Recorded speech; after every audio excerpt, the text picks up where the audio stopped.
This is Audible. Welcome to the Closer's Survival Guide audiobook. This book audio program was written and narrated by myself, Grant Cardone, New York Times bestselling author and your friend in sales and in business, negotiating, and how to close a deal. My name's Grant Cardone, and I've spent over 25 years studying everything that I could get my hands on regarding selling, sales, negotiations, with the desire to create processes and training programs that actually could improve results in this area. I've spent years collecting research on both the changing marketplace and the changing customer. And out of that research, I developed and validated training programs that will improve the individual, your results, and the overall company's sales results. I've traveled across the world working with salespeople, managers, entrepreneurs, fundraisers, and global industries, putting in place processes and practices that would ensure that a company and an individual doesn't just survive and get by, but will prosper, regardless of the economic environment. For this reason, I have become known internationally for bringing new ideas and techniques to the art of selling and closing the deal. I've spoken to audiences in every major city in the United States, in Canada. I've been to Brazil, the Caribbean and spoken, Austria, Australia. My methodologies have been employed as far away as Ireland, Russia, London. Many suggest that the information I'm providing today on this subject of selling and negotiating and closing is the first new information provided in this area in over 50 years. I've been compared to many of the other speakers and coaches and sales experts. Audience travel all over the world, pay up to $1,000 a ticket to spend a day at our live seminars. You're going to find the information in this audio program fast-paced. You're going to find it information-packed, out-of-the-box kind of thinking, a commit-all-the-way attitude when I'm talking about closing. Hopefully, you will leave this audio program excited about the possibilities, fully armed with information that has resulted in attendees for my seminars leaving my seminar and creating billions of dollars in sales. I splashed into the sales improvement arena like a meteor, many people say, when I single-handedly revolutionized the typically, or what's considered to be the obstinate, very difficult to change automobile industry. In the late 1980s, I accurately predicted how that industry would be forced to change due to increased competition, changing buyer demands and expectations, the manufacturer's need for improved customer satisfaction, and shrinking profit margins, as well as the outrageously disappointed sales production from individuals and very high employee turnover.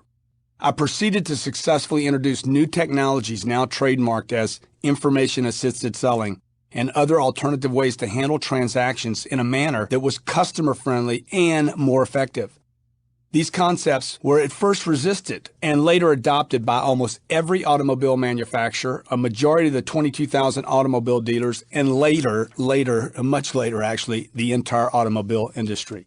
One of my companies, the Cardone Group, has been touted as the #1 training company in the world by a leading magazine of the industry.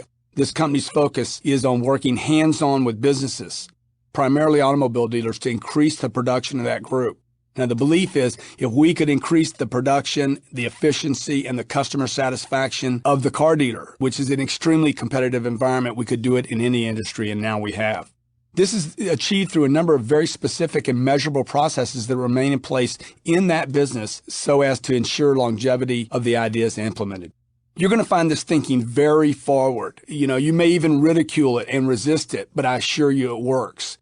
As many people, masses of people, have now adapted to this way of doing business in the 21st century. I humbly say that I have changed the results of thousands of salespeople that were willing enough to come and be changed. We've moved people's incomes to phenomenal levels, increasing their understanding to greater heights so that they could truly control and conquer the art of selling, the art of negotiating, and the master art of closing the deal. I recently wrote a book called Sell to Survive. It's been featured on Forbes, Reuters, MSNBC, 40 other online publications. Many people have compared this book to if you read The Think and Grow Rich of the 21st century, like this new kind of way of thinking about a certain area. Others have said that the information in Sell to Survive is the best information written on selling in 50 years. I'll leave that up to you. Get that book. It's called Sell to Survive. It is absolutely awesome about the importance of selling to anyone, not just career salespeople, but all people depend on selling. There's 6.8 billion people on this planet, and we're all salespeople. I have personally researched selling most of my life, collecting thousands and thousands of hours of recordings of actual customer interactions and surveying many more in order to determine what is it buyers want today, what are their expectations, and what they don't want, so that I could develop practices to handle these customers more efficiently and more effectively, where they're happy and where we're happy, where you're selling your product at a price that you can survive and prosper on. Some of the products that I've sold over my career has been insurance, automobiles, clothes, jewelry, food products, training materials, seminar tickets, coaching fees, consulting contracts. I've sold homes, commercial real estate, from shopping centers to apartment buildings, and I've done a tremendous amount of fundraising for charitable events. I've consulted and positively influenced the lives and careers of entrepreneurs, bankers, realtors, mortgage brokers, financial planners, actors, producers, fundraisers, CEOs, coaches, lawyers, chiropractors, doctors, and the list goes on. And I know for sure I can help you. In addition to my onstage speaking engagements, I have proven myself in the real world of negotiating. Now, this is very, very important for you as a listener, because you want to know the guy giving you information is just not speaking on stage or from some perfect little scenario, but also negotiating in the real world. In the last 30 years, I've been involved with deals as small as $10, believe it or not, to deals involving hundreds of thousands, to large transactions that take a long time and are a long cycle in excess of $100 million. My experience and range of transactions involves everything from daily retail transactions, like an iPod, where it's highly competitive in a short sales cycle, to working with relationship-intensive exchanges that were very long sales cycle, regardless of how much money was involved. I've worked with short-term contracts and long-term contracts. I've worked with and had personal experience with products across the board, including consumables, all consumables, gym memberships, banking memberships, cross-selling, clothing, automobiles, country club memberships, home furnishing, home purchases, buying and selling real estate, multi-level marketing products, investments, and again, charitable donations. In addition to my speaking business and my consulting companies, I created a real estate company. And this real estate company was created much out of what you're going to hear in this book, because the ability to negotiate and to close and to get agreement from others is critical in real estate. These transactions have included single-family homes at $80,000 to purchases of multi-family apartment buildings in excess of $50 million at a whack. So let's get to it. This is called the Closer's Almanac. And my goal for you is to learn this book in every way possible through reading, listening to the book, drilling, rehearsing, and role-playing the specific closes. Now, before I get into the specific closes, which I'm going to give you over 100 specific closes, I want to talk about the whole area of working a deal. The goal of this book. The goal of this book is that you, the reader, or the listener, will become a master. And I encourage you, if you're listening to the audio program and haven't read the book, get the book. If you have the book and you're reading it, get the audio program.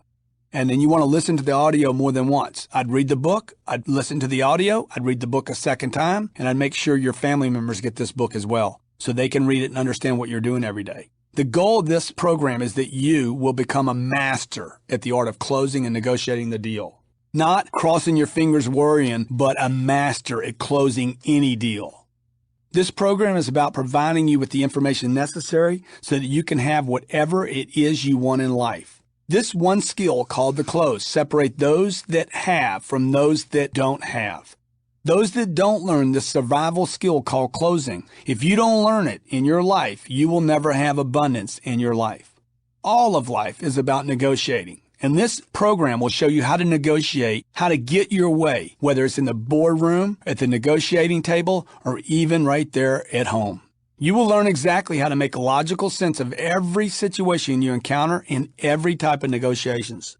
There will be people that listen to this program that have doubted their ability to negotiate, that will use this program to close hundreds of millions of dollars of business and make millions of dollars for themselves. Some of you will use this to get your company funded or make your dreams a reality. I hope you are one of them, and I look forward to hearing from you. You will be introduced to an arsenal of closing techniques so powerful, so effective, and so abundant that you will be catapulted to new levels of confidence and new levels of income. These are not just big claims, but my personal promise to those who take this program and dedicate themselves to learning the information from the start to the finish. For those dedicated, I will introduce you to new ways to close deals that have never been made privy to others, that have been proven to work more often than not, and have already changed the lives of thousands of people. While many programs claim new material, the information enclosed in this program is new, it is logical, it is ethical, it is fresh, and I assure you it will get you business that you have failed to get in the past. This information will cause you to be respected by your buyers, and they will no longer toy with you the way they have in the past. If you ever feel like the buyer's toying with you, know this: they are. And they are because you don't have the respect of your prospect. They will quit toying with you when you know, K-N-O-W, how to handle them with confidence and logic. When this happens, you will be able to control and predict your income. You will be loved and respected by those you do business with. You will be loved and respected within your company or organization, and even loved and respected by your industry, as others will hear about you because of the results you will attain. You will become a different person as a result of studying this material, and you will grow a new confidence in your future, your life, and your ability to take care of yourself, your family, and to make your dreams come true.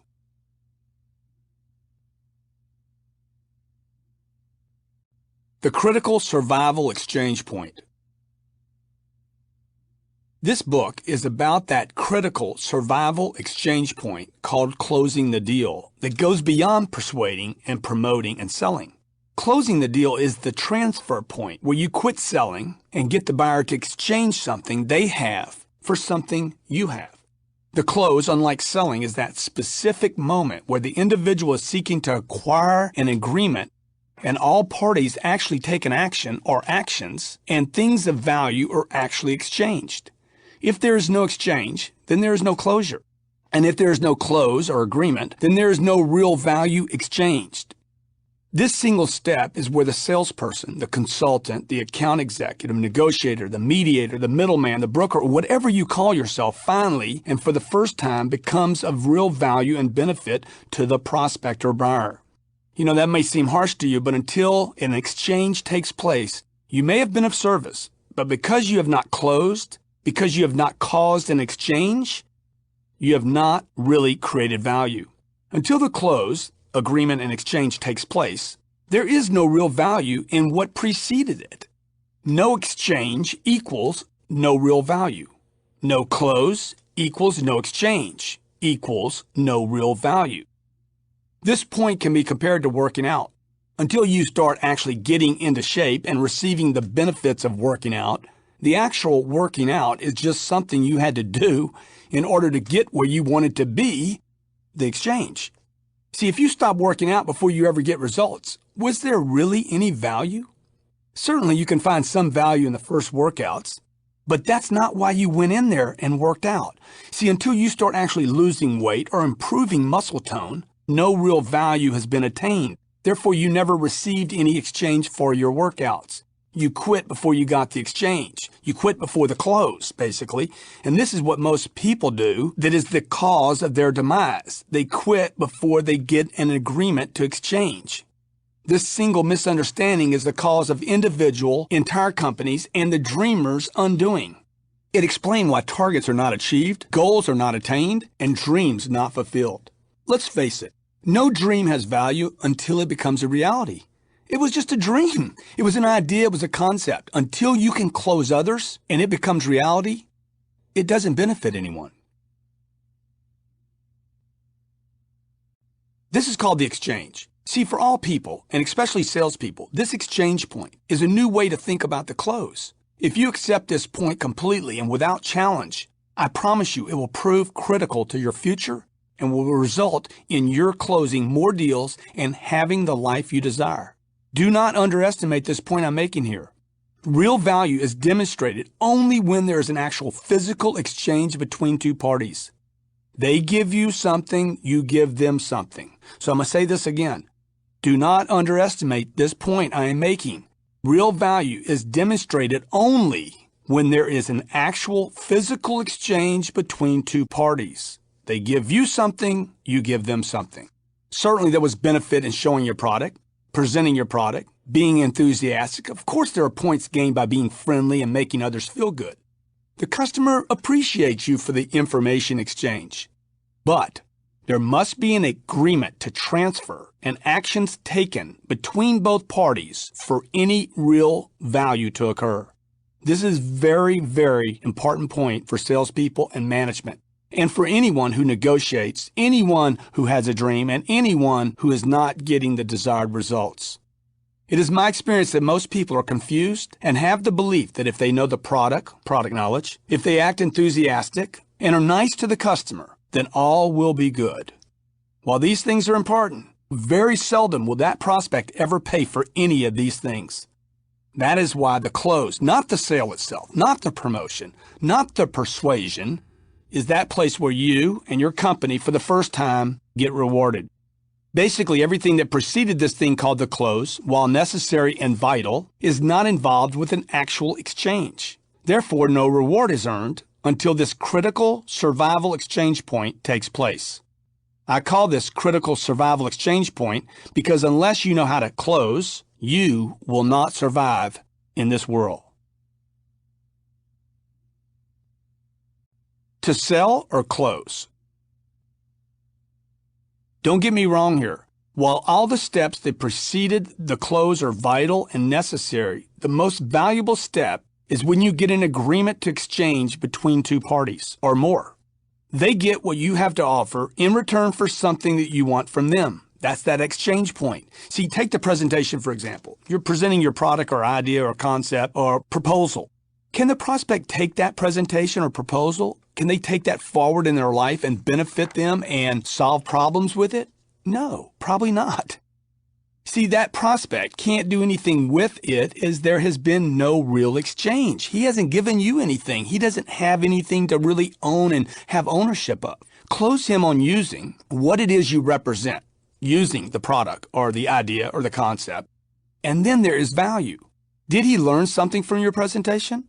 Did he benefit from the time you spent with him? Hopefully, but again, he cannot use it in his life. And if he or she cannot use it and you didn't close them because if they don't take it with them, you didn't close them, right? See, that person would have been better off staying at home and reading about the product. Was he impressed with your presentation or with your personality or how you dress? Hey, you better impress him. But again, there is no real value, exchange, in impressing people if you don't close that person on your product, your idea, your dream, or your service.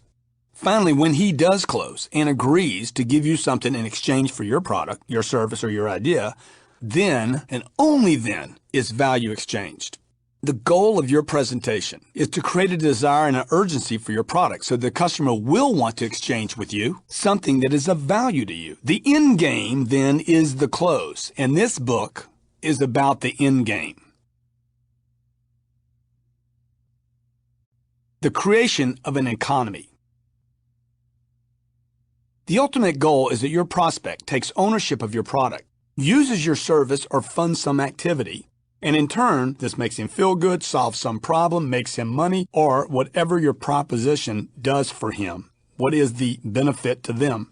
In exchange, you get something you want, need, and value. For most of us, the thing received is money. With what you received, you can now go out and be closed on other products, ideas, and dreams that solve your problems, expand your company, get support, make you feel good, and maybe even make you more money. Thus, the creation of an entire economy. Until there's a close, there's no exchange. And until there's an exchange, there is no economy. That's why this chapter, the creation of an economy. See, until there's a close, there's no exchange. And until there's an exchange, there is no real economy. Economies require exchange, lots of exchanges. The more exchanges and the more valued the exchanges, the bigger the economy. It is said that money makes the world go round, but it would be better stated that the close makes it possible for the money to go around the world. See, without the close, the exchange, nothing would ever actually happen. That is why this book is important for those who want to control their future. You either create your economic future by closing others, or others will create their economic future by closing you. The winner's exchange. You see, once someone is actually closed and agrees to owning your product, your service, or getting behind your dream, at that moment, he is carrying something forward with him that he didn't previously have. Hopefully, what he received is actually worth more than whatever he gave up in order to have whatever it is he received, so that you can continue to repeat this over and over. This is what I call the winner's exchange. When there is a winner's exchange, they not only felt like it was a good exchange, but they would do it again because the value received was greater than the value given. And they will go out and tell the world about this deal they made. At this point, the individual feels good about what they gave up, as they feel it was of more value to have that product, whatever it is you were presenting, than what they had to give up in order to get it. And then they will tell others.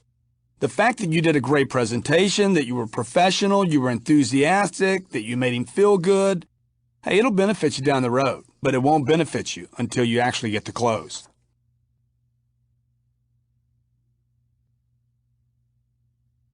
The goal of the closer. Regardless of your position in life, you will have to learn the art of closing a deal. Your job is a closer, and we're all closers. Everyone is a closer. Even children are closers. They have no shame about it. See, your job as a closer can be reduced to this one point: getting the prospect to take action and give you something you value in exchange for something your prospect values. Hopefully, both parties will value what they receive more than what they gave up in order to consummate the exchange. Closing is the only thing that assures your buyer, your prospect, actually gets your product, your idea, or your dream, and that you get whatever it is that you value for you and your company. To the degree that each party walks away feeling like he did well in the exchange will determine how many more times you're able to repeat this activity with others, thus the winner's exchange. Now, this is critical. To the degree that you actually know, capitalize K-N-O-W, to the degree that you actually know what you did that caused the situation to close and are able to repeat those actions again and again, is the degree to which you will prosper.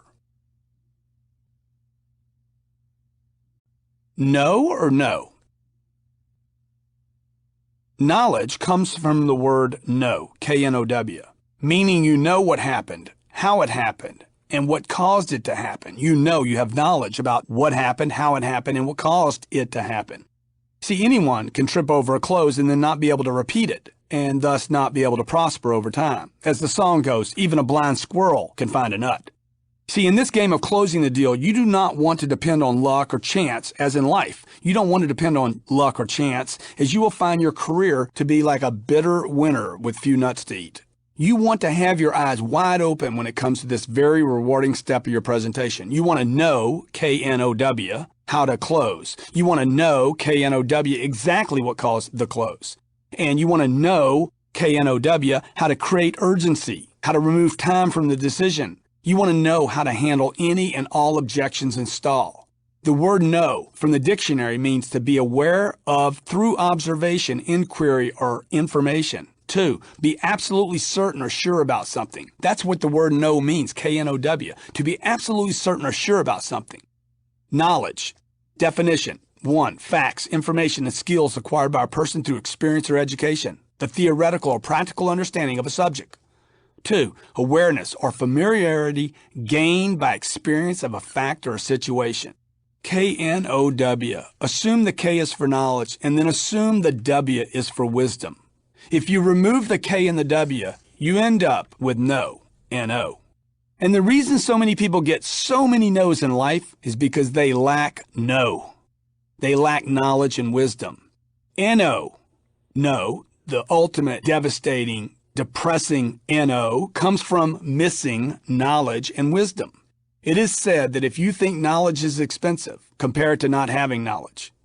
There are 2 basic ways to learn, and it is your choice as to which route you will take. In anything that you want to learn in life, and particularly this book, there are 2 routes. 1, you will create an experience and then learn from the process of creating and practicing through that experience. That means you set up an experience and you learn from that experience. The second way to learn is experience something and learn as a result of that experience. Unfortunately, most people pick number 2. They experience something. They go through their whole life, 80 years of experiencing things happening to them. At the end of their lifetime, they become wise men or women out of all these 80 years of experiences and no time left to use this newfound knowledge that took 80 years, by the way. See, most people pick number 2 and learn from the school of hard knocks, accumulating losses along the way and having very little time to correct anything. The best choice is to create an experience so that you can formally learn how to win. Navy SEALs, athletes, actors all create an experience prior to the event. They learn before the event actually takes place. They create an experience that puts them in a position to better handle the experiences of life. Business people, entrepreneurs, and salespeople are notorious for learning from the experience after the fact. So there's 2 choices. You're going to either create a scenario where you can start learning, or you're going to live in scenarios and learn after. See, one guy spends his whole life learning from his failures, and another guy practices so he can create an experience and avoid the so many failures. It is said, even an idiot can learn from the experiences of a lifetime, but a wise man learns so that he can create the experience he desires. I suggest you take the time to learn both from experience by paying very close attention to what is happening in the close, and also take the time to prepare yourself intensely prior to ever being in the close. Things like taking notes, listening to recorded programs like you're doing right here, and especially through drilling, rehearsing, and role-playing. See, this point of actually knowing what caused the close is a greatly missed point by those involved in closing transactions. Most veteran professionals miss the point of really knowing, K-N-O-W-I-N-G, what it is they did or what it is they do that creates success. And because they don't know, they can't duplicate it.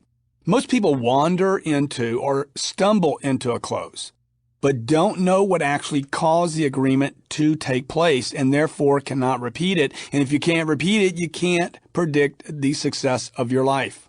They become elated when they close a deal. Let's say you stumble into a close and you're like, I got to close. Oh man, I'm excited. See, you become elated at that moment, but due to not knowing what caused it and can't repeat it, you therefore become uncertain again. The elation is only temporary. Herein lies the problem, as the individual continues on, not knowing, uncertain, and unable to correctly predict results. This school of hard knocks beats the individual into submission, and sooner or later, he or she gives up on their quest. This happens to billions of people on this planet because they don't take the time to know. Close or lose. While it has been written thousands of times by thousands of people that the field of selling is highly lucrative, it is not true that a person ever gets paid to sell. As stated before, a salesperson is only paid to close and when he closes and consummates an exchange. The close, then, could be referred to as that vital make-break point of selling whereby things of value are exchanged from one party to another, at which point the deal is then closed and all individuals are rewarded. So you're not paid to sell, you're paid to close. If you remove the first letter from the word close, you end up with lose. The reality is, if you can't close others on your ideas, your dreams, your proposition, your offers, you do lose. Now, this is harsh, cold, stark reality. But the reality is, when you don't close the deal, you lose the deal. Would you agree? When you don't close on your proposal, you end up giving up something and closing on someone else's proposal, at which point you probably lose something. There is no cost to a salesperson, or for that matter, any person who wants to do big things. There is no cost greater than the cost of the lost close. None. But close the deal, get the agreement, and have the parties exchange things of value, and this is the point where trumpets will blow, parades fill the streets, and the heavens part. I guess I got a little carried away there with my rejoicing, but that is what it feels like to complete an agreement. And everyone listening to this knows when you close a deal, you get excited, like, oh wow, man, I closed something. It's almost like something magical happened. Everyone gets jacked. Everyone feels invincible, if just for a moment. Knowing exactly what accomplished the close is necessary, vitally necessary, in order that you are able to repeat this action and then be able to predict future results. This knowing is the single most important thing to an individual and an entire company. It is that thing, knowing, that will catapult you and your company into a whole new stratosphere where you're able to order the parades, order the dancing girls, and the bands, because you're able to predict the close. See, whole companies try to control their future with budgets only because they don't know what they're going to close. If they knew they could close future business, expand their business, they wouldn't be so budget driven. When you can do that, you are now in a position to make your dreams come true. Your business will be prosperous. Your individual finances will be prosperous, and you start to create entire economies, at least for yourself. See, the true pro closer is that individual that has taken the time to observe what is happening, recording his or her experiences. They take the time to practice, drill, and rehearse before they ever even enter the arena of closing a deal. They now know, K-N-O-W, how to close. They even know where the whole situation will go prior to being in it, the ability to predict that I wrote about in Sell to Survive. This individual practices what they need to say in order to get the close. This person knows why someone closes and knows why they don't close. This person will be prepared for every possibility. The true pro closer will have complete certainty about their field, their profession, be able to predict their income, and they will absolutely love their job. With this certainty comes confidence, and with this confidence comes more closes, and more closes creates momentum for more of everything. The individual starts to glow and vibrate at a frequency that others find compelling, attractive, and irresistible, and they keep saying yes to this person. Now, I know you think that's overstated when I say that, but the reality is I did this for myself as a young, rookie, unaware, no knowledge and no wisdom salesperson when I, for a short period of time, dedicated myself to learning everything possible about the close. My confidence increased. My results got better. I started to get momentum. And momentum breeds momentum, and success breeds more success. And literally, I started to glow and vibrate at a frequency that others found compelling and attractive and irresistible. And I started getting lucky, and I started getting more yeses, and people liked me. And that's what I mean by the glow and the vibration. People start saying yes to people that are winning. See, the individual becomes more able and more successful at making things happen due to his knowing, K-N-O-W-I-N-G. He knows or she knows the game and is able to quickly adjust when necessary and ultimately correctly control the outcome. He or she then becomes more valuable to everyone around them. Peers, the executives, the corporation, the industry, and the individual that you're making the proposal to. The prevailing lack of commitment to practice, I'm talking about what's going on in the marketplace now. This prevailing lack of commitment to practice, to drill and rehearse this skill of closing as a learned skill is the single biggest missing ingredient in getting people to a point where they can have what they want in their life. I'm going to say that again. The prevailing lack of commitment and dedication to practicing, to drilling, preparation, to rehearsing the skill of closing as a learned skill is the single biggest missing ingredient in getting people in a position that they can have what they want in life. Let's face it, there's no shortage of dreamers on this planet. There are only a shortage of people doing whatever it takes to make those dreams come true. The lack of practicing produces a lack of knowing, and a lack of knowing is replaced with hoping, wishing, praying, and ultimately more disappointments. If you find yourself doing any of this, hoping, wishing, praying, begging, pleading, or being disappointed, it's because you don't know something. In this critical area of getting others to support you, and the close, that's what we're talking about. In this critical area of getting others to support you and close and get behind you and close, a lack of no will result in a lifetime of no's. There's a saying, knowledge always desires an increase. As fire demands more fuel, knowledge always demands more knowledge. The winner craves knowledge. The winner craves solutions. so that he or she can better control the outcome of their life and reduce the chance of no, N-O, by having more know, K-N-O-W. Ability determines stability. It is crucial that you develop the ability to bring your prospect to a positive decision for your offer and thereby terminate their desire to look, to think, to talk it over, to wonder about it, pray, question, worry, stall, and object.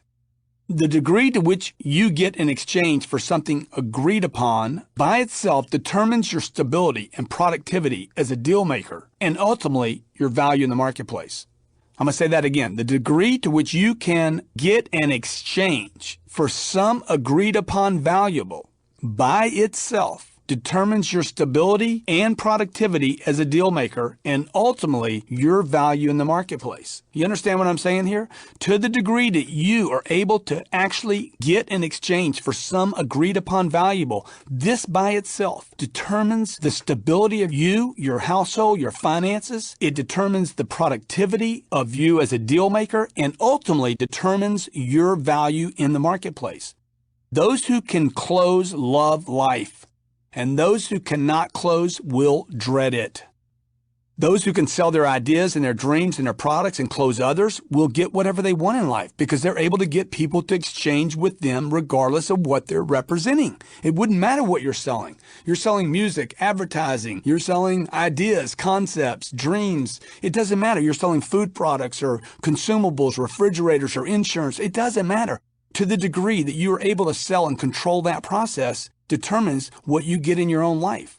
Those who know how to get the close, know what to say, know how to handle the objections, know, K-N-O-W, how to stay in the deal, know enough different strategies to withstand even the toughest of prospects, will close deals and will be able to predict their incomes and will be able to predict their future successes. These people that are able to do this are the most valuable people to the company, to the industry, and even entire economies. These are the closers. These are the people that make things happen. There's a rule about being able to predict your income that goes like this.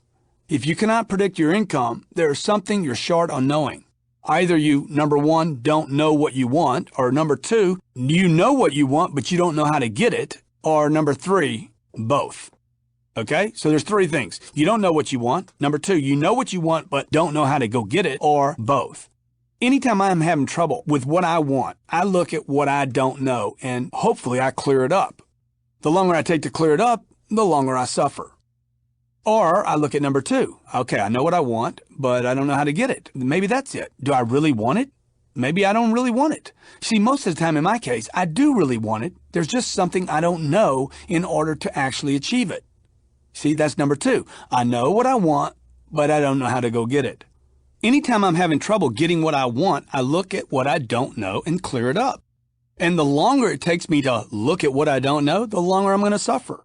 Or I look at, hey, do I really want this? Do I really want this thing? Yeah, well, most of the time in my case, I do really want it. And I believe in most of the time in your world, you want what you're going after. There's just something you don't know in order to achieve it.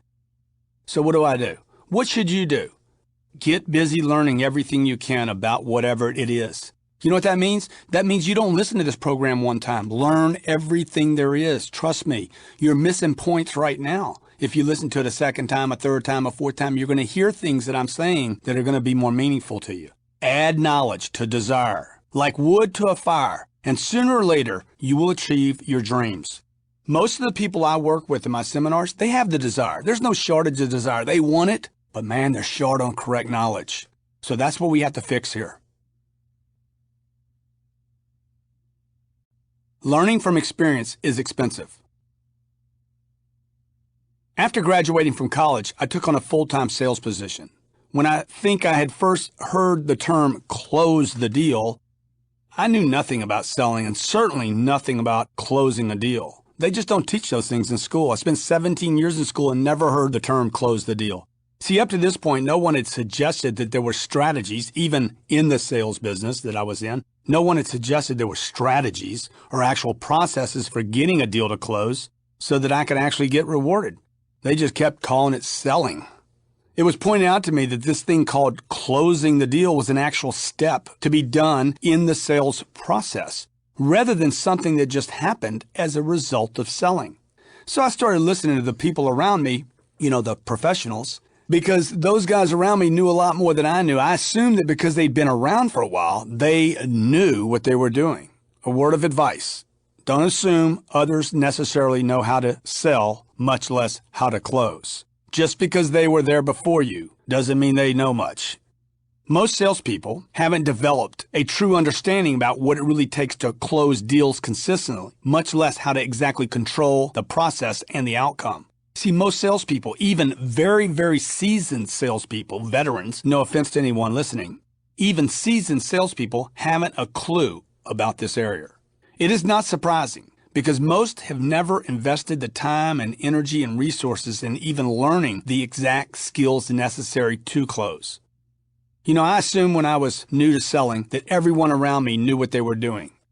It'd be like thinking, okay, the furniture was here before I was, so it knows more than I do. That's basically what I was doing. So I started paying close attention to these pieces of furniture around me, the people, and particularly paid a lot of attention to those with the most experience. While this proved somewhat helpful, and as much as I was impressed with some of what I saw, I now know that watching them and learning from them caused me to develop some very, very bad habits, much like the furniture in the room.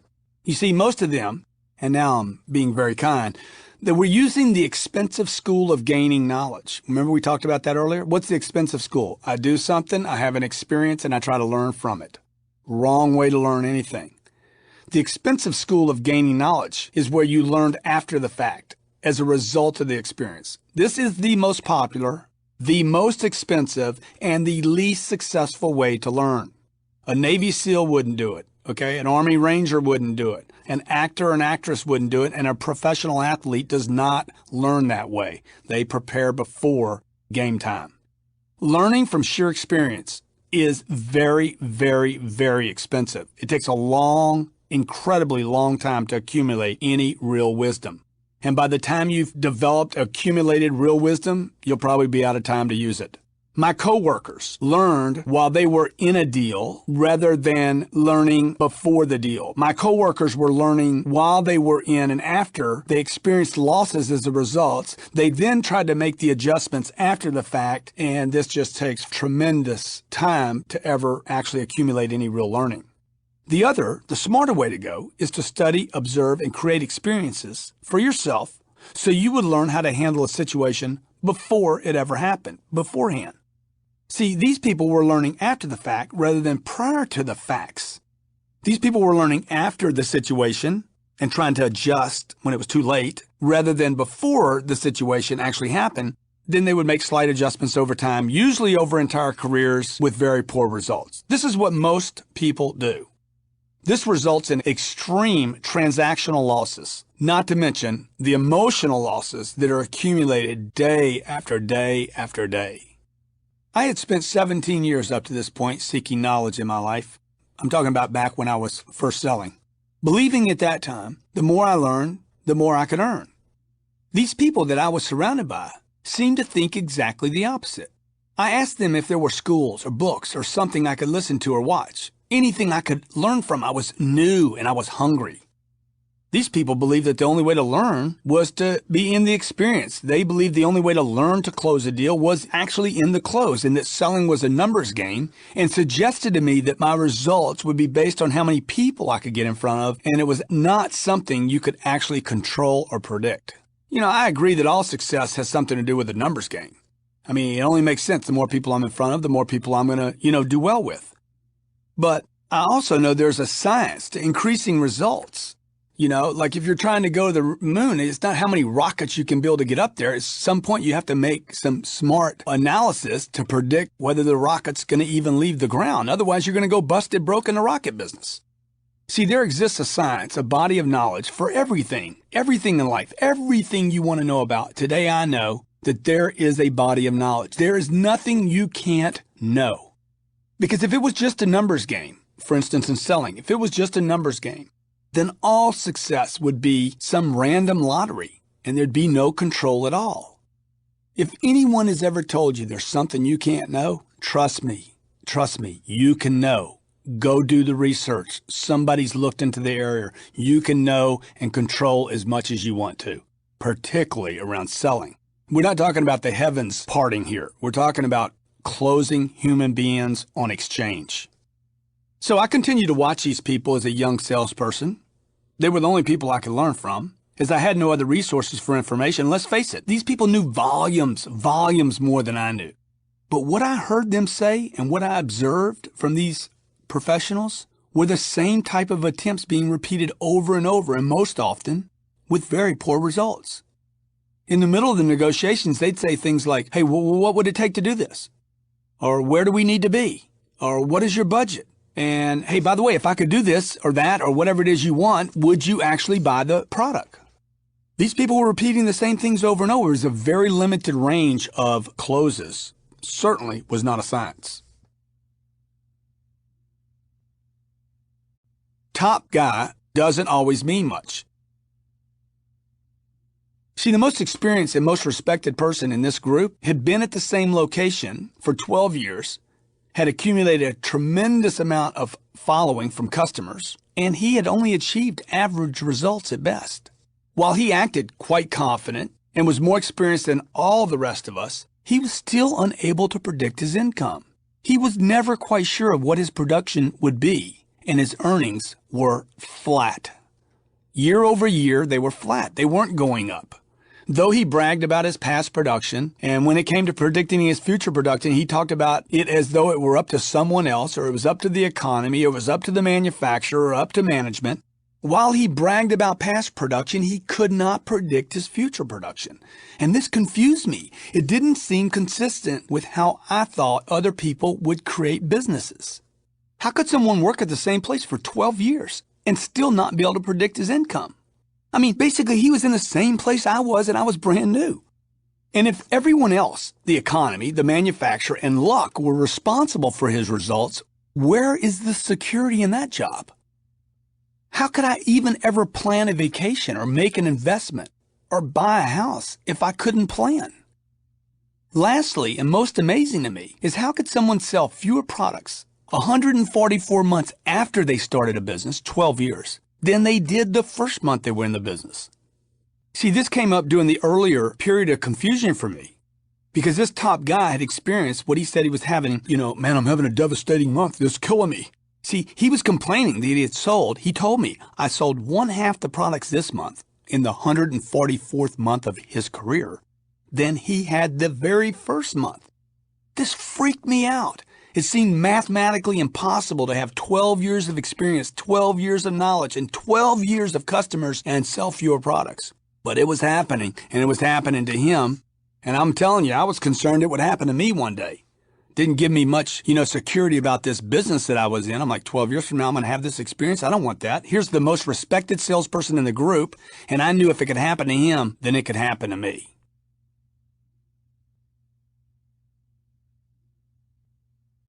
Fear is an indicator that you don't know. I was telling a friend I graduated college with about this situation. About this guy, selling 144 months of business in the same industry, in the same location, in the same company, and then having this devastating month and not being able to predict his income. And I was telling him how disconcerting it was for me. He said to me, Grant, maybe these guys really don't know what they're doing, and you shouldn't be comparing yourself to them. Maybe these people lack commitment. Maybe they lack dedication. Maybe they don't have an education, and maybe they don't have the dreams that you have. Maybe you don't have to have these swings in production. And maybe these guys are the wrong people to model your career after. All that hit home for me. It was like when he was telling me this, I'm like, wow, maybe that's the problem. Maybe I'm comparing myself to the wrong people. I knew that the way they were approaching their futures was incorrect and that I had to do something different. It wasn't the job. It wasn't selling. It wasn't the company. It wasn't the product. It was the mathematical formulas these people were using. I need to get in front of a lot of people. If I get in front of a lot of people and I don't know what I'm doing, I'll still be successful. That's an incorrect formula. You got to know what you're doing when you're with these. While these people, they called themselves professional salespeople, the truth is they knew very, very little about the subject. And in fact, were not even participating in controlling the outcome of this subject. None of them had any real formula or plan to work with, and only a limited amount of strategies that proved to be hit or miss at the best.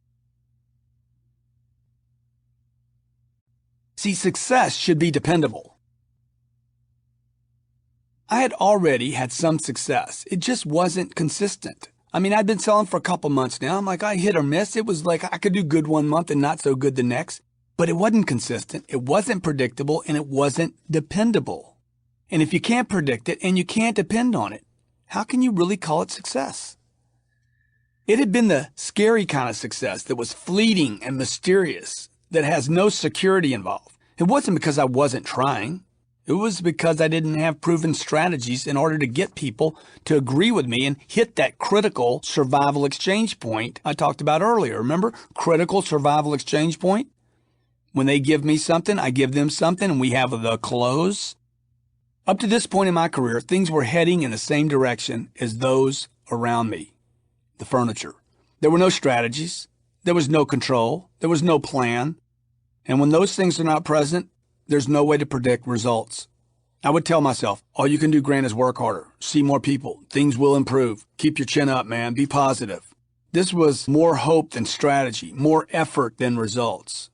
I was getting sick of hoping, and it's hard to work harder when you aren't getting results, and I know you know what I mean. When it came to closing the deal, when it came time to wrapping a deal, it was mostly heart beating, bum, bum, bum, bum, bum, bum, bum, scared to death, fingers crossed, hoping and praying that people would like me enough to buy from me type of closing. I was experiencing more fear than my prospects were. And look, that is not a good sign. Note, fear is an indicator that you don't know something. If a lion comes to attack me and I know exactly how to kill the lion, I'm probably not going to fear it, particularly if I've been through it a number of times. Fear is an indicator that you don't know something, don't know how to do something, aren't in control of something. At this time in my career, I didn't know how to ask for the close. Look, I didn't know how to justify the close. I couldn't create urgency. I couldn't see the close. I couldn't handle objections. I wasn't able to persist. And the truth is, my results were at best based on fingers crossed luck. Then the blame phenomenon kicked in as a way to handle my disappointments. You ever had that experience? You're not getting any closes and the blame phenomenon kicks in? You start blaming your prospects. You start calling them unreasonable. I'm starting to say they're too difficult. Hey, they are not qualified when they were. They're a waste of my time. And when I got tired of blaming the prospect, when that didn't work anymore, I started blaming management. And when that didn't work, I started blaming the product. And when that didn't work, I started blaming the manufacturer. It's called the blame phenomenon. This is what every failing salesperson and dreamer goes through in order to justify their poor results. This is a rule. It was, and you should learn to live by this rule. It was, and it never is the customer, management, or the product. You need to knock off this blame phenomenon. It is a late response to someone that doesn't know what they're doing.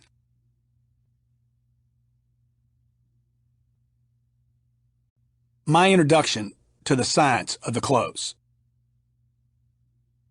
One day, a gentleman named Ray put a cassette tape, back in the days of cassettes, a recorded program in my hand. He says, hey, listen to this guy. I got it at this convention I was at. I was given a recorded program of this guy who taught people how to professionally negotiate transactions. In this recording, the gentleman speaking was given examples to the audience of closing situations whereby the presenter had these logical and very intelligent responses for closing the negotiations. He even seemed to be able to direct and control the entire process so as to cause and direct the customer to a certain end result. My gosh, I was so excited when I heard this to know that there were actual techniques and strategies and actual science for improving a person's ability to close a transaction. From the moment I was introduced to this recording, I became convinced that there was actually something I could learn that would actually influence my results and my income. As I started to work with the strategies that he shared on this recording, I became aware that these strategies were not limited to selling a product, but had as much to do with how to get my way in life by getting others to agree with me. I became aware that this thing called closing the sale, persuasion, negotiations, this area While I had never learned anything in 17 years of an education about it, this was critical to my life. And what else is life really but getting others to agree with you so you can live life better? My hope and confidence shot through the roof, and I felt so alive for the first time in my career, so excited about my future for the very first time. I started practicing with the material every day, morning, noon, night. I didn't just listen to it, but I used it. I practiced it. I drilled it, and I rehearsed it. I listened to this one recording until it literally wore itself out, and I was no longer able to play it. I believed if I just listened and practiced enough, I could learn how to handle people and increase my results. I became a maniac on the subject of closing in my mid-20s, spending every moment reading and listening to everything I could possibly find on the subject. Since then, I have personally spent hundreds of thousands of dollars in my quest to learn, in my research, my study, in travel expenses, supplies and seminars, audios, CDs, and videos, in order for me to get a better understanding of how to get more consistent results in my career and in my business and in my life. I was determined because I was so sick of the lack of results I had been getting. And you know, when you're sick and tired of being sick and tired, you'll do almost anything to improve your condition. Ridicule is a good indicator. The people that work with me laughed and ridiculed me for this newfound interest and quest and this dedication. But the laughter didn't last long because my production went out the roof almost immediately. I have come to believe that ridicule by others can often be a good indicator that you are doing something right. Their incomes didn't change. Mine went up. My results immediately showed up in both higher closing ratio, increased sales, and increased income.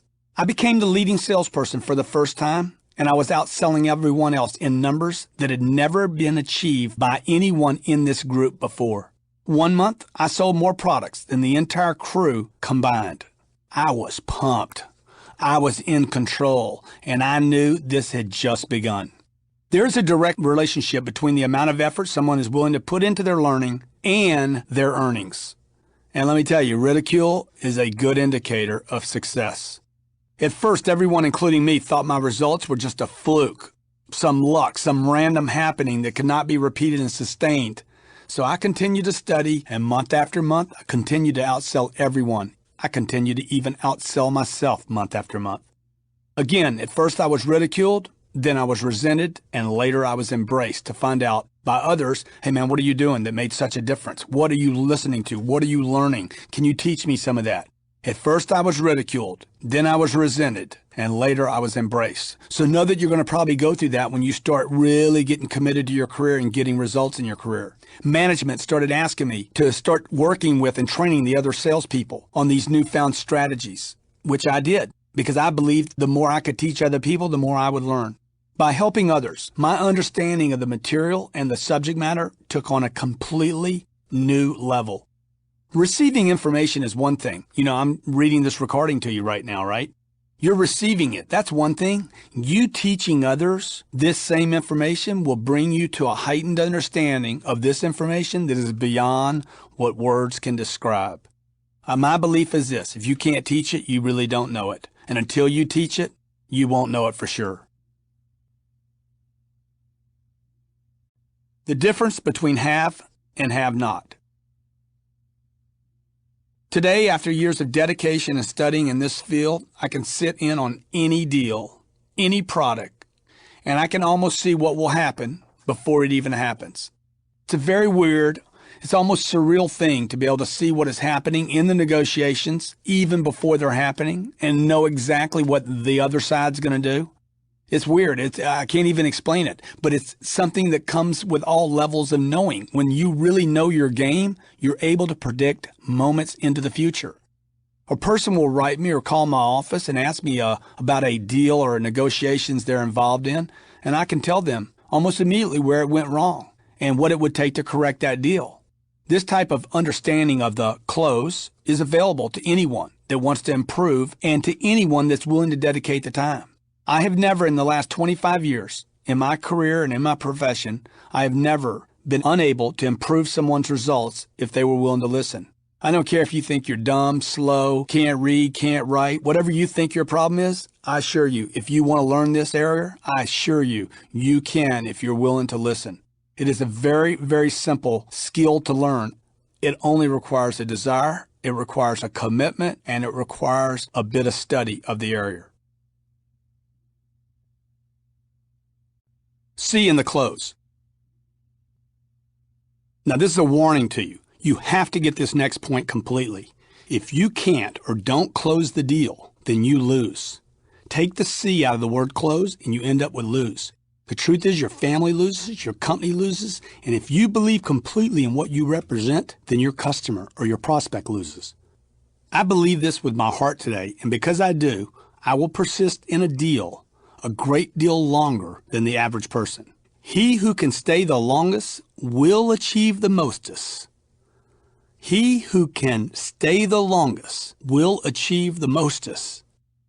That's a Grantism. I personally have such a belief in what I represent, whatever it is I'm representing, that I believe to my core that everyone loses when I don't close that deal.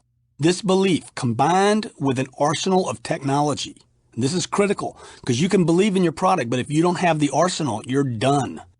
This belief, combined with an arsenal of technology, is the fuel necessary so that you're able to persist until you actually get the close.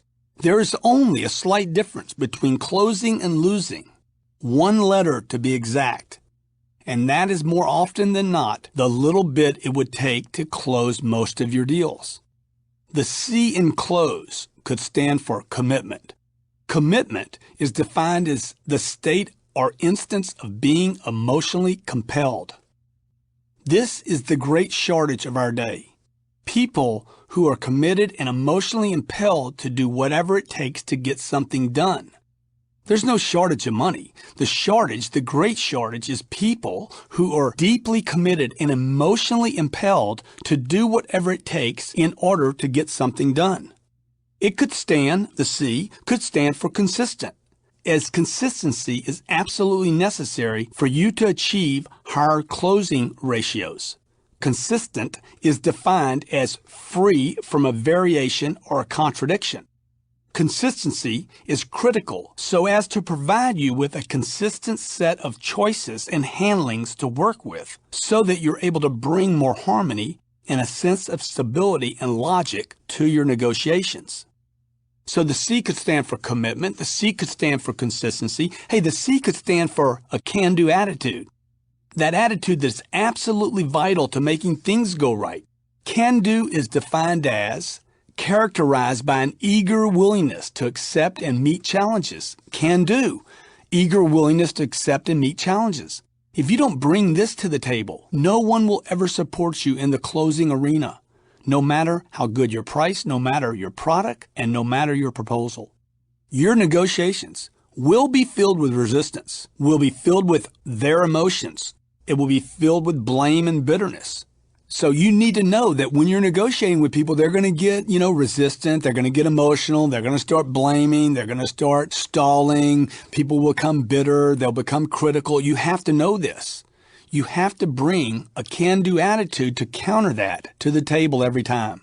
The bottom line is, if you miss any of the C's, you will not close the deal, and you will only be left with lose.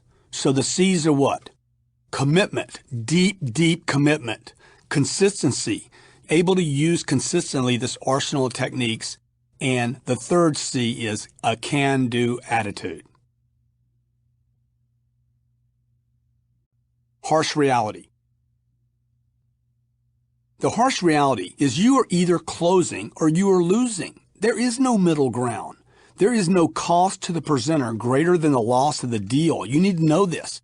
Like when you don't close, you lose. The presenter loses. There is no greater loss of the deal, none. It depletes your individual belief and confidence in yourself and in your product and idea when you lose a deal. When the salesperson or presenter or the proposal or the mediator is unable to close, he or she becomes visibly demoralized and over time starts to give up their quests with their attention stuck on accumulated losses rather than the confidence and competence that comes from winning. Losing the deal, any deal, has devastating results as it fuels uncertainty, insecurity, doubt, fear, loss of hope, and ultimately results in more lost sales. That is so important. Losing the deal has devastating results as it fuels uncertainty, insecurity, doubt, fear, loss of hope, and ultimately results in more lost sales. These losses become very expensive emotionally and financially to yourself and your company and should not just be taken so lightly or considered something that must happen as a result of being involved in a deal. People become too casual, too reasonable about this and incorrectly convince themselves that, oh, that's just the way it is. Look, there's no beneficiary to when you do not close a deal except maybe your competition. Certainly the prospect in no way benefits when you don't close them, as they are left to continue their efforts to acquire some product or service or solve some problem that they were hoping you could solve for them. Remember, no one wins when you don't close. No one. Don't be reasonable in this one fact, as it is vitally important to your future that you understand everyone ultimately loses when you fail to close them on your proposal. Get this point drilled in to your way of thinking, and you will make things happen like never before. Also, it is vital that you understand that selling involves more than just getting the buyer to like you or like your product or like your company. If that's all it took, 90% of all salespeople would be rich, but they're not. Successful, consistent, and dependable sales results require more than just getting people to like you and your product, regardless of your likability. I know a lot of people that are likable. If you are unable to close the deal, you will not get paid the rewards that are available to you, nor will your client or prospect get the rewards of your products, your services, or the benefits of your dreams. Imagine if Steve Jobs wasn't able to close the world on Apple or iPods. Imagine if Bill Gates wasn't able to close the world on Microsoft technology software. Imagine if Martin Luther King didn't sell the world on freedom. See, closing is the one step in selling that separates those who have from those who don't have. It also separates those that love their jobs from those who don't love their jobs. It is the dividing of camps between those who dream from those who make dreams come true. This is not an overstatement. For all dreams require action, and the most important action is the one that finalizes the transaction. It's not the initial dream itself. It's, can I close others on believing in my dream, supporting my dream, funding, financing, and getting behind my dream? No dream can become a reality without someone closing others on making that dream come true to fruition. Dreams don't require dreamers. Dreams require closers. The dream closer will do whatever is necessary to close others on what he or she needs in order to make that dream a reality. The make-break point. The number one most feared part of the selling process by survey is that part involving the negotiations and the close. The close is that place in every deal where it becomes the time to ask someone to take some sort of action. Most of the time, this action requires a transfer of something valuable or what appears to be of value or some commitment of some sort from the other party. This could be giving money for a product or signing a future contract to pay something or dedicate time or energy or resources. See, the close does not always involve money, but it will always involve something of value to the parties involved. This make-break point is where people shake and quiver, where tongues get tied, palms sweat, people can't think clearly, they no longer know what to say next. They act like a deer caught in the headlights, and the hearts start to race. Due to these wild reactions, the presenter starts to doubt himself or herself and the mission. These negative responses that they are experiencing are only symptoms of not having a full understanding of how to close, how to negotiate, and how to get an agreement. It is vital that you learn to handle this area to the point where you no longer have physical reactions. So until you no longer have physical reactions, you need to train, prepare, drill, and rehearse. Reasons for the no close. Now, why would this step of the sale by itself, the one which most determines your income, be the one step that is most feared, most revered, and most uncomfortable and most misunderstood for most people? How is it you can enjoy meeting people, enjoy demonstrating your product, and talking about your company, and then suddenly, unexplainably, abhor closing the proposal? What is happening when a completely confident person who knows his product to be superior will not even ask the client to actually buy the product? Or he may only ask if he gets no resistance. What's happening? There are many reasons that can contribute to this, and I will discuss a few. First, I believe that most salespeople and negotiators and business people are misinformed when they are brought into the business of selling. They're misinformed with information that is not quite accurate about what it really takes to be successful as a salesperson. Salespeople have been told many things over the years about selling. Some true, some not true, and some is just plain outdated. You know, everything in life changes. One would not expect the same techniques used 30 years ago to have the same effectiveness today. You were probably told, like I was, that selling is simple. You may have been told that selling is about getting people to like you. Maybe it was pounded into you that selling is about selling the product, identifying the buyer's hot buttons, then satisfying those needs. You might have also been told that selling is purely about relationships and building trust. Maybe you've been given information from others that would actually suggest that you not even go for the close. Maybe it was suggested to you not to be pushy or offensive, or that people that close have to use pressure and that no one likes pressure. While some of the above may be true, it doesn't quite paint the picture of what it takes to really be successful as a closing salesperson. And some of it is just completely out of context. When I talk about successfully selling, I'm not talking about just getting the job done. I'm talking about prospering. I'm not talking about getting by. I'm talking about expanding and filling my pockets up successful. This is where closing the deal is the norm, not the exception. See, you want to think in terms of, hey, I closed the deal. It's normal to close the deal. Not, I closed the deal. You know, you're going to close 1 out of 10. No, not closing should be the exception. Closing should be the norm. There are many kinds of riches.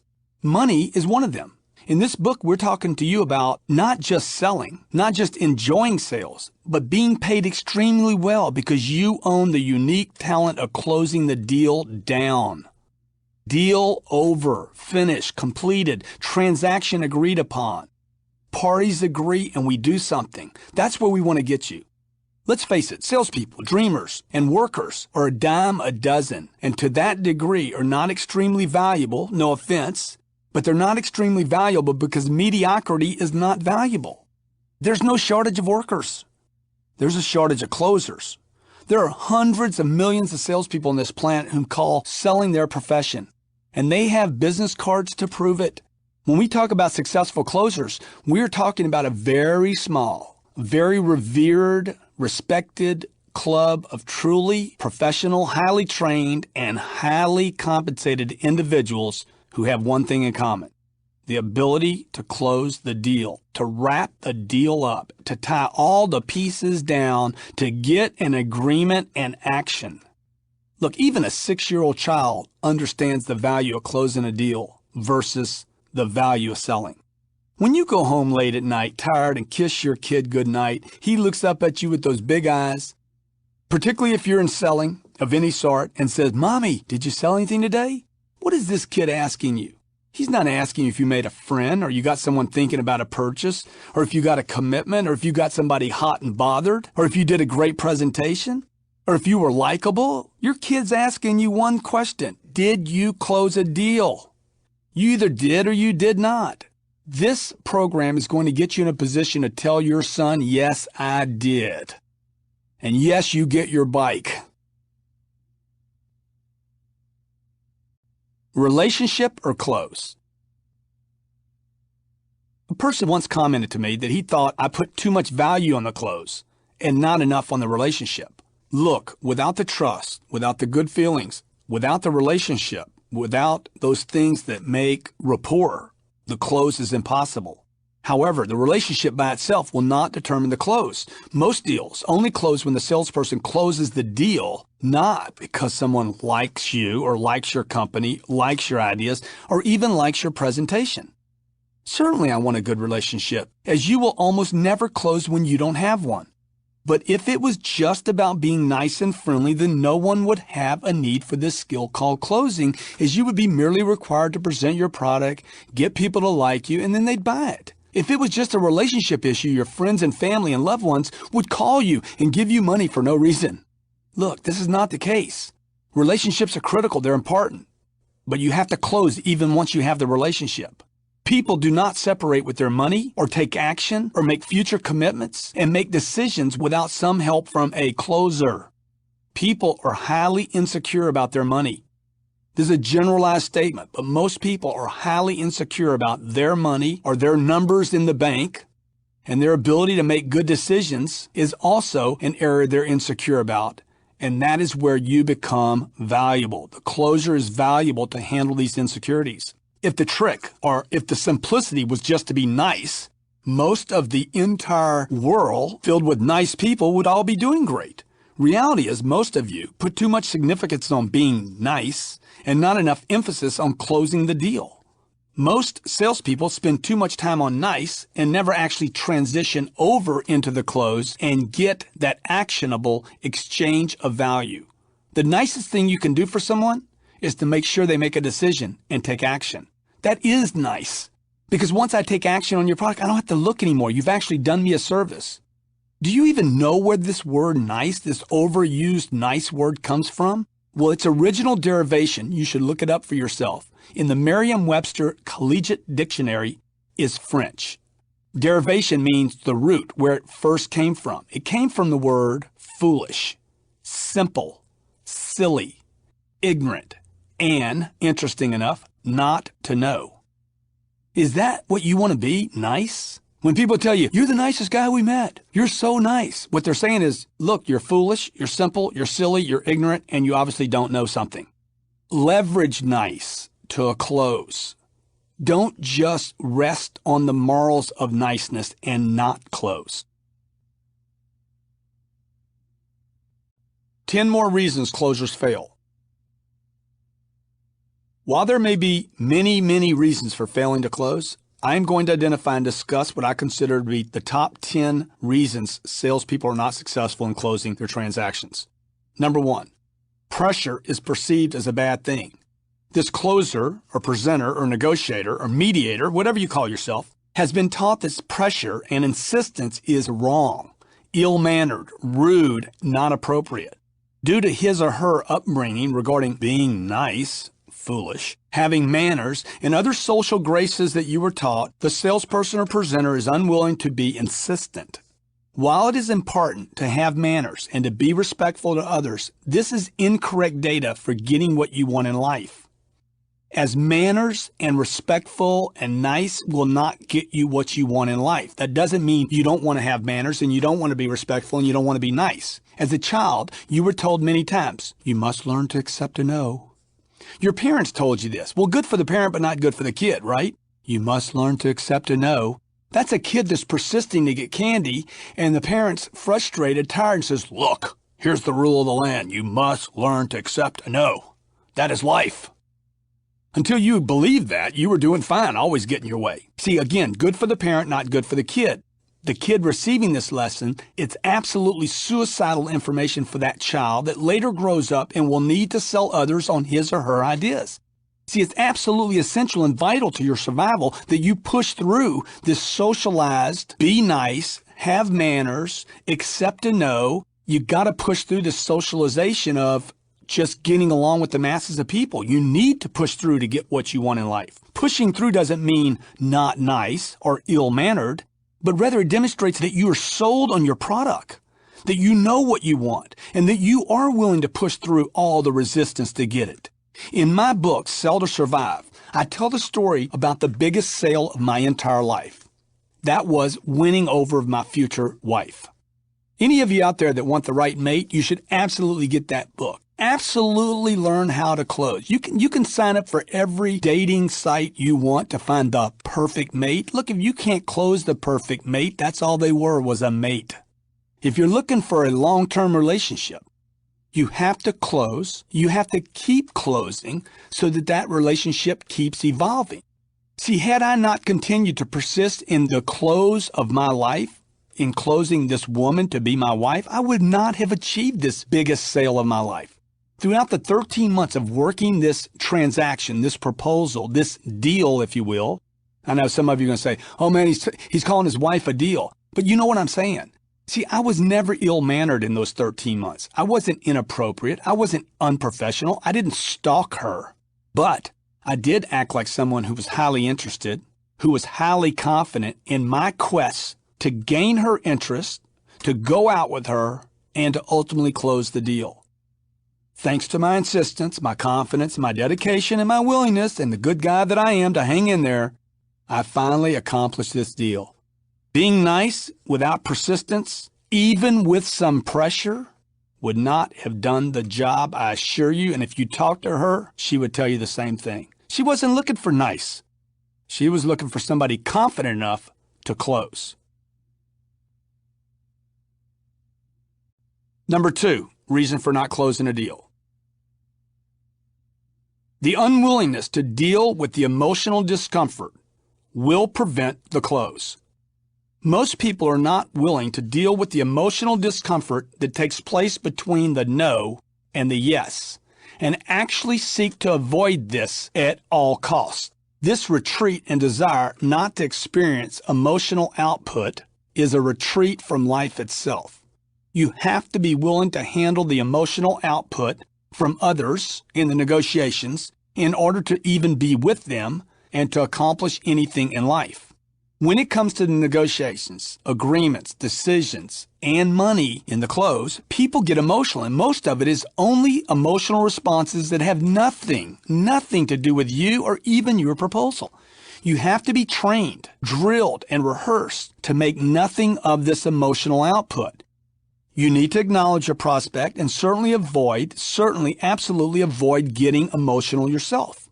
Look, acknowledge whatever reaction they're having or whatever they may be experiencing, but do not respond with more emotion. Like a baby who's crying. Do you start crying too? No. Like a baby who's crying, your prospect is simply expressing some emotions that you may or may not understand. Instead of getting upset, remain calm and stay interested in the prospect.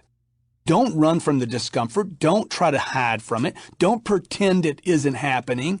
And absolutely do not react. Stay calm and remain focused on what you're there to do. Close the deal regardless of the emotions. You know, people get funny when it comes to making decisions, and especially when it comes to making money.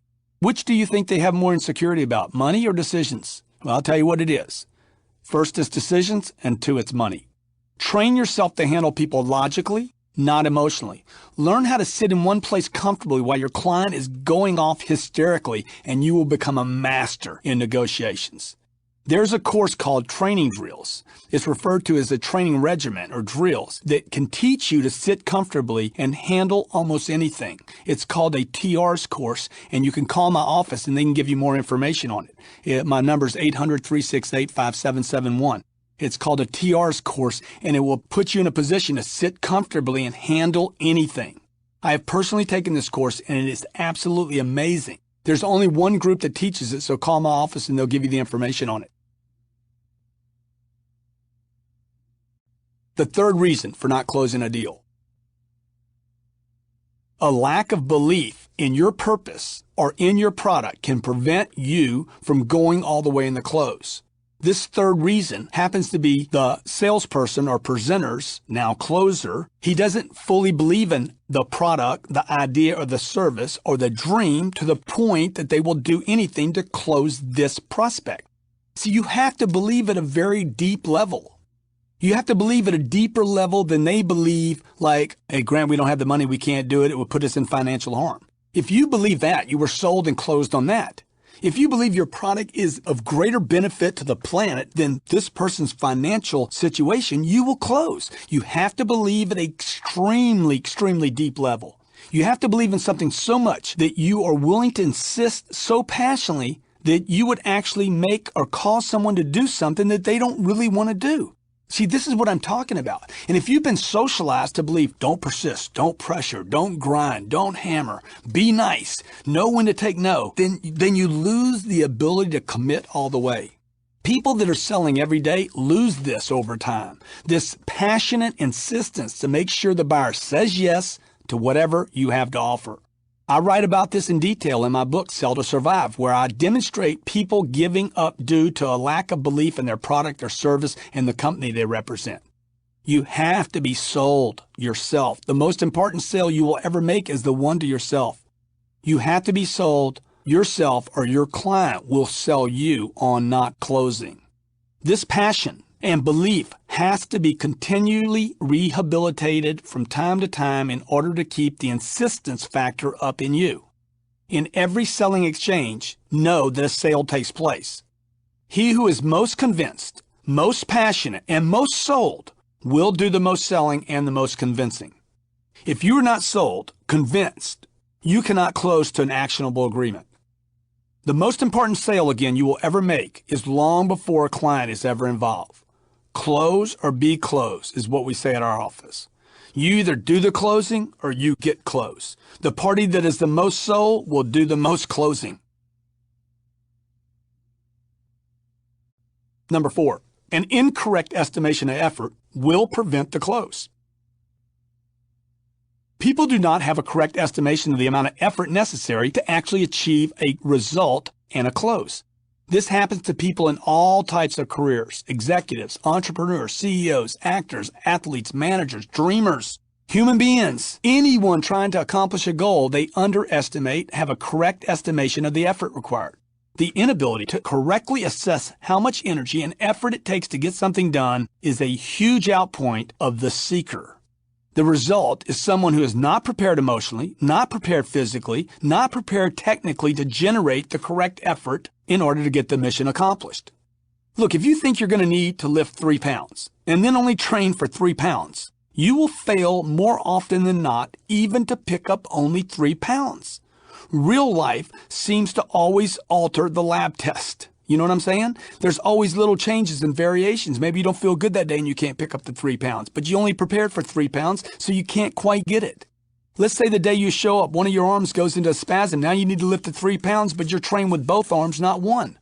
Problem, if you had trained to handle 30 pounds, then no matter the challenges you face in the real world, you will be able to handle 3 pounds, an incorrect estimation of preparation in order to get the job done. You wouldn't go on a 30-mile trip with only a half a tank of gas, would you? You know, one day this will be an outdated audio program because you'll be able to go 30 miles on maybe a tenth of gas, or maybe we're not even using gas anymore. But incorrect estimation of effort is a major miscalculation in goal achievement. Have you allotted the time, the effort, the amount of insistence, the amount of enthusiasm?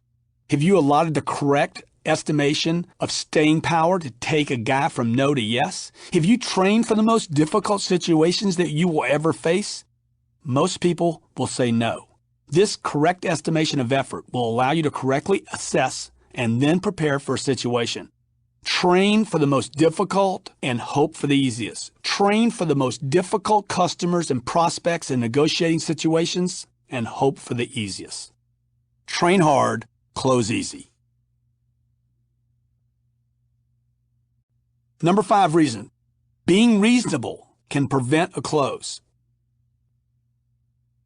This is a human condition that seems to have perpetuated our entire society over the years, encouraging you to settle, to be happy, to take it easy, to be satisfied, and hey, what's wrong? Let's just do it tomorrow. People have lost the importance of completing tasks and getting things done, closed. Urgency to complete as a daily habit is missing in our society today. The individual only becomes urgent when his survival is threatened. Most of the time, this is too late. The close is just the last step of a cycle of actions involved in selling and presenting and proposing and negotiating. It is no different than how bagging the grass and bringing the grass out to the street after cutting your lawn is the last cycle of mowing a lawn. Until something is completed, look, it's not done. Get unreasonable about that. If I didn't complete it, I didn't finish it. If I didn't close it, it's not done. One of the things I work on in my life is to complete actions started. As I say this, I'm thinking about all the things sitting on my desk right now undone, and that bothers me. I need to go back to my office today and complete each one of those cycles because all those are closes. Look, the more I complete, the more I complete, right? The more I complete, the more I complete, and the more I complete, the more I can complete new things. The less I complete, finish, close, the less I can complete, which ultimately reduces my desire to start new projects. Salespeople with unclosed deals are punished more than they will ever know. But watch someone become less and less ambitious as more and more deals don't close. Why? All these unclosed cycles. Get in the habit of approaching everything with a sense of completion and an urgency to complete. Never be reasonable with time. This discipline is critical to mounting up sale after sale, and one that is understood by the heavy hitters. How do you manage time? Complete every action once started. Do it as fast as you possibly can, and then go and do another task. The same with closing deals. Don't put off closing what you can close today. My sister had a friend that wanted to buy my first book for me, and she asked me if I would send a book out and wait for her to write a check. I said, sure, I can do that, or I can call her and get the money, send the book out, and close it now. My sister said, Grant, you can't need $30 that bad. What's so urgent? And I told her, look, it has nothing to do with $30. It has more to do with creating the discipline in my life to urgently attack finishing things, regardless of how small they are, so that I can go on to the next thing. Don't be reasonable on this point of urgency at closing now. Be urgent. Then you're going to hit into like, oh man, am I going to be too insistent? And then they're going to think I'm pressuring them. See, you got to get all these corrected. Practice finishing everything you start as a discipline, insisting to start closing the deal now. The urgent desire to close a deal, any deal, no matter the amount, is what I live by. One closed deal becomes a second closed deal. Two closed deal becomes a third one. I get the momentum. I start winning. I become a better husband. I become a better father. I become a better employer. I become better at everything. Be urgent and don't be reasonable ever. Number 6, no financial plan in place that can prevent the close. See, what I mean by that is the salesperson or the presenter operates without a valid financial plan. Therefore, they lack the proper motivation, underestimating the importance of every close to their financial plan. Now, we're not talking about closing here. We're talking about you having a financial plan that would put pressure on you to get the job done. Because the truth is, when you have to get something done, notice it gets done. Here's a fact. If you're just working to make someone else's dreams come true, you will never be a great closer. On the other hand, if you want to make sure your wife can buy anything she wants or your husband can get anything they want, you can become a great closer. You want to make sure you and your family can have everything they've ever wanted and that you can take care of every possible situation that comes your way, you can become a great closer. If you took the time to build a financial plan for yourself that takes care of more than just your bills but will create financial freedom for yourself in the future, you will be a great closer. People greatly underestimate how much money it actually takes to truly ensure their financial freedom and their financial future. People are reasonable, apparently unconscious, and even unwilling to confront this area of financial planning. Many people have a hard time closing because they don't have the correct motivation to do the things that may be uncomfortable in order to get the job done and the deal closed. Look, just paying your bills, the gas bill, the water bill, the house payment, the car payment, the Visa, the MasterCard, whatever, your bills, just getting those paid will never cause you to be a great closer because the purpose is not meaningful enough for you. Who's going to get excited? Oh, I got to close this deal because I want to pay my gas bill. All right? Okay, good. You close it. But what else? Some of the best closers I've ever met were those who didn't do it for profit, but they did it for purpose. They had their purpose correctly aligned. For instance, fundraisers are some of the best closers I have ever met in my life. Why? They're not getting paid. But you see, because they're so aligned with the purpose of their charity needing money, they insist, they persist, they are motivated, they are staying in the deal, they keep making phone calls. Why? Because the purpose is high. Now, what does this have to do with your financial plan? Your financial purpose, your financial plan and purpose need to be aligned. And you're underestimating the finances needed to make your dreams and your life purposes come true. These fundraisers, these people are master closers, many of them, at getting money from others. Why? Because they're so committed and so dedicated to their purpose, and they have a clear understanding of the true financial needs of that charity. You have to get a proper financial plan put in place in order to have the proper drive, the need to get the job done and close. Now, I'm going to be creating a new program just on that. What is the proper financial plan? Most of the people I spoke to, a group of 300 people, 95% by survey did not even understand what a financial plan was. They only understood a budget, not the money they needed to create. Okay, the money you spend is not as important as the money you create. Would you agree? You know, at the age of 25, over 25 years ago, I put a financial plan in place. Prior to that, I didn't even have one. And this financial plan caused me to push harder than others around me. Now, I could go into every deal knowing that that deal, even the smallest deals, contributed to what I called the Grant Cardone Financial Freedom Plan. See, I didn't have the money to fund my plan, my car, my real estate investment. I didn't have that money. I put a plan, built a plan, and said, this is what you would need, Grant, so that you could invest in real estate, so you could invest in the stock market, so you could save money, so you could build a retirement plan, so you could have the cars you wanted. I built that kind of plan, and every time I went into a deal, I looked at others as a participation or a partner in funding my financial freedom plan. Too many people go to work to work. This is even a famous saying, go to work to work. Man, I don't want to go to work to work. I want to go to work to prosper. If I wanted to work hard, I'd go dig a ditch. What about you? Quit going to work.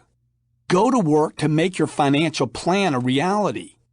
Too many people go to work and do so for the next 40 years to later discover they're short on money and long on years. You don't want to be short on money and long on years. You want to be long on money and short on years. That would suggest that most people in the marketplace today are incorrectly estimating the financial needs or never creating a financial plan at all. I was recently on Fox Business News, and I was telling them, look, everybody's underestimating how much money it takes to get by in life. Look at the number of people having financial problems. They're underestimating what it takes to get by. Get a financial plan today and make sure it is going to do more than just pay your bills. But create a financial plan for you and your household that will provide you with security, with, a safety net, with retirement accounts, with all the things you've ever dreamed of, and you will become a better closer. You will start closing more deals, and you will quit underestimating the amount of effort, energy, and enthusiasm it takes to get a deal done. Bottom line is, if you underestimate what it takes to create financial freedom, then it only makes sense that you will underestimate what it takes to close a deal.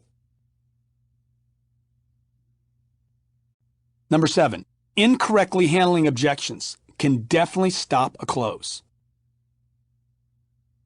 Now, this is a purely technical issue, can easily be handled by someone that is willing to put in the time and effort and practice how to handle all the situations a closer can experience. I have spent years mastering, and yes, I say that humbly, I have mastered the art of handling objections. And I did so because I was completely dedicated and no longer desired to be pushed around or stumped in the close. I got tired of people just giving me excuses and not knowing how to handle them. I got tired of being stumped and not knowing what to do. I got tired of going to management. What do I do? And they don't know either. So many of the other salespeople crossed their fingers and hoped for the best, were unwilling to put in the time to really know the game of handling objections.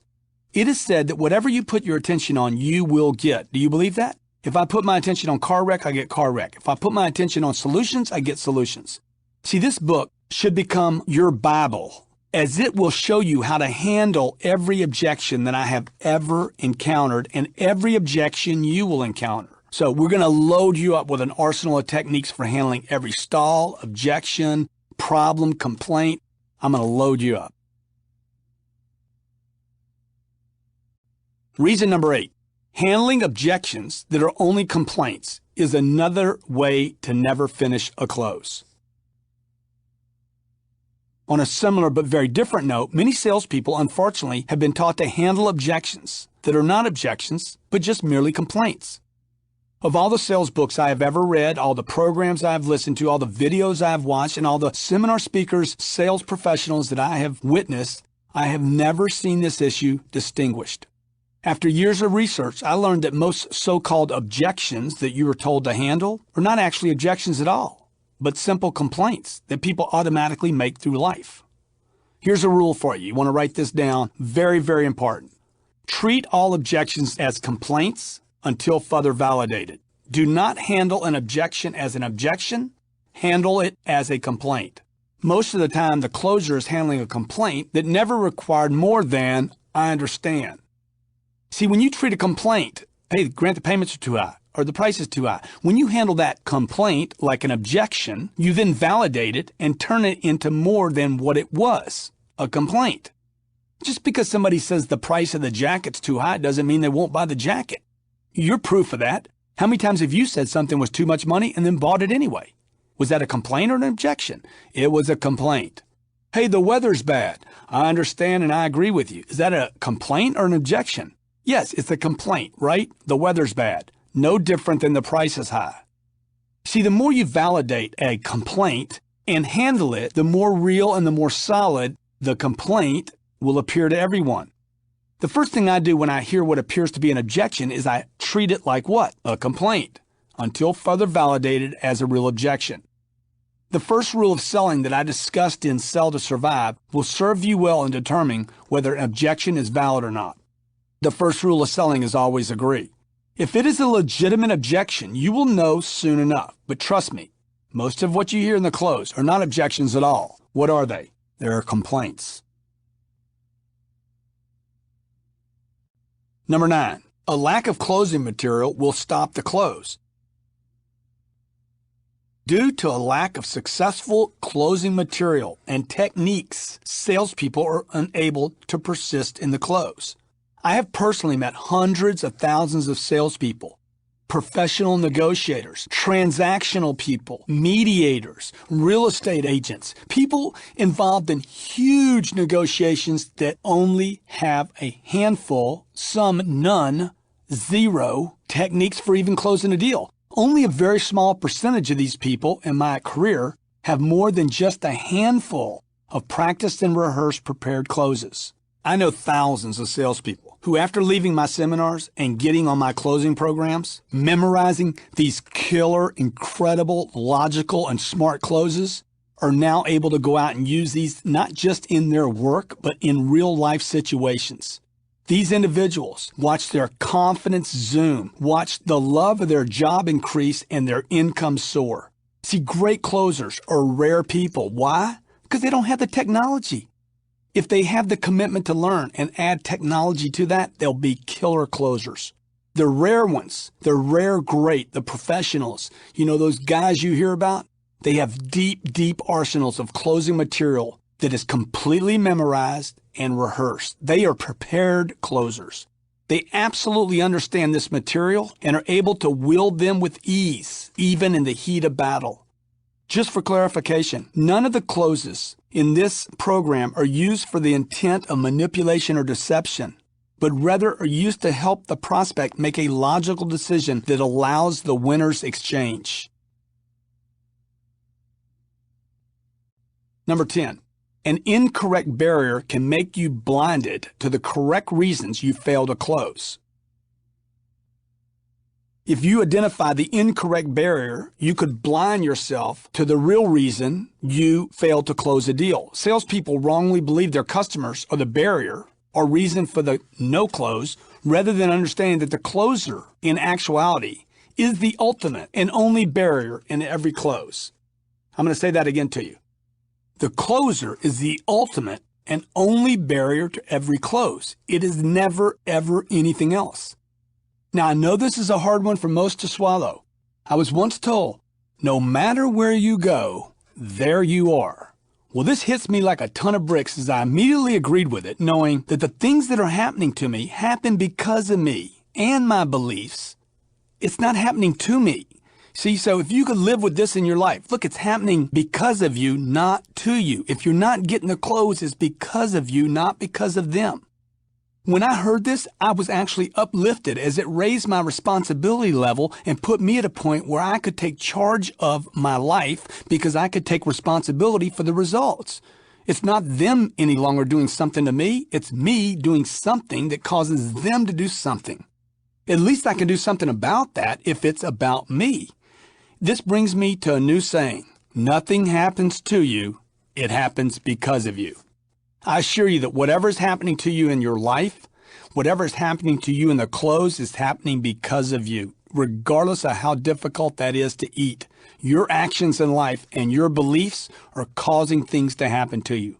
Whatever objections or situations that are recurring over and over again are happening because of you, because of some agreement you have, or some belief you have, or some mental creation you continue to validate. What you focus on, I think you would agree, you will attract. Things like car wrecks. Think about a car wreck long enough and you will have a car wreck. Think about the flu long enough and you will get the flu. Look, the media every year around December, January starts convincing everybody to get the flu. Think about prices being too high. I guarantee you everywhere you go, the prices will be too high. If you think you need to think and time's a problem, you will always be out of time and you will always need to think. If you believe you need to shop or you can't make rash decisions, whatever you believe will show up in the close. I know it sounds way out there, but just look at your own life. Look at the objections you continue to get in the close, and I assure you, you have some basic agreement with them somewhere in your life. This is happening to you because of you. And if you trust me long enough to look at how this might be true, you will find out it is true. For the next week, I want you to write down every objection, also called a complaint, first a complaint. I want you to write down every objection you get, and I want you to see how many of those you do in your own life. Grant, I need to think about it. Guarantee you're doing that in your own life. Grant, the price is too high. Guarantee you, everywhere you go, that's what you believe. We can't afford this right now. I promise you, you do that. Grant, we never make a rash decision. Guarantee you, you have some belief about that in your own life. You will be amazed at the connection between the objections you're getting and the beliefs and ideas and thoughts that you maintain in your own life. Okay, so there's your 10 reasons. You want to really look at those, really study those, and start looking at where you can improve. This book is going to give you a tremendous arsenal, but you got to get your head right around these as well, okay? Your head right around selling, about the commitment, about the consistency. You got to get your heart into it. The rules. Like any game, particularly in closing, there are rules, and you must abide by these rules to ensure your success. Now, there are 20 major rules that I identify, and they're laid out below, and I'm going to comment on each. These rules should be looked over from time to time, and you should treat them as a firm policy that you will not violate under any condition. Rule number 1, always be seated when negotiating and closing. This is a highly violated policy that is missed by every seasoned professional. You will hardly ever close someone while standing up. The saying goes, present the product, service, idea on your feet, always negotiate the terms from your seat. In addition to making sure you're seated when attempting agreement and closure, you want to also have the prospect seated. Even if your prospect stands up in mid-negotiations, remain seated, suggesting you're not done. Do not react by standing up. Stay seated will show confidence of the ability to come to an agreement. Going from a seating position to a standing position suggests somehow that something has changed and will allow your prospect to exit and end the negotiations. Rule number 2, always present your proposal in writing. People do not believe what they hear, they believe what they see. That which is written is more credible and more valued than that which is simply spoken. The old saying, talk is cheap, plays out big here. Always have a legal pad available so you can make points on the legal pad separate from the contract. Anything offered as points of value should be included. Anything expected should be written down. Anything taken for granted should be written down because it becomes real to them. Example, if your product or service, for instance, has a warranty that is standard in your offering, you should still write it down as something your buyer gets when they make a decision with you. This is overlooked by 99% of all negotiators in the close, as they assume because it's included, it should not be disclosed, and certainly would never be used as a closing point. Why not? It's included as part of your presentation, as part of your package, as part of your overall benefits. Anything of value should be accented, should be written down, should be validated in writing, and should be used to build your case of logic as to the many reasons someone would do business with you and close with you. Hey, if you're a good guy, write it down. If you've been in business 25 years, write it down. Whatever it is you can add value to, the written word is more valuable than the heard word. Rule number 3, always clearly communicate your proposal. It is important that you rehearse and clearly communicate what your offer is, what your benefits are, what your presentation includes. Work it out. Don't mumble. Don't cover your mouth. Speak clearly. Speak confidently so that your offer is communicated in a manner that suggests optimism, pride, and credibility. No one will trust a person who cannot communicate clearly and confidently. Practice your delivery. And do not just assume you're coming over clearly. Maybe video yourself and see it. I practiced using recorders and videos for years and then playing them back to ensure that my communication was coming across in the way that I intended. Rule number 4, always make eye contact. It is very important that you learn to maintain eye contact with your prospect.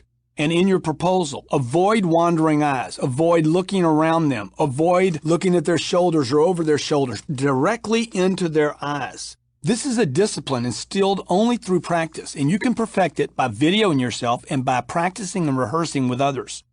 Most of the population on this planet does not make eye contact today. Just walk down the street, get on an elevator, ask someone a question. Try it today. Try 10 people, and 8 of them won't even look you in the eyes. All you have to do to prove it is just walk to the coffee shop. Walk down the street and ask a question. You'll see what I mean, okay? So if I start giving people eye contact, they're going to be like, wow, man, the guy's looking at me. They might not even know consciously that something's different because so many people don't do this. It is vital to be believed that you're making eye contact. It is vital for you to be believed that you make eye contact with your prospect, as it suggests interest in them, dedication and commitment to them, and confidence in yourself, your products, your services, and what you are proposing. Learn to make eye contact. Rule number 5, always have a pen available. Closing is great, except for the closer that finds himself without a pen and a contract can't really close. See, I remember once I was closing a deal. My prospect agreed. I reached for my pen, which I had misplaced, and the prospect took this as a sign that he shouldn't close and didn't. Can you believe that? I went to reach for my pen. I'm like, oh man, I don't have my pen. I got to go to another room. He's like, by the time I got back, you know what, Grant, I changed my mind. He actually took this as a reason, like, oh, the pen's not there, so maybe this is the gods telling me I shouldn't close. I was devastated. And I said, okay, Grant, new policy, put a policy in place. I refuse to go anywhere without my sword ever. And my sword is my pen. The only way you can close is with ink and agreement and with action. So get them to sign. That means you need a pen. All agreements. I don't know of any agreement on this planet that doesn't require a signature and won't require ink at some point. Keep a pen available on you at all times. And in fact, you should have a backup pen as well. Also consider getting a nice pen, something that portrays you as a professional. Invest in nice things, and you will have nice things. Rule number 6, know how to use humor to relieve pressure. Now, this is an absolute art known and practiced by all the greats. Life sometimes reveals itself through stories, and everyone loves a good story. If the story contains humor, it will cause people to relax. Now, be careful that your humor doesn't offend, should not be off color, but rather it should tell or convey a story, and it should relieve pressure in the close. That is the purpose of humor. It's not to be funny. Avoid using humor that makes fun of others. Use humor that causes your prospect to feel good, to feel positive, and that reminds them that life is to be enjoyed, not endured. Any humor that can make people feel good, inspired, or hopeful is always appropriate. People are more likely to make decisions when they're less serious than when they become very serious. Would you agree? People are more likely to make a decision when they are less serious than when they become very serious. People pay more for entertainment in this country than they do for an education. Do you understand? Jay Leno will make more money this year to host The Tonight Show than all the teachers combined in the city of Los Angeles. Why is that? Because people want to feel good. Make sure your humor makes your prospect feel good.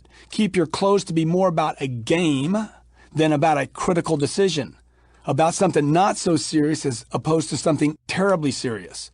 Make it more about how they will look good, feel good, and how they're doing the right thing than about it being some serious thing to do. You as a closer will close more deals when you're able to cause your client to lighten up, to laugh, to have fun, and to be less serious. I have used humor my entire selling career to take the edge off. And combine that with the right techniques on how to finish to close, you will become unstoppable. Rule number 7, always ask one more time. This is a perpetuating rule because one more time is always one more time. This is what separates the closers from the sellers and the big money from the average. To continue to ask, to continue to persist, to figure out another way to circle back after being told no, to figure out how to reposition your negotiations and ask one more time, always one more time, is ultimately what will make you a great closer. This requires you have a deep, very deep arsenal of techniques and a total and complete understanding of all the closes in a variety of orders so that you can continue to persist. The only way to wear out resistance is through persistence. And this requires that you know the information in this program and you know it so well that you can weave all the closes back and forth. You can route back and go back and grab another one. You don't rely on one or two, but you have hundreds to use to finally get the buyer or your prospect to say yes. This area of persistence is also a social issue, as you were told again as a child that persistence was actually a bad thing. That it was rude, obnoxious, that you're not listening, that you don't ask me again. How many times were you told that? You're stubborn, all these negative connotations connected with being persistent. Look, stubborn is a good thing. Asking again and again and again is the sign of someone that knows how to get what they want in life.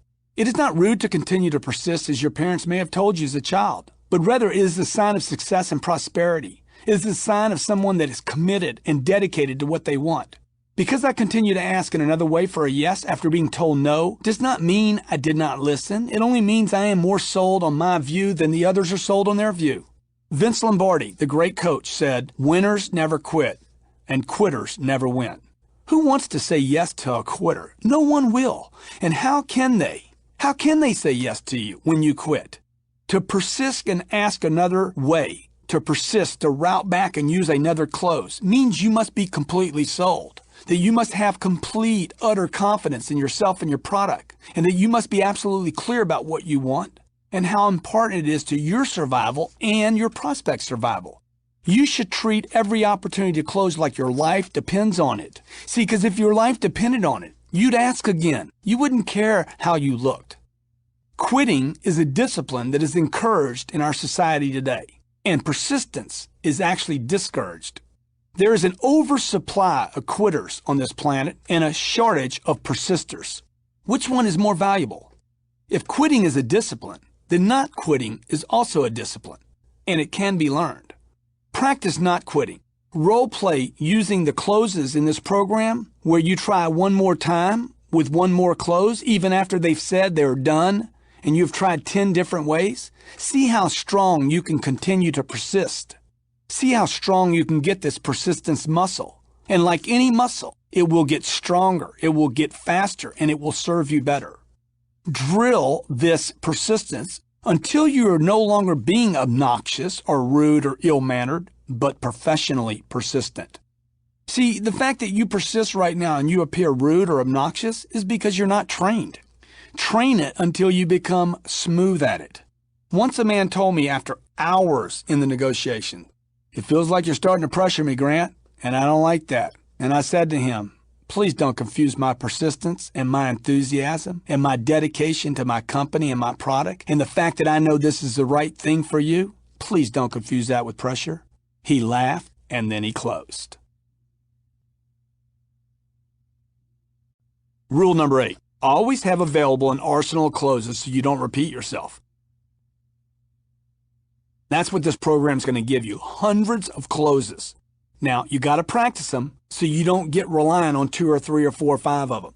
Most salespeople, most presenters, negotiators, and professional proposals fail because the individual presenting quit because they lacked a variation or an arsenal which this program will give you.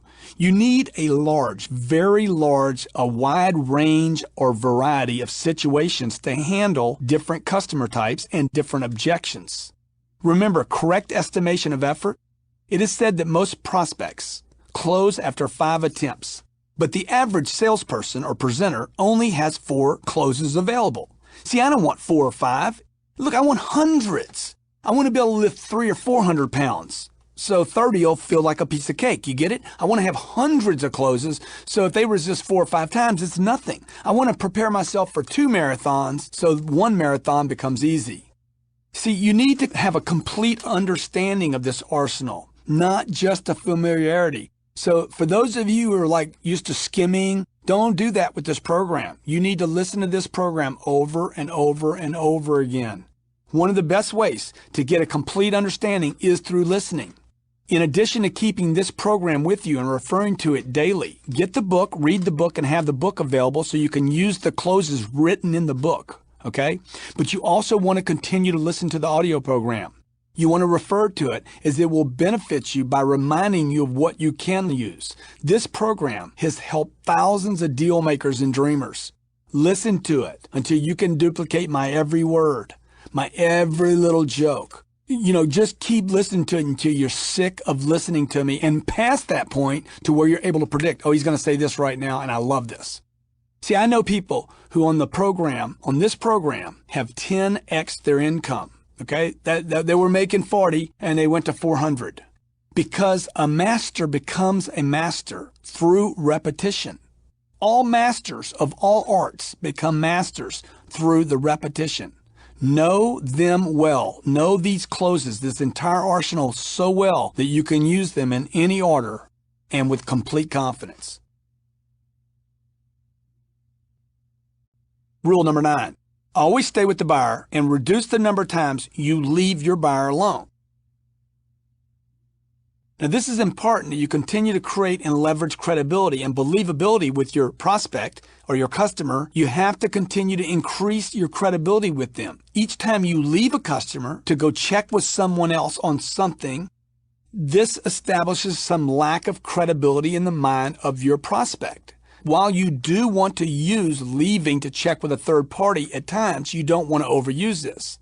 This is the great notoriety of the automobile dealer who continues to send the salesperson back and forth over and over, and the greatest peeve of the buying public of automobiles. This back and forth creates undue antagonism in the negotiations. It actually lowers the perceived value of the salesperson. It reduces the customer's experience to negative. Reduces customer experience, extends the closing time, and actually affects the end price that they get for their product. This does not mean there's not an appropriate time to leave, and there is, as using a third party or authority can be a very powerful close, but you don't want to overuse it. You want to stay with the money, stay in your presentations, and quit leaving so often.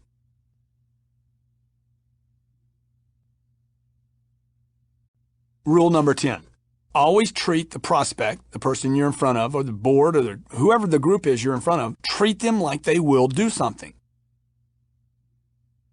One of the biggest errors made in negotiations, particularly by experienced negotiators and salespeople, is the mistaken ability, or disability in this case, to determine who is and who is not a buyer. Now, anyone that's listening to this program can think back over your career, as short or long as it may be, of multiple times when you made this error, and it cost you business. You thought, oh, they're not going to buy, they can't buy, this is a problem, that's a problem. You predicted the future on their behalf, and you were wrong. They went out and bought from someone else. I have been on hundreds of transactions whereby I was told there was absolutely no way the person would close. And because I treated them like they would, I went in, handled their problems, handled the objections, handled the complaints, handled the situations. Because I treated them as they would, they did, after being told there's no way they would. See, regardless of the circumstances, no money, no budget, no taxes are due, I can't do this, I'm not the decision maker, I can't make a decision. Always, always, always, okay, regardless of who you're dealing with, treat them like they can do something. You see, I have this little trick I play on myself when I'm in a close whereby I survey the prospect for all the signs that demonstrate to me that they have bought in the past. They have made decisions in the past. I look at the scene, Let's say I'm in a negotiation right now. I look around the room. Oh, wow. The watch they have, they bought that. The shirt they own, they bought that. The suit they're wearing, they bought that. The necklace she's wearing, she bought that. The car they drove up in, the office they're renting, the place, the house they live in, the credit cards they have. Oh, he's got a trophy on his desk. Somebody paid for that. He's got files over here. He's got a phone bill every month. I want to create all the evidence that I can that this person in front of me has actually demonstrated the ability and history of actually closing with others. So regardless of what I'm hearing them say, I always tell myself, every buyer is a buyer. Treat them as a buyer and they will turn into a buyer if you treat them like a buyer. You get it? Every buyer is a buyer. Treat them as a buyer. They will turn into a buyer if you treat them like a buyer. It's a nice little rhythm, a nice little poem you can make up for yourself. Treat the buyer like a buyer because they will buy someday, somehow, some way. Rule number 11. Always know you can come to an agreement. Now, this ties into number 10. This is the mental attitude that has to be further developed in all of us. And that attitude needs to be protected. This attitude of they will do something has to be protected like all the gold at Fort Knox, if there's even gold at Fort Knox anymore. I continue to maintain this idea that they will come to an agreement no matter what I am told, almost to the point of deluding myself. I continue to tell myself no matter what, they will do something. So that I start to convince me. You know the old saying, where there's a will, there's a way? This mindset of knowing that I can come to an agreement, that I will reach an agreement, requires me to eliminate all the negativity that comes my way from my environment, as though negativity was a disease that kills. And by the way, it does. People spend billions of dollars trying to protect their bodies from diseases and spend next to nothing on protecting their minds from the endless viral infections of we can't do that. It's not possible. There's no way, and on and on. The newspapers, television, and radio are the disease carriers and cancers of our day, spreading misinformation and mental contamination that brings wreckage to marriages, careers, finances, and people's dreams. If you don't have my Rules to Success program that comes on DVD or CD, this is a tremendous tool for making sure you always can maintain a positive mental attitude throughout the close. The people that you work with, managers, salespeople, other employees, the receptionists, anybody in your organization that has any kind of negativity going on, handle them as they are carriers, much like they would be of the flu or cold or a venereal disease. You don't want it, right? Good. Then tell them to knock it off. And I would encourage you to do the same thing with newspapers and television and radio. Knock it off. It's killing you. You have to maintain an attitude of agreement. And if you have anyone negative in your environment, you might want to let them just, maybe stop this piece, rewind it, and have them listen to it. Because you need to either handle them or you need to get away from them. Because either way, they're going to affect you. You're going to either affect them positively and have them handle themselves and clean up their act and clean up their head and clean up their actions. Or, hey, get them out of your environment so you don't get sick like they are. Rule number 12. Always maintain a positive demeanor no matter the response from your prospect or, for that fact, from management that is on your side. You understand what I'm saying? You got a prospect being negative. You got maybe management being negative. It is critical, as stated above, that you maintain an attitude of being positive no matter how your prospect, no matter how ridiculous that prospect is or their offer may be. Keep it light, stay positive, maintain a positive, professional, can-do attitude regardless and throughout the entire negotiations. In my marriage, my wife and I do everything we can daily to keep our life light and easy, fun and flowing so we can excel in our marriage and in our lives. We effort to do the same thing in our offices regardless of the results so as to keep things positive, upbeat, even game-like. It is said you can't always control what is happening to you, but you can control how you respond to it. When you're closing a deal, it is critical that you control your attitude regardless of your prospect's attitude. When you go negative due to the buyer or prospect being negative, there's only one outcome, and it's not positive. When they're negative and you stay positive, it only makes you look that much better and more attractive. When they become insane and emotional and you're rational and logical and positive, it makes you look even more sane. When the world's going crazy and you're the only sane person, you become the leader automatically and people will do and go where you say to go. Negativity always gives into positive, always, as long as you're more positive than they are negative. Now, this attitude thing has to be practiced, and it needs to be practiced not just by the new person, the rookie, by the guy that's been around 2 or 3 or 4 years, but needs to be practiced as well by seasoned people. A word of caution to the most successful and seasoned professionals listening to this program. You, of all the groups that listen to this program, you must practice this more than any other group.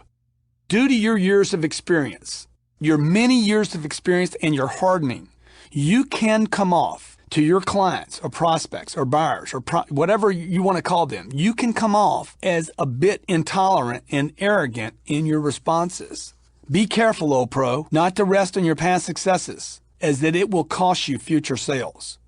One great book says, "The meek will inherit the earth." And I say, those that can stay positive no matter what is happening around them will inherit the treasures of the earth. Rule number 13, always smile no matter the outcome. Always smile no matter the response or the objection or regardless of the communications. This is not just about being positive now. This is taking it to what your physical manifestations. You have to practice this until you're able to genuinely smile regardless of the situation. The 6-month-old child seems to do this naturally and melts everyone in her path. Walk around and see how children smile, and you will see the financial value that awaits you by rehabilitating your ability to be able to smile throughout the close. Now, for the next week, I'm going to give you a little challenge. For the next week, practice smiling with everyone in every situation you encounter, including arguments, disagreements, when you don't get your way, and every time you perceive poor service. I want you to smile. Every time you get in an argument, I want you to smile. Every time you get a disagreement, I want you to smile when you don't get your way, and I want you to smile when you don't get good service. I want you to smile big, and I want you to smile always. Do this until you're able to argue with a smile. Disagree with a smile, negotiate with a smile, overcome objections with a smile, and close with a smile. Until you do that, you will never be the master of your profession. Smile always. Smile in every situation. Have you ever noticed that very successful people smile all the time? It's not because they're successful that they are smiling. It's how they got successful. Don't you get it? You're like, oh yeah, I could smile too if I had his money. Dude, he was smiling before he had the money. This is that $1 million tip smile, okay? This is the guy smiling. That's why people do good things. But you ever seen an ugly guy with a beautiful woman? It's because he had a good attitude. It's not because he was pretty. Rule number 14, always treat the buyer, the prospect, the person across from you, always treat them like they can. I have always said, if you treat someone like they have money, they will act like they have money. You understand? If I treat somebody like they have money, they'll act like they have money. They'll even act with regards to money with money they don't have. If you treat someone in a certain manner, they will respond in that manner. Treat me like I won't buy, and I assure you, I will not buy. All your words, responses, actions, facial expressions, your handling objections need to communicate that you're treating the person across from you as though they are someone that will do something, that is going to say yes, that will ultimately go along with your proposal. Treat them like they're going to play, and they will play.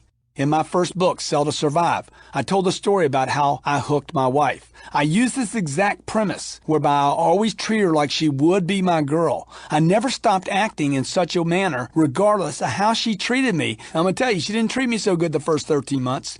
Even when it wasn't positive, I maintained she will. Even today, when she gets mad at me, I treat her as though she loves me, admires me, and as though I can do no wrong in her eyes. Sooner, and sometimes later, I close her on this. Your buyer, your prospect will become whatever you believe about them every time. Treat them like they will play no matter what. Rule number 15, always acknowledge the offer. Always acknowledge the buyer for any offer they make and every communication they make. Regardless of what the buyer offers in the negotiations, even if it's absolutely not acceptable, take the time to acknowledge them for that offer. They make you an offer, you know it's not acceptable. Thank you very much for that. I want to congratulate you. That is I really appreciate your time to make that offer. See, the wannabe closer doesn't take the time to acknowledge the prospect. They don't take the time to acknowledge the offer because they're so intent on selling their proposal and then fail to acknowledge what was even offered in the first place. Because once somebody offers something, at least you got them moving in the right direction. When you don't take the time to acknowledge, you only make the matters worse for yourself as your prospect becomes more solid about what they just offered as they didn't get acknowledged. See, if somebody says, hey man, Grant, I'm really mad at you, and I just completely disregard they say that, what do you think they're going to do next time? They're going to get more solid, and they're going to say, hey, I told you, I'm really mad at you. And if I keep not acknowledging them, they're going to keep raising their voice until I hear them. Take the time to say to every offer, regardless of what it is, how ridiculous it is, how crazy it is, how stupid it is, regardless, acknowledge. I appreciate you for making that suggestion and then move back into your proposal. So always acknowledge.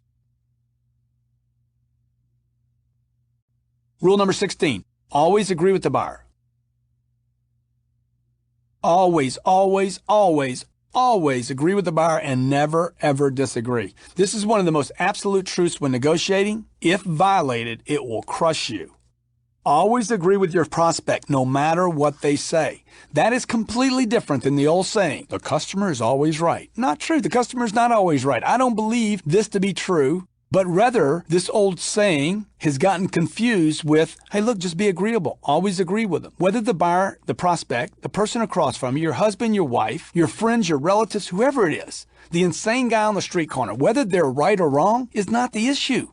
If you want to resolve conflict, if you want to resolve disagreement, it only requires you to agree with the other person's point of view so that you can actually handle the disagreement. Because the moment I say, yeah, I agree with you, they're going to be like, even if they're insane, right? They're going to be like, you do? Yeah, really? See, what do I have? We have some commonality now. We have some communication. For a disagreement to exist, it requires two sides. Once one side agrees with the other side, the other view, the disagreement's over. Disagreement only results in not closing deals. You got to be willing to lose the battle in order to win the war. Be willing to agree with the disagreement in order to move forward to the close. Rule number 17, always look for a solution. Look, the world is filled with can't-do people.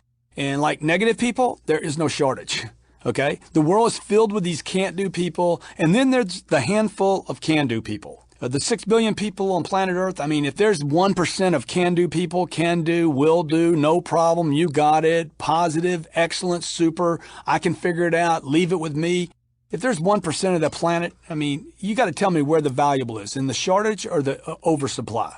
Those that can do, do. Those that can't do, don't do anything except keep telling others that they can't do something. See, no one cares what you can't do. They only care what you can do and how it can be done and how you can meet their specifications and how you can solve their problems and how you can offer their service. Nobody cares what you can't do. No, they don't even hear about it. Hey, man, I need my room upgraded to a suite. Can't do it, sir. I don't care what you can't do. Show me how you can do it. You understand? Hey, I need this audio program fixed. Grant, we can't do that. I don't care. I need this plumbing fixed. I can't do that, Grant. I don't care what you can't do. I want to go to the moon. Oh, we'll never be able to do that. Come on. Can-do attitude. This attitude is about attitude and mental conditioning so that you can always keep moving forward and not hold up, grind out, swamp your negotiations. You got to find a way, figure a way out. You got to have that attitude to look for solutions. Now, we're not attempting space travel here, folks. We're trying to close a deal. There's nothing ever been offered me that I couldn't figure some way to close it. Particularly if I had the attitude that I could figure a way to close it. I need to come up with an earthly solution of how it can work and ask them to participate in finding a solution. Sometimes it requires you to be very, very creative in your thinking. But this goes back to being committed. If you're committed, you get creative. If you're committed to going to another planet, then we'll figure out space travel. See, there has to be a way. Let's figure this thing out together would be your terminology. There has to be a way. Some great lines you can depend on are always, hey, how can we make this work? What can you do to help me make this go right? Sir, help me out here. I'm doing everything I can to make it work for both of us. See, people appreciate those that don't quit, and they appreciate those that always look for a solution. Note, if the people you are closing aren't offering you a job, it's because you're not using the information in this audio program. So one great indicator is, boy, man, you're good, man. Hey, you want to come work for me? When people start offering you jobs, that is a good indicator that you're truly becoming a great closer. Okay, rule number 18. Care so much that you refuse to not close. Now, this goes beyond selling and is more on the line of purpose that we talked about earlier with the charity or fundraiser. An individual reaches incredible heights in their life if what they are doing lines up with their true purpose. That is why you see mission workers, charity workers going at it day and night, endless to make a difference. You know, you see the husband and the wife or the boyfriend and the girlfriend go out to South America, run a charity. They're there for 3 months, sleeping in a tent, no air conditioning, getting all kind of infections. Why? Because their purpose is so big. See, this is missing in most salespeople. Truth is, it's missing in career people, missing in business people, bankers, real estate agents, across the board. It's missing. This idea of purpose is missing, particularly in sales and negotiations, closers, as most people don't correctly and completely align themselves with selling a product and closing a sale with some higher purpose. At the end of the day, your true purpose will carry you through. An employee of mine watched me handle a customer over the phone one day out of my office in Los Angeles. And when the call was over, he stated, man, the difference between your call and my call is the amount of care that you communicate and your desire to help his people. It is not how much you want their money or even the close, but how much you care and how much you want to help another that ultimately will get you what you want in life. Care more and you will close more. Rule number 19. Use the full arsenal of closes. Never depend or get comfortable with 1 or 2 or 3 or 4. Get well versed in all the closes. I have stated this earlier. It is critical that you don't get familiar or comfortable with only a few of these, but prepare yourself to be able to use all of them. Certainly you will find your favorites. That will be the first ones you'll gravitate to. Actually, what you'll gravitate to are the ones you maybe are familiar with or you know or you heard something similar of. You will find those, and those are the easiest for me to remember. You know why? Because you already agree with them. I want you to go grab the rest of them and take time with those. You'll find your favorites, and those that somehow make the most sense to you, you'll move towards. But I want you, again, to take time to get familiar with and be able to use all of them, as one day soon, you will need them all. It's like a hammer. A hammer is always looking for a nail, right? If you're a screwdriver, you're always looking for a screw. You know why? Because that's the purpose of the screwdriver. If you're a closer and you know all these closes, all of them, you will actually start setting up scenarios to where you can use that close. So get familiar with all of them. Rule number 20. Always know that you don't truly provide a service until you close. This is critical. Selling, presenting, demonstrating, promoting, marketing, building trust, making friends. Look, they're all commendable. They're admirable, maybe, but they don't close deals. Breathing and eating are important, but ultimately, it's not the eating and the breathing that you want to do. It's the living you want to do. You get it? Making a friend is not the deal. Building trust is not the deal. Selling, presenting, demonstrating, promoting, that's not the deal. Closing the deal is the deal. If I could live without eating, I would do it absolutely. It'd be good for most of the planet to give up half the eating they're doing. I want to close the deal is the point. You get it? The same with selling and closing as eating, breathing, and living. It's the living you want to do. It's the closing you want to do. Certainly I have to sell. Closing allows you and your company to expand. What's the benefits of closing? We close more deals. We close 20% more deals. What happens to your company? It can expand. It has bigger budgets for advertising. It can get new products. It can do more research and development. All the things that closing does for a company benefits the company. It benefits you. All the things that took place prior to the close were necessary to get the close, but they won't allow for survival and expansion. Close the deal. Be willing to do whatever it takes to close the deal. And know that only until you actually get that critical exchange point that we talked about earlier, only when you get that, the close, do you provide real value. Look, I've been studying selling, negotiating, closing for over 25 years. And I do consider myself an expert in this sector.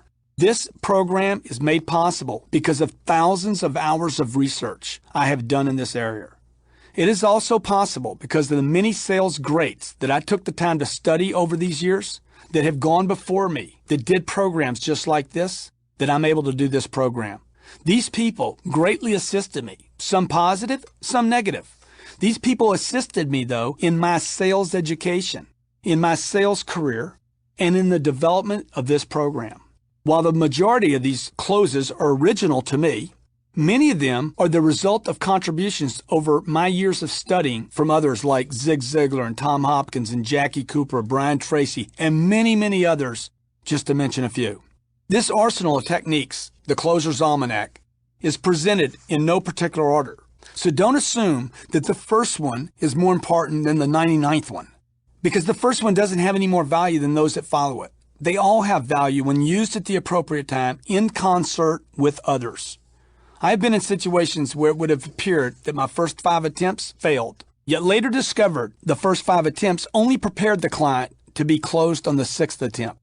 I would never suggest to anyone that one close will get the job done, but I also would not suggest that you cannot close in the first attempt.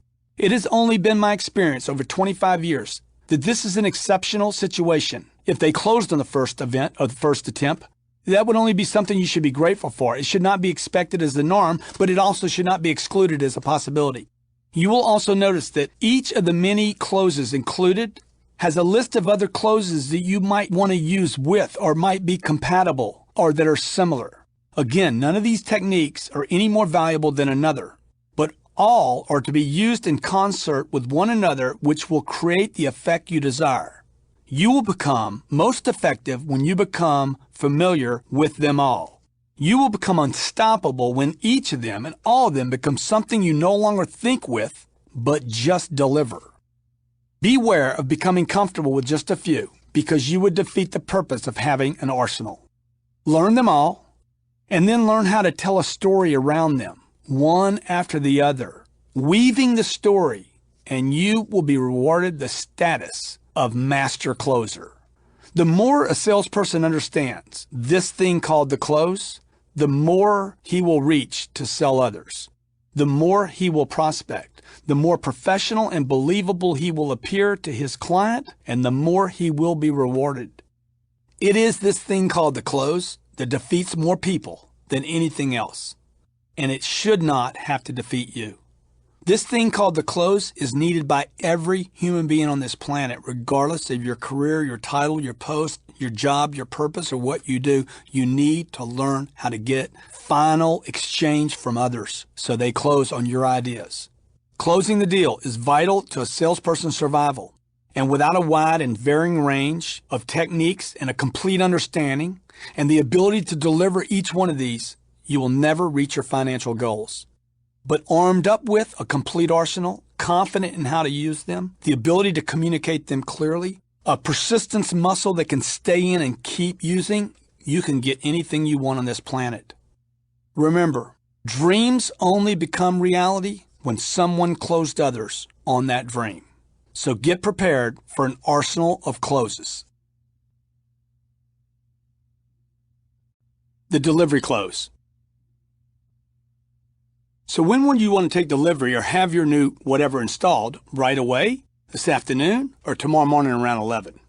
This thing called the delivery close assumes ownership, offers options to say yes to.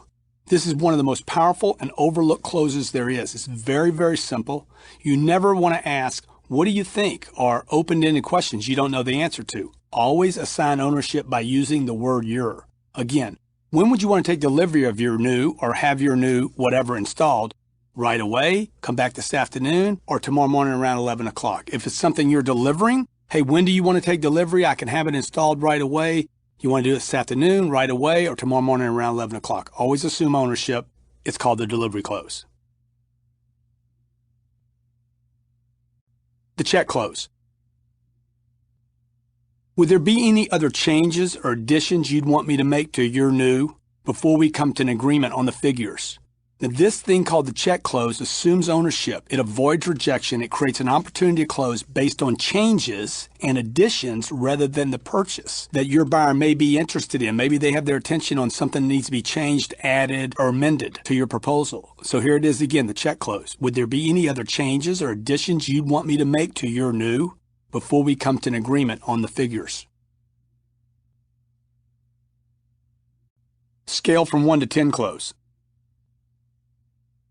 On a scale from 1 to 10, how would you rate your new?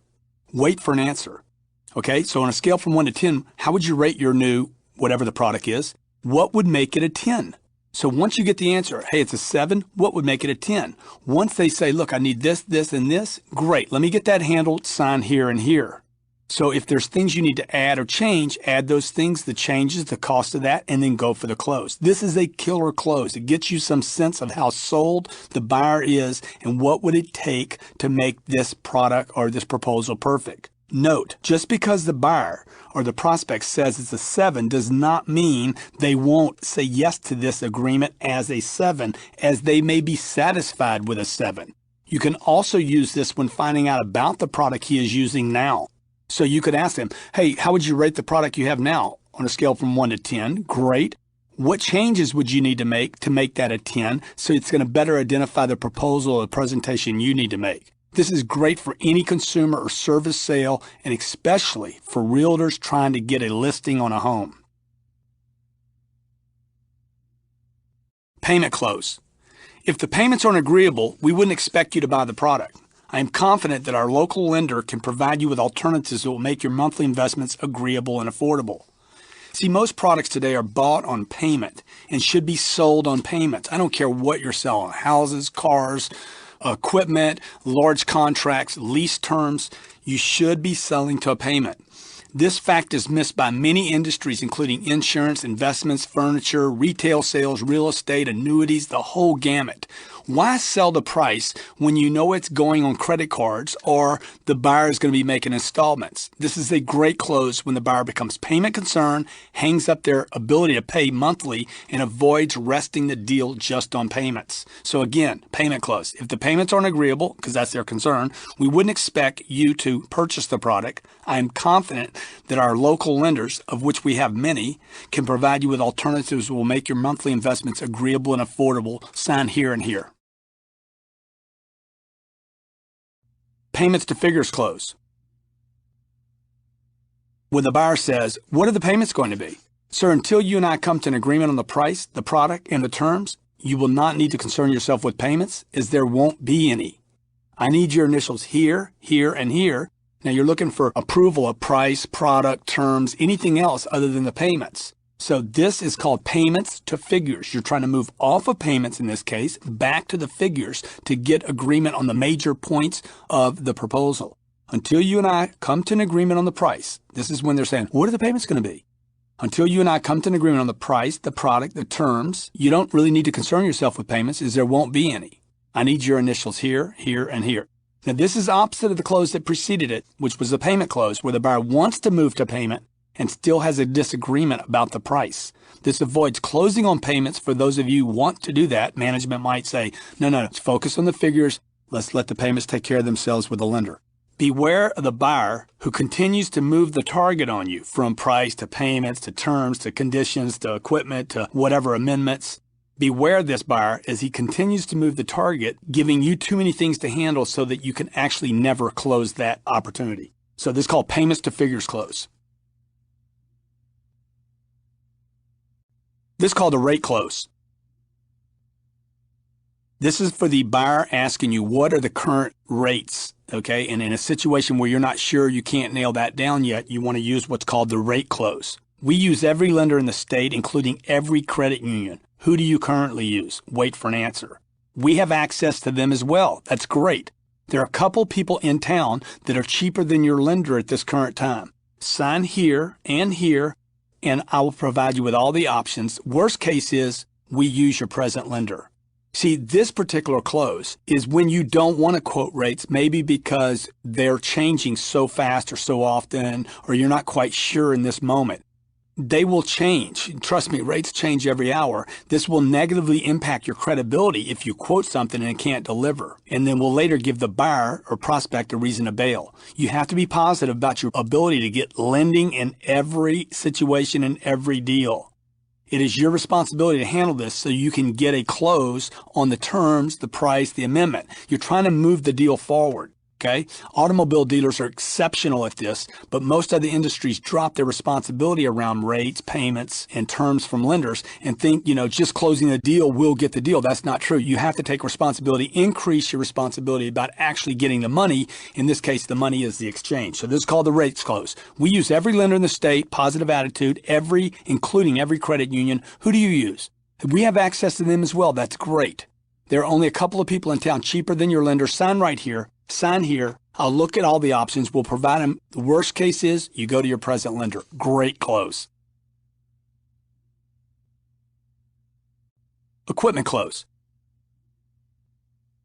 Assuming we can get all the items you told me you wanted and have, and we have the product delivered as you requested, I would need your okay here, here, and here, where I noted the changes. Now this gets the focus off the request of changes and back onto the close. See, again, your buyer or prospect, some of them very professional, know to keep adding things. So you want to nail things down. Ask for the agreement on the figures, assuming you get all the other changes handled. And this does not mean you have to include or give those changes away. So, equipment close. Hey, assuming I can get that added, assuming I can change that, assuming I can get this done, assuming I can do all the things you told me you wanted and have the product delivered as you requested, I need your okay here and here where I noted the changes. Get the close. Title and registration close. One of my absolute favorite closes. Very simple, assumes ownership. Whose name will we be registering your new product in? Your name, your wife's name, the company's name, or both? See, this doesn't ask for an agreement. This doesn't ask, will you do it? This doesn't ask when you want to do it. This says, whose name do you want to put it in? It assumes ownership. Probably the most powerful assumption close of all. You look the buyer dead in the eye, ask for the close. I know I'm going to use this. Personally, I will use this on almost every deal. So, title and registration close. Whose name will we be registering your new product in? Always calling it your new product. Your name, your wife's name, the company's name, or all three. Or in this case, all four. Paperwork close.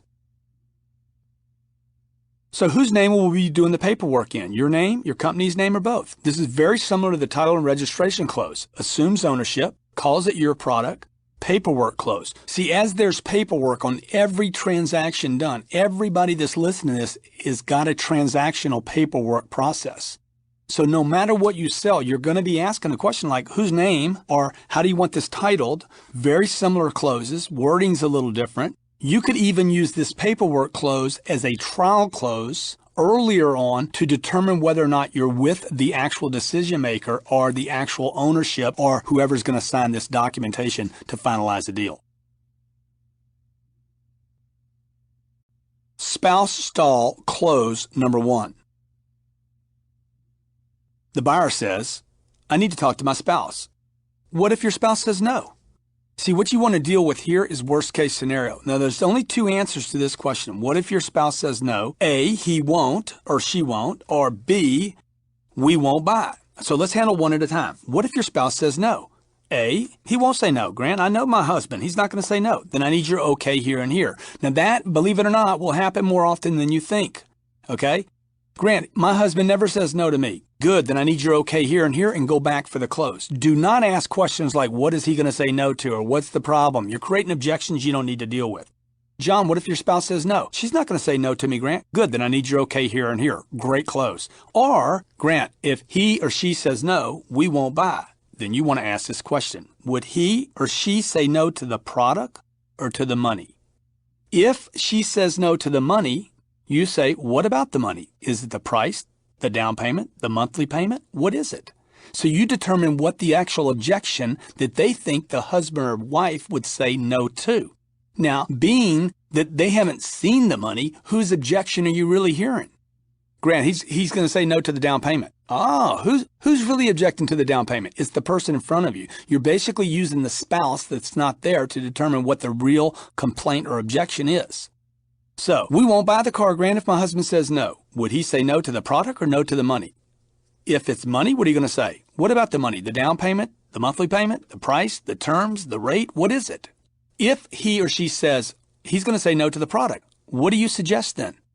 Well, he wants a truck, I want a car. He wants a double-side stainless steel, and I want a wood. You know, whatever the deal is, you're going to find out what the problem is right now. Understand that the spouse is not there. So whatever they answer, product or money, you're dealing with their objection, not the spouse's. While people consult their spouses for many decisions today, many spouses still decide without checking in with the spouse. This is used by the individual customer or person you're proposing to as a stall tactic more often than as a valid objection. Note also that more women will buy without their husbands today than men will buy without their wives. Check for this to be a valid objection with the spouse stall close 1. Also, you're able to flush the actual objection by asking, what would your spouse say no to, the product or the money? Great close, learn it, you'll use it all the time. Spouse stall close number 2. Grant, I need to talk to my spouse. Now, this is after you've presented, you're in the close, you gave the presentation. Grant, I need to talk to my spouse. I agree, and you should talk to your spouse. But if your wife or your husband is anything like mine, she never tells me no when I love something. Never happens, okay? And I never tell her no when she loves something. So I need your approval here, here, and here. Let me get this ready for you. Now, this has to be used with confidence, speed, and strength. You validate and acknowledge the objection. I need to talk to my spouse. You look up, smile, and tell your story. I agree, and you should. But if your wife is anything like my wife, she never tells me no when I love something, when I'm sure about something. She just doesn't do it. And the truth is, I never tell her no when she wants something. I need your approval here, here, and here, and let's do this. Now, this could get you in a situation where your buyer, prospect, says, well, I wish I was married to your wife because mine, when she says no, that's the way it is. Then you'd have to resort back to number 1. Would your wife say no to the product or no to the price? So that's why you have to know all these closes, not one or the other. Don't depend on one. Know them all, know them well, and be able to weave them. Spouse stall close number 3. I need to talk to my spouse. I'm with you, sir, and I totally, absolutely understand. But let me say this. It's better to ask for forgiveness than it is to ask for permission. So let's get you going right away. Sign here and here. Now, try this, and you will start relying on it. Master closers only should use this. I mean, you got to have some confidence to use this. Don't be weak. You got to go for it. You got to go for it with confidence. You got to put fear aside. You have nothing to lose. Smile before you say the first word and deliver. Better to ask for forgiveness than to ask for permission. Let's get this going right away. Sign here and here. Spouse stall close number 4. Buyer says, I need to talk to my wife. Sir, if you're anything like me, and I think you are, I talk to my wife about everything. Yeah, Grant, we talk about everything. Good, then she already knows you're here. She already knows you're looking. You wouldn't have left the house without her knowing it. I never leave the house. I never go looking. I've always talked to everything about my spouse before I ever do anything. So look, she already knows you're doing this. Would you agree? Yeah, we've talked about it. See, many times when this person says, I need to talk to my spouse, it's not true. They've already talked to their spouse. Anybody that needs to talk to their spouse about everything has probably already talked to their spouse about everything, including their visit over to you or their consideration of this product or the product they're looking at. He says, Grant, I need to talk to my CFO, right? Great, sir. If you're anything like me, my CFO and I talk about everything. In fact, my CFO would already know that I'm out doing this. Does your CFO already know you're here? Yeah, we talked about it. Great. He knows you're looking at this product. He knows you're considering this. He knows the company needs it. Let's do this. So what you're going to do with this close, spouse stall close number 4, is you're going to use this to basically sift through these invalid objections that are basically just stalls. Great close. Practice it for masters. Unavailable party close. So the buyer agrees to ownership at figures and conditions spelled out. Delivery is subject to so-and-so's approval. Is that fair? So you follow what I'm doing here? This is called the unavailable party close. When you don't have the party you need, maybe it's a CFO or it's a finance person or it's the spouse or whoever. Great. So the buyer agrees to ownership and figures and conditions spelled out. Delivery of the product itself is subject only to so-and-so's approval. Is that fair? Now, this should be used as the last resort for an unavailable party and only after the spouse or boss stalls are used. Shortcutters will abuse this and lose deals, so be careful. Unavailable party closed. Buyer agrees to ownership at figures and conditions spelled out. You'll write that on the worksheet of the invoice. Delivery is subject only to whoever the person's name is, approval. Is that fair? If they won't close on that, you're getting a stall, you don't have a valid objection, and you probably don't have a third party that really needs to be involved that you're being told. Unavailable party close number 2. Now, does your spouse approve of your present situation and the cost of it? You could say the CFO, whoever's involved, whoever this unavailable party is. Does this person approve of your present situation and the cost of it? Look, if nothing changes except for the fact that your situation is improved, certainly he or she would support you in improving your situation. Alternative to the above or earlier unavailable party close, this tests the validity again of the objection. Too many deals are lost trying to get the spouse or the third party in. Time is then wasted when it's not even valid. You're getting jacked. You're getting hijacked. You're getting literally stalled and not into a deal because they're going to say, well, I got to talk to so-and-so. They'll always have a third party to pop up. So you're going to say what? Unavailable party close number 2. Does this person approve of your present situation and the cost incurred with your present situation? You're looking for a yes here, right?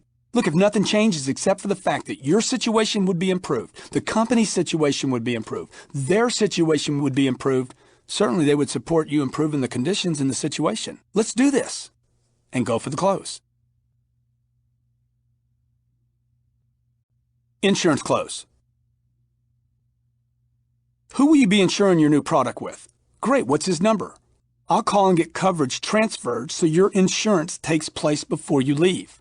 Now, this close is very aggressive. It's a very, very simple close, but you got to go into it really with your head around commitment and knowing that you're getting an agreement and a high level of assumption that we got a deal here, we're doing a deal. So you're sitting down, they're buying whatever it is. They could be buying a $50 product to a $50 million product. There's going to be insurance on most products purchased today because people want protection.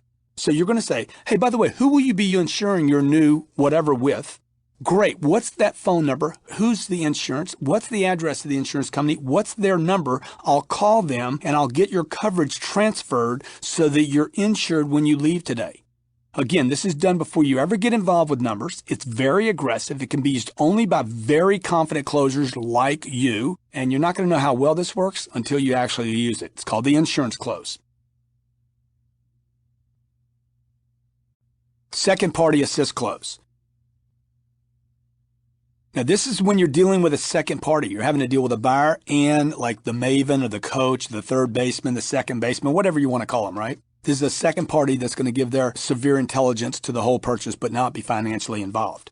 Second party assist close. So you're going to look at the second party, not the decision maker now, but the second party. John, at this figure, considering what you know about the product, knowing your brother as you know your brother, what advice would you give him about the purchase of this product and the fairness of the figures? What are you doing here? You're flushing out the second party. You know, the maven, this guy that's going to give the professional advice but probably knows very little about anything, but he's got to look good. So you don't want to neglect other people who may appear to be involved in the actual purchasing. But if not involved in the conversation, they'll certainly waste your deal behind your back. You understand what I'm saying? They're going to kill your deal later. So to prevent them possibly killing the deal and contaminating or putting poison into the deal, you have to get them involved and verbal and communicating with you. The buyer obviously values their opinion more than yours. They brought them with. So use them. Use this second party to assist you in actually closing the product or at least to find out any considerations that they may later share with this person that would influence their decision. Second party assist close lethal. So John, at this figure, considering what you know about the product, knowing your brother as you know your brother, what advice would you give him about the purchase of this product, the decision to buy this product, and the fairness of the figures? Flush any verbal out from the second party. Great close. Second baseman close. Very similar to the second party assist close.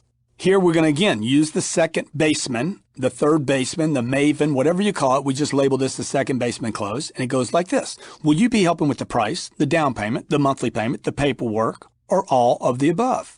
This is similar to that second party assist close, but it directly asks the second party or the other party to get involved financially. You will never have a problem with this advisor ever again. And it may even cause them to step up and get involved financially. Second baseman close number 1. Will you be helping with the price, the down payment, the monthly payment, the paperwork, or all of the above? Okay, great close. You got to be courageous with all these closes, folks. And you got to be committed to the close to use any of them. Okay, great close. Second baseman close number 2. Did you want me to work it out so that it's affordable using the monies that he or she has alone? Or did you plan on getting financially involved as well? As with all the closes, use courtesy, use respect, use a positive attitude, be interested in everyone involved, okay, even if they're a bit adversarial, and only after you had this second party involved in the sale and the presentation and the demonstration of the product itself, showing that you do welcome their involvement. So you want to welcome these second parties, these advisor types, okay? So when you get to the close, though, you're going to look at the second baseman in second baseman close number 2. Let me ask you, do you want me to work this out so that it's affordable using the monies that he or she has alone? Or did you plan on getting financially involved as well to make this work for them? Okay, learn these 3 assist closes where you're getting third parties to assist you in the close itself. Second baseman close 1, second baseman close 2, and second party assist close. Great closes. Immediate delivery close.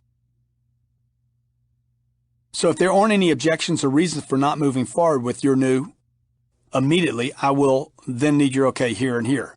So this is when you're just going to move for immediate delivery. If there aren't any objections or reasons for not moving forward with your new product, immediately, I will need your okay here and here. You want to look them in the eyes when you use this close, pass the pen, point to the place where you want them to sign, and close the deal. You're asking for an immediate delivery. You're putting speed into your close and your process. This requires, again, confidence. If there aren't any objections, if there aren't any reasons for not moving forward with your new product, immediately, then I'll need your okay here and here. You're actually asking, if there's no objections, let's roll. If there's no reasons, let's roll. If there are, they're going to come out right now. Great close, learn it, and use it every day. Agreement close number 1.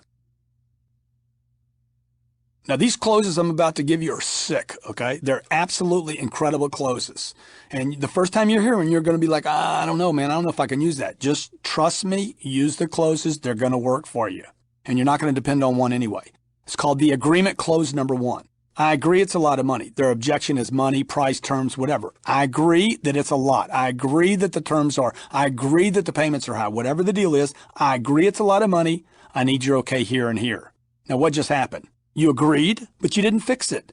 See, you're handling the complaint, not the objection. I agree it's a lot of money. Most of the people buying from you knew it was a lot of money before they came there. Let's say you're selling a suit. The suit's $2,500. Man, that's a lot of money for a suit. The guy knew that. He came in asking for the label, knew he wanted a certain material. This is not the first time he's shopped for that suit. He's looking at a car. He's looking at appliances. He's looking at tile for his house. He's looking at a house. Man, that's a lot of money. Yes, sir, I agree with you. It's a lot of money. I need your okay here and here. Let's do this. Agreeing first is one of the first rules of selling, and it must be used as one of the number one rules in negotiating. This is power selling at its best. What you're doing here is acknowledging the objection, but giving it no value and closing through and over it as though it is not an objection, but just a complaint. It is one of my simple favorites, the agreement close number 1. I agree it's a lot of money. Try this out. I agree it's a lot of money. I need your okay here and here. Agreement close number 2. Hey, I agree it's a lot of money, and I expect that you knew that it was a lot of money before you even came here. Now, I need your okay here and here. See, most people, again, know the amount or portion of it, at least a portion of the amount it was before they made their call, walked in, or looked at the product. No one says, I love the price. It's not going to happen. They all complain before they get the close. So agree, and get the close. Let's say you're raising money for a charity. Man, that's a lot of money, Grant. That's a lot of money. They didn't say they didn't have it. They said it was a lot of money. Hey, I agree it's a lot of money. And I expect that you knew it was a lot of money was needed for this particular fundraiser before you even came here. Come on, I need your help here. I need your okay here. Let's do this. Man, Grant, that's a lot of money for a house. Hey, I agree it's a lot of money. I expect you knew it was a lot of money before you came here. I need your okay here and here. Let's do this. So I want you to try that out. Agreement close number 2. I agree it's a lot of money, and I expect you knew that before you got here. I need your okay here and here. Agreement close number 3. I agree, and everyone that has ever bought this product, everyone that has ever made this investment has said exactly the same thing. Now, I need your approval here and here. This agreement close number 3, you're using the agreement and then you tell them that everyone else reached the same conclusion that they had. Everyone else had a similar reaction and everyone else still bought the product. This is a discounting of the response as an objection. You see, you're basically discounting. You acknowledge, you agree, you affirm what they said, you got it, but then you basically discount it a bit by assuming it is just a mere complaint. You'll find most objections are not objections. They're just complaints and should be handled as such, and you can still close over. It's almost like a diving board. You know, you use the spring in the diving board to get height. A wrestler uses the weight of the opponent to pull the opponent towards them.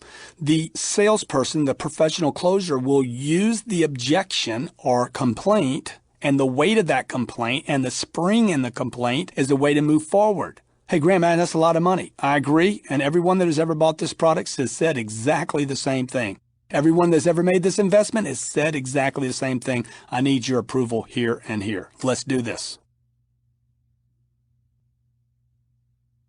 Won't be the last time close. I agree, and this isn't the first time, and it won't be the last time that you spend more money than you expected to spend. I need your okay here and here. Now, this is closing over the objection by treating it as, again, a complaint rather than an objection. Every buyer will relate to this. I guarantee you they're going to relate. They're going to be like, yeah, every time I buy something, I always spend the most money. I never get the stuff on sale. We always pay more than we should pay. By just acknowledging, I agree, and this isn't the first time, and I know it won't be the last time that you guys spend more money than you expect to spend. I need your okay here and here. So it's called won't be the last time close. Try it now. I agree, and this isn't the first time. It won't be the last time that you spend more money than you expected to spend. I need your okay here and here. Lethal close. Be grateful close. This is the killer close right here. Sorry to be using so many military terms today. I don't know why I'm thinking like that, but you need to get excited about your closes, folks. You got to have this arsenal. I mean, when I read some of these to you on this audio program, I'm thinking, man, I remember using that and it worked for me so well. Okay, so here, be grateful close. I agree with you. Now, be grateful that you can invest this much money. Not everyone can do this. There are people out there starving on this planet, and you're investing in your wife or your company or yourself, whatever it is. I need your agreement here and here. Now, this is great for high-end products. It's great for big equipment sales. It's great for long-term leases. Anything that's improving a company or an individual, you want to use the Be Grateful close. This is a very, very strong close. It requires tremendous self-esteem and confidence on your part. See, the truth, if you would use the truth in the close, it'll cut through the resistance in people. It'll cut through the objections. It'll cut through the stalls. It'll cut through the complaints. And too few salespeople actually use the hard, cold facts. This particular close works extremely well on those that have more than most, on the well-heeled people. It requires you to be strong, and as the old saying goes, be strong, be bold, and mighty forces will come to your aid. This is one of the master's closes. You want to use it. It's called Be Grateful Close, and it goes like this. I agree with you. Now, be grateful you can invest this much money. Not everyone can do this. There's people, entire parts of countries starving on this planet while you are over here investing in yourself or your wife or your company or whatever the case. I need your agreement here and here. Let's do this. Congratulations, close. Hey, I know it's a big investment, and you should congratulate yourself for being able to make an investment of this magnitude. Not everyone can even consider living here or doing this or considering this kind of investment. I need your okay here and here. This close, like many you're being introduced to, uses the weight of the objection or the complaint as the momentum necessary to actually make the close. You want to use the objection rather than overcome it, okay? So the congratulations close. Man, it's a lot of money, Grant. Man, it's a big investment for my company. I know it's a big investment, and you should congratulate yourself for being able to make an investment of this magnitude. Not everyone can even consider doing this. I need your okay here and here. Do it anyway close. Now, I'm going to give you this close right now. The first time you hear it, you're going to probably laugh, and you're going to be like, come on, not really. You got to be kidding. This close is unbelievable. It's called Do It Anyway Close. Hey, I understand it's more money than you had budgeted. Do it anyway. I understand the payments are higher than you wanted to be. Do it anyway. I understand the price is more than you thought it would be. Do it anyway. I understand this is more than your budget will allow you to do. Do it anyway. It's called Do It Anyway Close. And while I know that if you have never used some of these closes, they may seem like almost offensive and too bold and too outrageous, but you will have a different experience once you're using them, whereby the buyer starts to respect you for not chasing down every bone or objection they throw at you. How do you think people get over a budget, folks? Look, they do it anyway. How do you think the whole government of the United States is in a deficit? Because they bought the project anyway, because we went to war anyway, because we borrowed more money anyway, because we gave money to countries that couldn't pay us back. So what's the close? Do it anyway close. It's what, 99% of the population on planet Earth, and certainly in the United States, does every day to get over budget. Do it anyway close. It goes like this. Hey, I understand it's more money than you wanted to spend. I understand the payments are too high. I understand the price is higher than you wanted. I understand all that. I understand it's more money than you budgeted. Do it anyway. You want to shut up right there, and you want to pass the pen and go for the close. Look, if you don't use that close, the buyer is going to use it on themselves. I've actually had clients sit down in my office with me. I make a presentation to them. I'm selling them a big piece of equipment for their company. And the husband looks at the wife, and the wife looks at the husband. We can't afford this. And the wife tells the husband, hey, let's do it anyway. We need to do it. Boom. I'm like, hey, that's a great close. I need to start using that myself. Disease close. I know you're thinking, disease close. Come on, man. That's not even right. You're bringing disease into it. That's right. You know why? Because I'm committed to my product. I'm committed to my service. I'm committed to the close. So this is a money or price objection, payments, budget, whatever. You could use it on any of these scenarios. Disease close. I know it's more than you need, and I know it's more than you want to spend. But look, it's not a disease. It's not like you'll die from it. Let's do this. Sign here and here. Pass the pen and close. Here's the pitch. I know it's more than you need. And frankly, I know it's more than you wanted to spend. But sir, it's not a disease. It's not like you're going to die from it. Let's do this. Sign here, please. Where did you get the audacity to possibly say these kind of things, you might be asking? Well, this is the fact. Don't make a bigger deal of objections than they are. Close on the objections. You'll find these are very, very successful ways, and you will later wonder, hey, why wasn't I using this?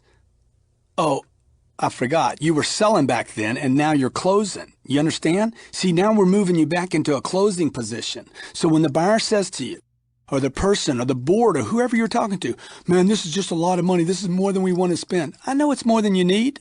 I know it's more than you wanted to spend.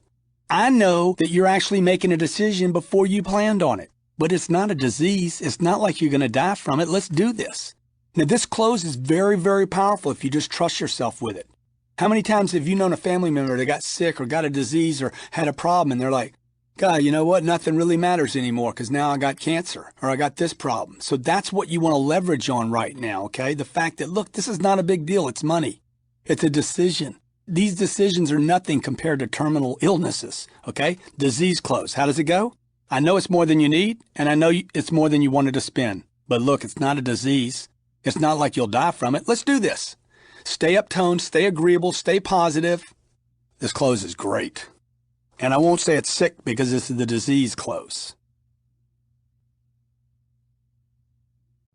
Do it for me close.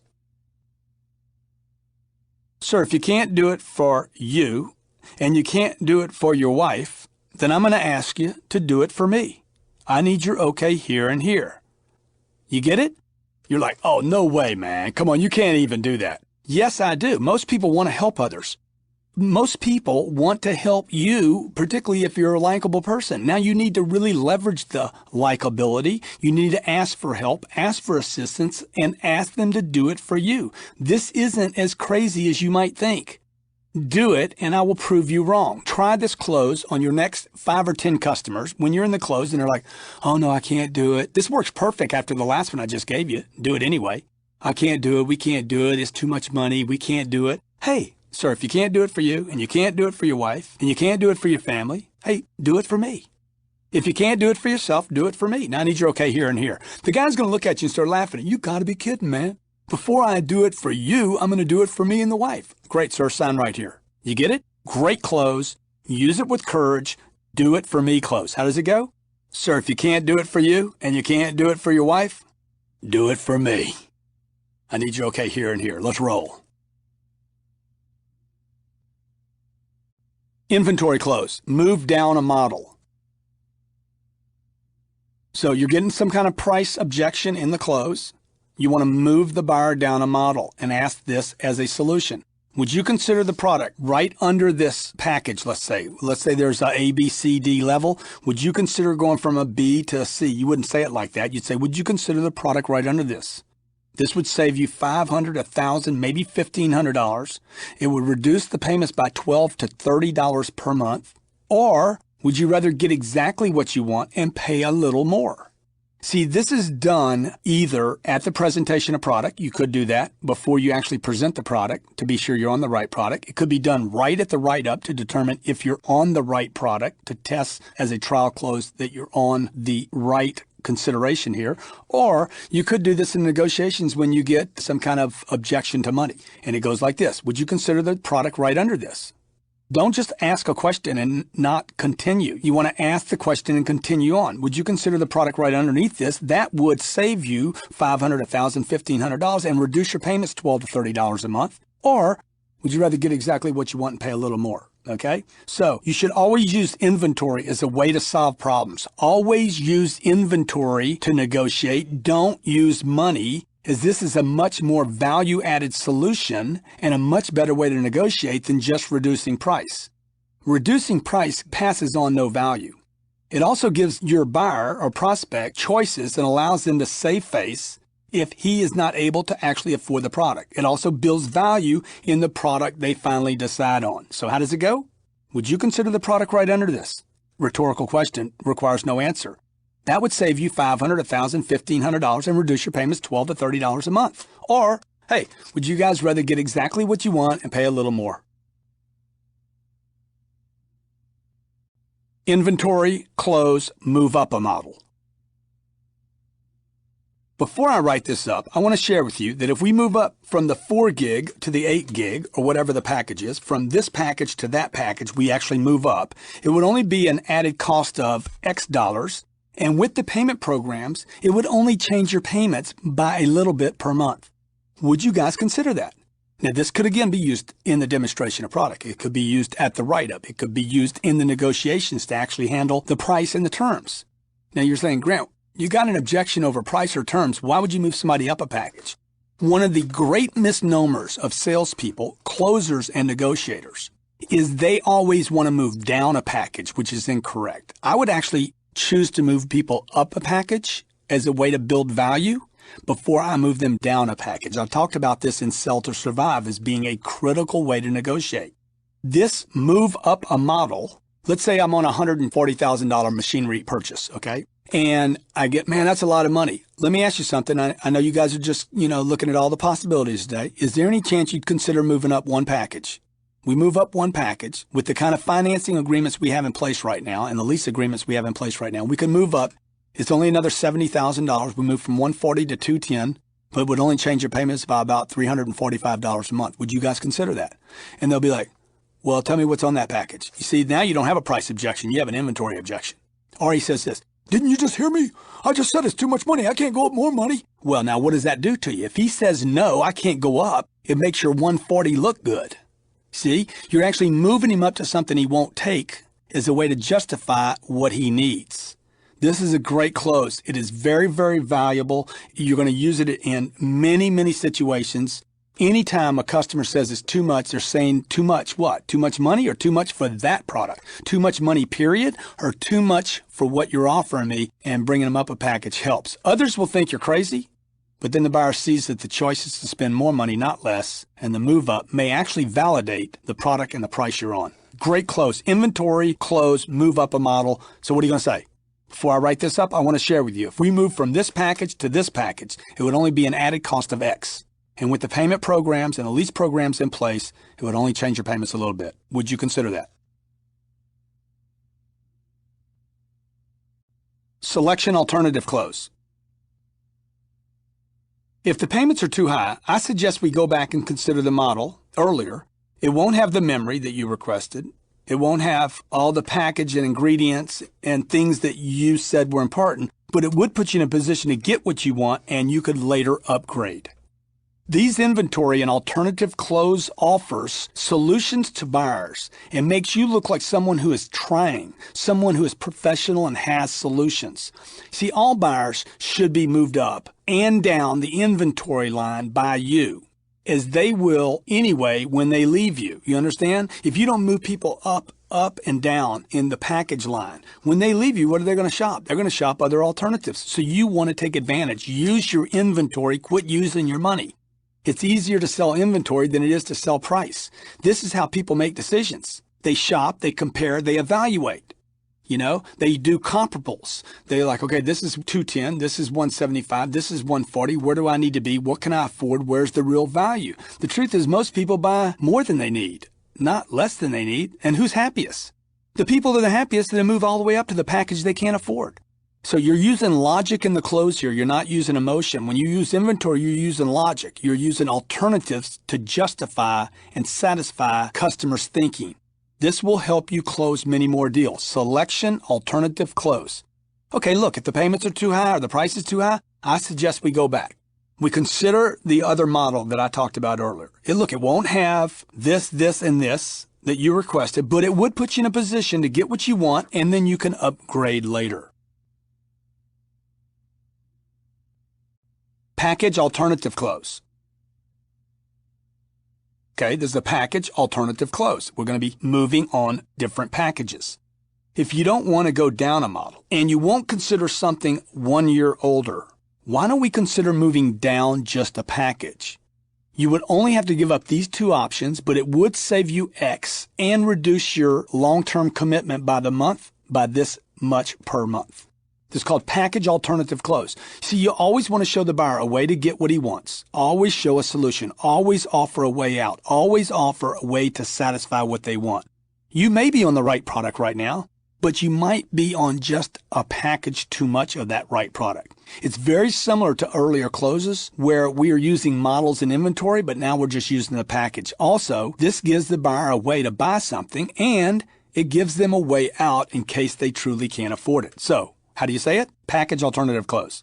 If you don't want to go down a model and won't consider something a little older, why don't we do this? Why don't we move down just one package? You would only be giving up these two options. It would save you X, reduce your payments by, and you could come back and add these items later if you chose to. This is called payment breakdown close.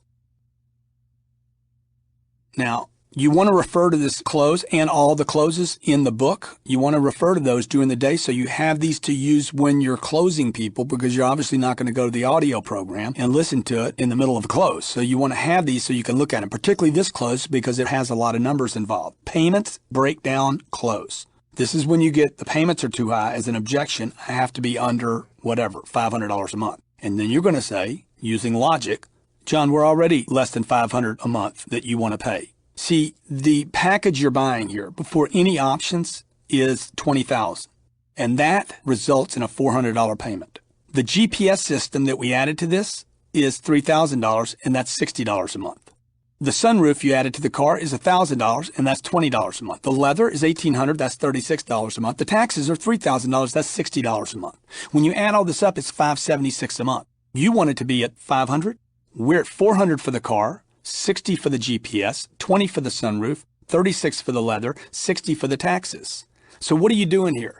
You're showing the buyer logically that you have satisfied their requirement to be under a certain number. This would work on anything: automobiles, equipment purchases. It would work on computers, any kind of software packages, any kind of TVs, appliances, any of that. It would work on contract material. You want to basically break down the payments and justify logically why you're under their target. Now, we have some options. Once you present this, we have some options. A, we remove the extras and the payments are only $400. That's $100 less than you want to be at. Option B, you pay cash for the extras and the payments are only $460. That's the product you wanted plus the taxes. Or C, get the extras, keep your cash, pay the extra $3 a day and get exactly what you want. Now, personally, I would go option number 3 and keep my cash. What do you want to do? Look, again, this close is based on pure logic. It can be used daily on any products. Consumer products would be lethal with this. Anytime you have extras or add-ons or options or packages and you got a payment objection. It's called Payment Breakdown Close. You definitely want to refer to the book when using this one. Budget close number 1. Grant, we're over budget now. I mean, we can't afford this. Sir, everyone who buys here is over budget, but we all still work it out. We have a support group that meets here on Monday nights, over budget. Monday night meetings. I need your approval here and here. Let's do this. Now, look, it's just a budget, folks, okay? Don't make a big deal about it. Also, remember, no one gets over budget because they don't buy things. They get over budget because they do buy things. Anytime somebody tells you they're over budget, what are you looking at? You're talking to somebody that spends money and they go over budget. You understand? The budget is not the obstacle. You are. You're buying into the wrong presentation. Grant, we're over budget. Okay, you're over budget. Now, how does anybody get over budget? Oh, yeah, they say yes too often. Now, if I just close them right now, they'd say yes to me. So close the deal. They came in over budget. Look, they're going to leave over budget. This is America. It's called the budget close number 1. Grant, we're over budget now. Please feel sorry for us. Sir, everyone that buys here, everyone that gets this product, everyone, I'm telling you, 99.9% of the people that leave here with our product, okay, are all over budget, and they still work it out. By the way, we have a support group here that meets on Monday nights. We're all over budget. You're certainly welcome to our membership, and you can speak Monday night. I need your approval here and here. Add a little humor. Keep it light. It's no big deal. It's just a budget. Nobody dies about it. You could use the disease close with this. So you're over budget. It's not a disease. It's not like you're going to die from it, okay? You'll find yourself, when you get more familiar, you'll start combining these closes, okay? For instance, budget close number 2. And sir, you can probably say that about your credit cards, your car payments, your insurance, your taxes, your groceries, restaurants, heating bill, Visa, MasterCard, electric bill, your alimony, your child support. I mean, come on, your house payments, they're all over budget. They're all more than you want them to be, but you still do them every month. I need your okay here and here. Let's do this. Discount the objection, right? Grant, man, we can't do this. It's over budget. Discount it, treat it like a comment or a complaint, and close the deal. Okay, so how does it go? And sir, you probably say that about your credit cards. That's your Visa, your Master, your American Express, your car payments, your truck payment, your insurance, your taxes, your groceries. You eat out at the restaurants, your grocery bill's too high. That said that. Heating bill, your electric bill, alimony, child support. I mean, come on. They're all more than you want them to be, but you still do it. Now I need you okay here and here. Let's do this. Learn these closes, folks. You're going to hear companies, individuals, husbands, wives, kids. Everybody's going to say what? I'm over budget. Budget close number 3. I understand and expect that this decision will have plenty of company at home and it won't be by itself. What do you mean by that, the buyer says? Sir, you said it's over budget, right? I showed you the payments. The payments are $1,200 a month. You're like, man, Grant, we're over budget. I understand, and I would expect that this decision will have plenty of company at home and won't be all by itself. What I mean is this won't be the first purchase that you make that's too much and over your budget. I need your okay here and here. Let's do this. You will have customers cracking up over this response. The truth is so powerful, people actually get relieved on it. See, all people extend themselves for things they really want. You got banks going out of business in this country that extended themselves too much. You got professional investment companies, entire companies going out of business or on the fringe of going out of business because they don't know when to say no. Budget close number 3. I understand, and I would expect that this decision will have plenty of other company and won't be by itself. That is, the payments won't be by itself, or the price won't be by itself. What do you mean by that? This will not be the first purchase or the last that you make that is too much and would be over your budget. I need your okay here and here. Let's do this. Budget close number 4. So assuming you got an objection to payment or price. So assuming, but they're telling you it's over our budget. So assuming your house note, your present car note, your insurance, your utilities, gas, electric, water, cable, groceries, medical, clothes, babysitter, school, entertainment, movies, restaurants, Visa, MasterCard, your alimony, your child support, your retirement contributions, the health club you belong to, and assuming you continue to save money every month and still have room left over in your monthly budget to enjoy your new purchase, you'd have no other reservations, correct?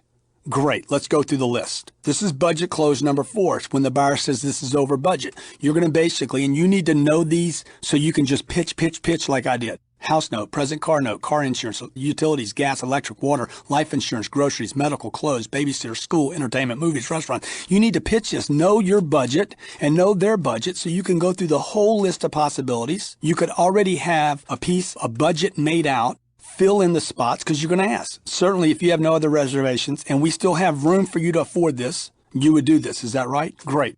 Good. Start at the top. What's your house payment? Visa, MasterCard, American Express. Be a professional. If you have to give financial guidance as to how they can do this, and you have to be the financial planner that can show them there's room, that's what it takes to close the deal. You need to become a financial planner. And for those of you who say, man, I'm getting too nosy by asking somebody their house payment, what you need to be saying is, I don't care enough to close. Learn these closes, folks, so you can have whatever you want in your life and you and your family aren't going over budget. Budget close number 5. Now, I've given you 5 of these budget closes, so what do you think? You think that's important? Sure, if I got 5 of them, that means you're going to be hitting it all the time. Budget close number 5. 90% of the people I work with are over budget when they arrive here.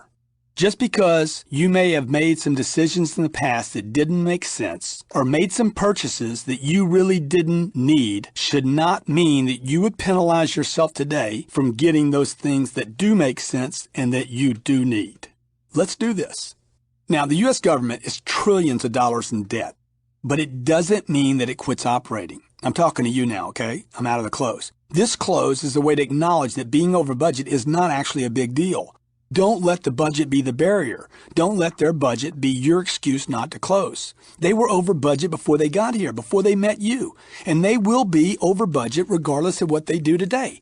Don't let the buyer penalize themselves. If you have something they want and they want something you have, just tell them. Budget close number 5. 90% of the people I work with, 90% of the people that come here, 90% of the people that consider this product are over budget when they arrive here.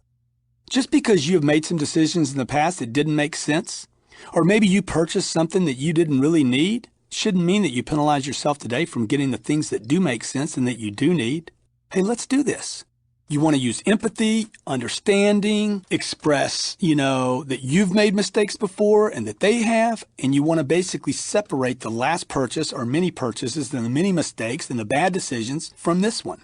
Okay, you got it? Budget close number 5. 90% of the people I work with are over budget when they arrive here.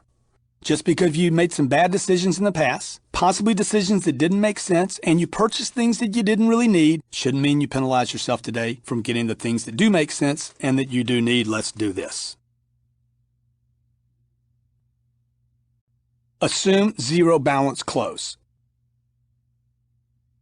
This close is going to be used anytime there's debt being carried on equipment that's being traded, a lease contract that's being, rolled over, a car that's being traded in, a boat that's being gotten rid of. Anytime there's some type of trade in place or some kind of consideration from some earlier purchase involved. So it goes like this. Assume a zero balance. Your payoff has nothing to do with the value of your lease, your car, your boat, or whatever it is you're talking about.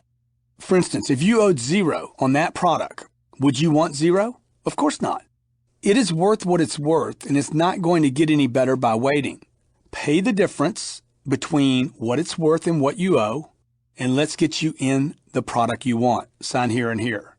Now you're saying, okay, where am I going to use this? I'm selling a house. Okay, the guy's got to sell his house. He's going to buy a new house from me. I got him in the new house. He loves it. But he can't sell his old house because he owes too much money on it. That's going on all across America. There's almost 3 million homes that could go into foreclosure this year in this country. So if you're a real estate agent, your sale of the new house is being hung up in the sale of the old house. So there's a short sale because he owes 800 and the house is only worth 6. Okay? So he's going to say, man, I can't get enough for my house to sell. Your house's value has nothing to do with what you owe on your house. The payoff you owe the bank has nothing to do with the value of that house or the car, the boat, the lease, whatever. If you owed 0, what would you want? Oh man, if I owed 0, I'd take 600. Exactly. See, it's worth what it's worth, and it's not going to get better by waiting.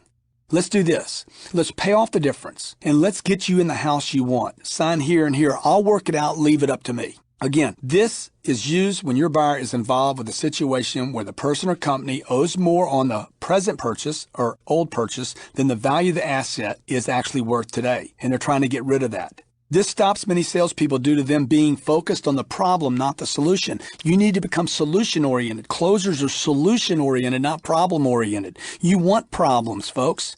Because by solving problems, number 1, you get paid money. Number 2, when there's problems, you have less competition because nobody else knows how to solve them. Solve the problem and you close the sale. This is great for bankers, auto dealers, furniture sellers, equipment leases, mortgage brokers, and certainly good for real estate people. Payoff close. John agrees to purchase now, assuming we pay off the balance owed on his present lease or mortgage using the company's rebates and discounts, or by getting the lender to carry the difference over. John's funds, whatever he's putting down, will be used to reduce the amount financed on the new purchase. Now this again, while it might sound complicated when you're listening to it, go back and look at your book. This is great for products where equipment is being traded for a new purchase and/or the sale is being held up due to the balance on an earlier purchase. Can also be used when the buyer has a contract or lease on some other product or service. Trillions of dollars in sales are lost annually because of your lack of responsibility to take responsibility for earlier purchases that don't appear to have anything to do with the new purchase, but they do, because if you can't solve the old problem, something that happened earlier, you can't get the new deal. So this is called a payoff close. This is when he's saying, hey, you're not giving me enough for my blah, blah, or whatever, or I'm not getting out of it. It's a problem. You want to shift the attention off of that because you can't solve that problem. It is what it is. And say, look, John, would you agree to purchase now, assuming we pay the balance off, owed on the present mortgage, and we are able to use whatever rebates we have available, whatever discounts I can get from the seller, or by getting the lender to carry the difference. So notice I've covered myself. I'm saying I'll pay it off by getting what? Company rebates, discounts, or get the lender to carry the difference. So even if I can't pay it down, I can't add money to the product, I could get the lender to carry the difference and I'd be all right. John's funds will then be used to reduce the amount financed on the new purchase. Great close, learn it, and refer to it in the book. Delay payment close. John will own now, assuming we pay off his credit card, save him from making his current payment, and set it up to where he doesn't have any payments this month, next month, not until the following month. How does that work for you? This is for those of you who are involved with the financing on a product sale and can get creative, not with how the sale is made, but how the individual or company makes payments. Let's say a guy's moving in now, saving a month rent. He'd have no payments this month and none next month. So rather than discounting the price of the house, let's say you're selling a house, you could include one payment. Rather than discounting price, you could get your seller to say, look, let's carry the guy's payment this month, next month, and the third month, if that's what it takes. If his problem is time, buy time. You ever heard this? Time is money. Build the savings or the solution for the buyer without giving up the price. You don't want to discount price. There's no value, particularly in this case where he can't make a decision today. Grant, I need 3 months. You know, I got this situation. I got that situation. Things are coming at me. Good. Let me make this suggestion. John, you'll own now, assuming we pay off your credit card. That's a problem. We save you from making any current payment that's due right now. We set it to where you don't have any payments this month on the new house. You don't have any payments next month and not until the following month. How does that work for you? Okay, what are you saying? You pay off all my credit cards, so $25,000 there. You're going to make this payment on my lease this month. Okay, that's $4,000. You're going to make this month's payment on the house. I move in right away, and next month, okay, that's another $10,000. Okay, boom. Yeah, that would work for me. Good. You see, you're building savings for the buyer without giving up the price and devaluing the price of the product being sold, and you'll ultimately give up less. Most salespeople don't get creative enough by becoming responsible for all the parts of the sale, including the financing, including the price, and including any problems the buyer is having. Most buyers are more worried about their monthly payment. I think you would agree. Most companies are worried about their cash flow than they're actually worried about the price. This is called delay payment close, and it goes like this. John will own now, assuming we pay off this debt. We save him from making his current payment. We set him up to where he doesn't have any payments this month, none next month, none till the following 3 months from now. How does that work for you? Great close. Momentum close. Okay, I've put all the numbers together for you, and this is what we can do for you. Disclose the figures. I need your approval here and here. What you want to do here is present the figures, go over them, ask for the approval, hand the pen to the buyer, and shut up. Great on shoppers, tough buyers, and people who may be comparing your pricing to something else that they have gotten earlier from someone else. You want to be confident, in control, professional, and look the buyer in the eyes. This close is called the momentum close because it doesn't open the door to be retraded. I put all the numbers together, John. We've done everything we can for you. This is what we can do. We have no more room. I need your approval here and here. Shut up, pass the pen, close the deal. Momentum close. How does it go? Look, I put all our numbers together. Here's our complete proposal. This is what we can do. Disclose the figures. I need your approval here and here. Now, this next close I'm going to give you, I've gotten a lot of flack about. Because people take this close out of context and then start thinking that I'm doing something or saying something that's somehow sacrilegious. It's called the pray about it close. I need to pray about it close. Now, I am a religious person. I consider myself a spiritual person. I would never, ever offend anybody's religious beliefs or spiritual beliefs, and I certainly would support anyone and believe in whatever they believe. But this is for the customer or the individual that two situations here. One, that genuinely needs to pray about decisions before they make decisions, and number two, uses prayer as a way not to make a decision. So this is called I need to pray about it close. And again, it's used with complete respect to people's belief and their religion. I need to pray about this, Grant. And sir, I appreciate that. And I pray about every decision in my own life. Every morning I pray myself. How are you most comfortable praying? On your knees, standing up, sitting down? How are you most comfortable? Good, let's pray together. I trust God won't mislead either of us. I am willing to accept God's will for the both of us. Now, again, you want to honor the buyer's belief and be with him or her while he makes contact with who he or she prays to. While some may think this is taboo, a taboo not breachable area, you shouldn't go there, I disagree.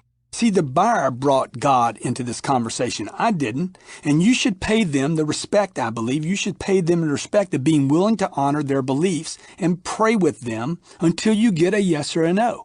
Again, my sincerity is genuine. I respect the buyer's religion. I respect the buyer's desire to pray about it, and I would respect whatever answer we get. So if you are religious or even not religious, the fact that your customer said, I need to think about it, what are you going to be like? Okay, I can't handle that. I can't breach that. Payments are too high. I can't handle that. Grant, I need to pray about it. Okay, great, sir. And I appreciate that. And the truth is, sir, I pray about every decision I make in my own life. Now, if you don't pray every day, maybe you can't say that, but you could say what? And I appreciate that.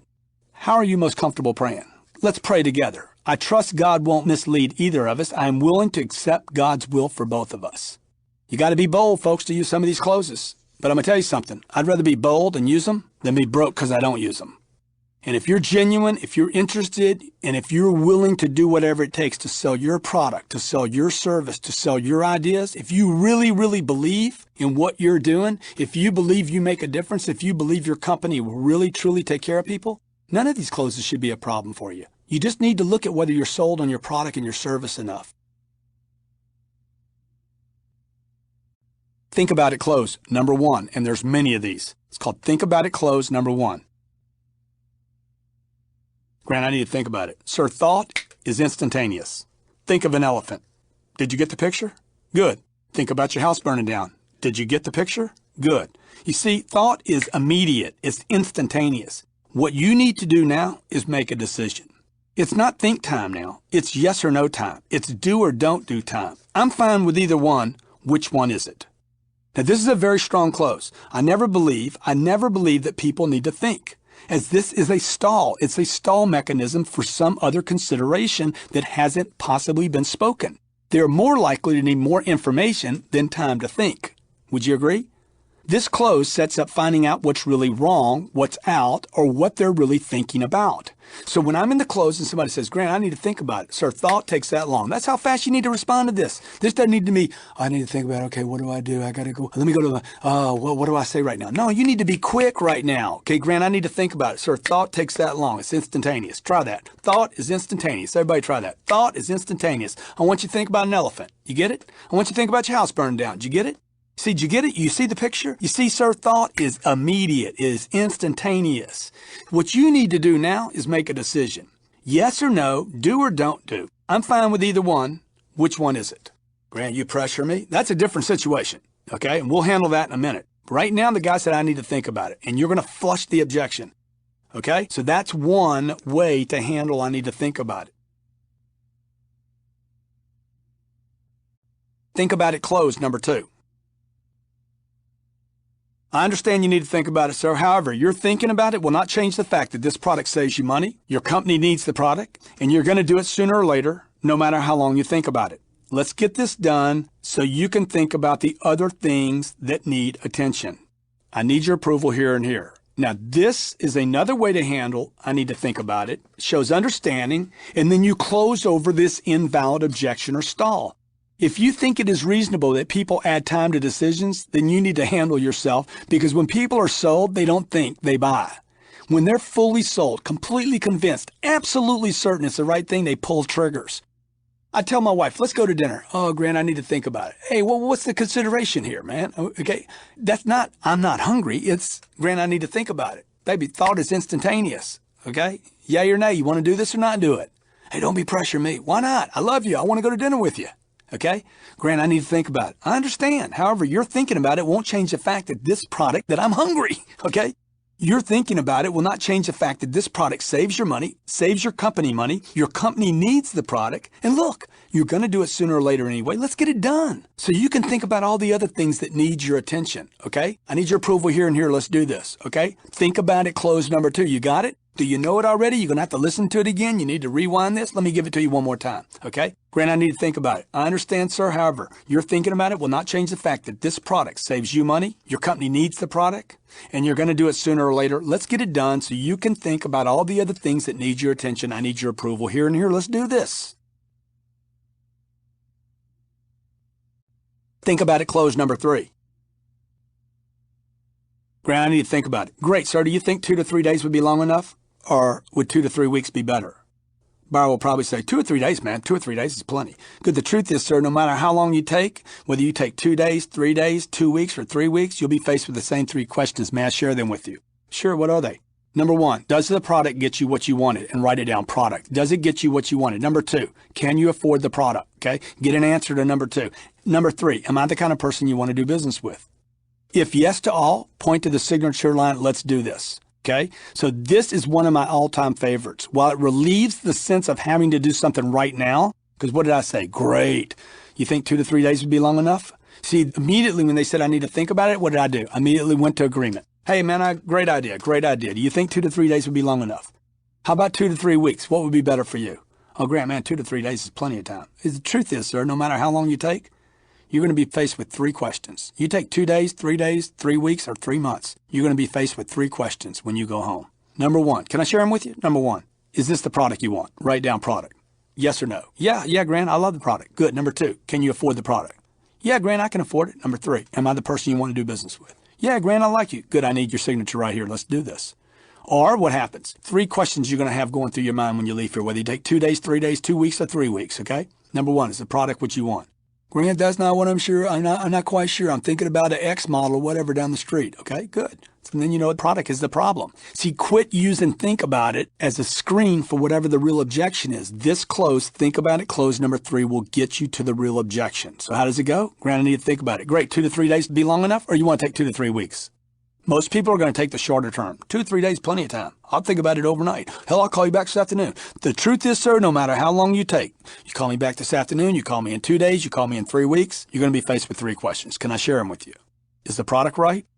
Can you afford the product? Am I the person you want to do business with? PPP.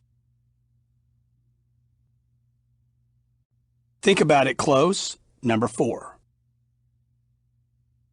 They're saying I need to think about it. Great. Most people want to take the time to think about their decisions before making a decision. Let me ask you, on a scale from 1 to 10, 10 being you're absolutely certain and ready to go, and 1 being you wouldn't take it no matter what, where would you stand at this time? On a scale from 1 to 10, where would you be? Get an answer to that question. Grant, I'd be about a 6 on a scale from 1 to 10 if I was going to make a decision right now. 10 being I'm ready to roll, give myself a 6. Then what would make it a 10? What would I have to do to get you to a 10? This allows you to determine what the real objection is, and trust me, there is one objection, at least one, maybe more. By agreeing with their need to think and then asking where they stand now, if they were going to make a decision, you will get a sense of where this buyer is and the real, possibly unspoken objection or complaint. While it momentarily relieves the buyer's sense of having to do something right now, it positions you to find out what it takes to get the buyer to the point of doing something now. Okay, so remember, how does it go? Think about it. Close number 4. Grant, I need to think about it. Great. Most people want to take time to think about their decision before making one. That's the acknowledgement, okay? Great. Most people want to take time to think about it before they make a final decision. Let me ask you a question.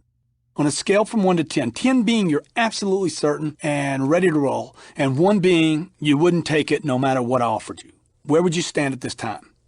Once you get an answer, Grant, a 7. Great. What would make it a 10?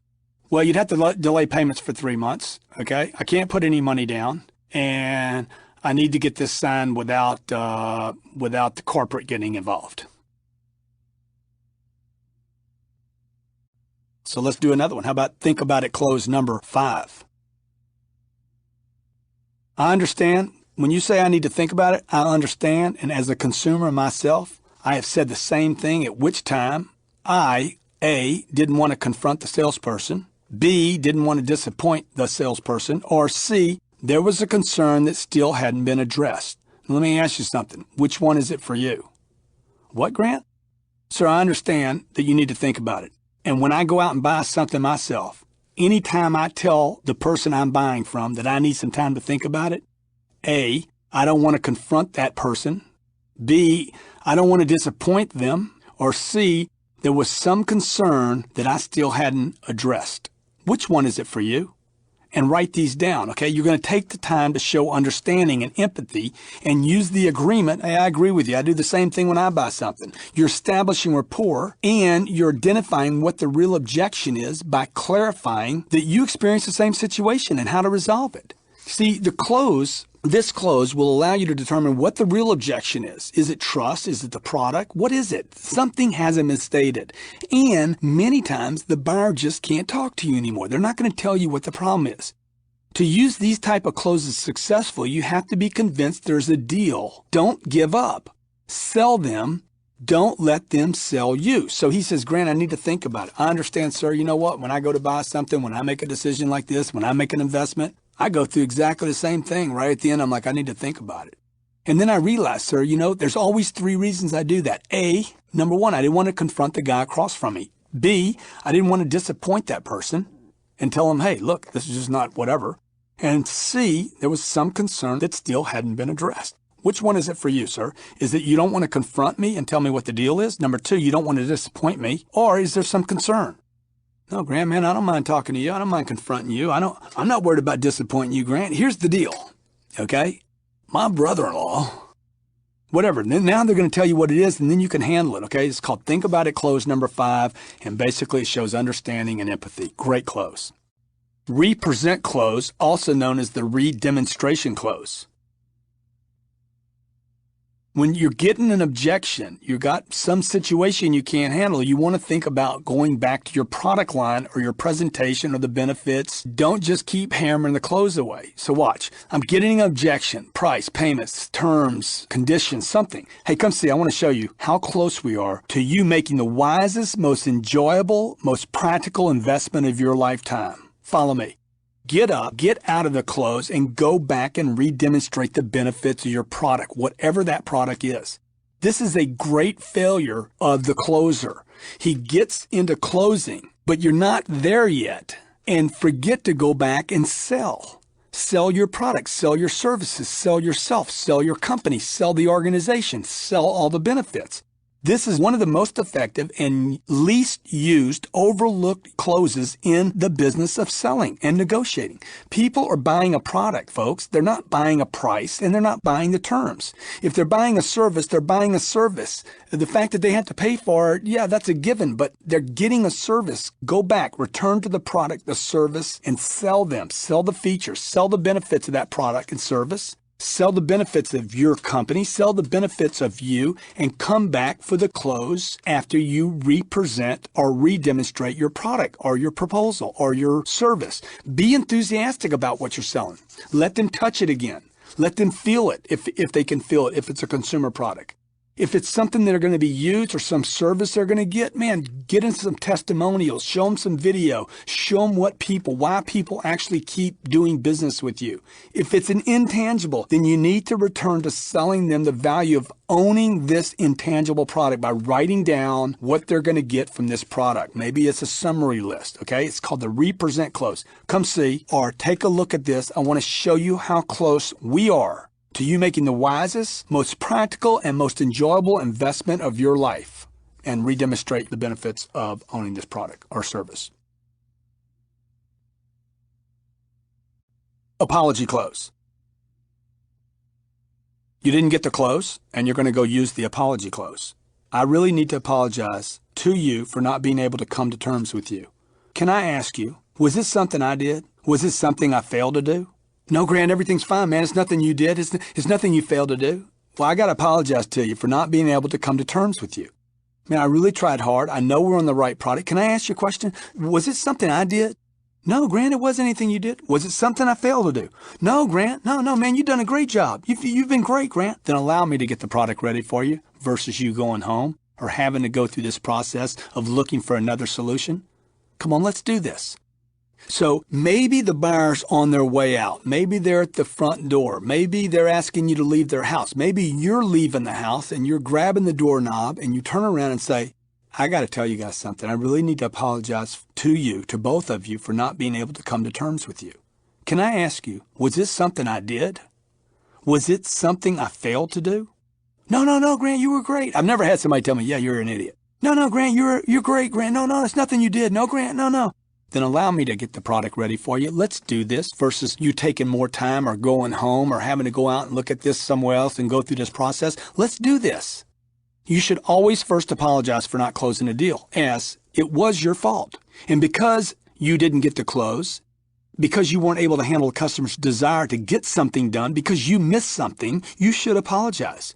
Also, always walk the buyer to wherever they came from. And in the case of you being in a home selling situation, do this when you grab the door, but never let them leave your office alone and never leave their environment without first using the apology.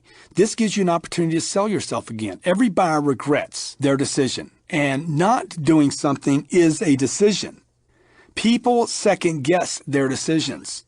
This area of decision-making is less secure for people than the entire arena of money. People have made more bad decisions in their life and don't want to make more of them. No decision is a decision. The apology close puts you in a situation to position yourself to close this no decision. So how does it go? The apology close, right? What are you going to do before you leave? So I need to really apologize to you and the wife for not being able to come to terms with you. No, Grant, hey, man, you don't need to apologize. No, really. Can I ask you, was this something I did? No, Grant, you're fine. Was it something I failed to do? No, Grant, everything you did was perfect. Good, then allow me to get the product ready for you versus you having to go back out and look for this, study it, research it. Let's just go ahead and do this. Go for the close. Refuse to believe close. Man, Grant, I just can't do this at this time. Sir, I refuse to believe that you aren't going to do this. Look, it's the right product. The price is great. I know you want it. Let's do this. Turn the contract around and give them the pen.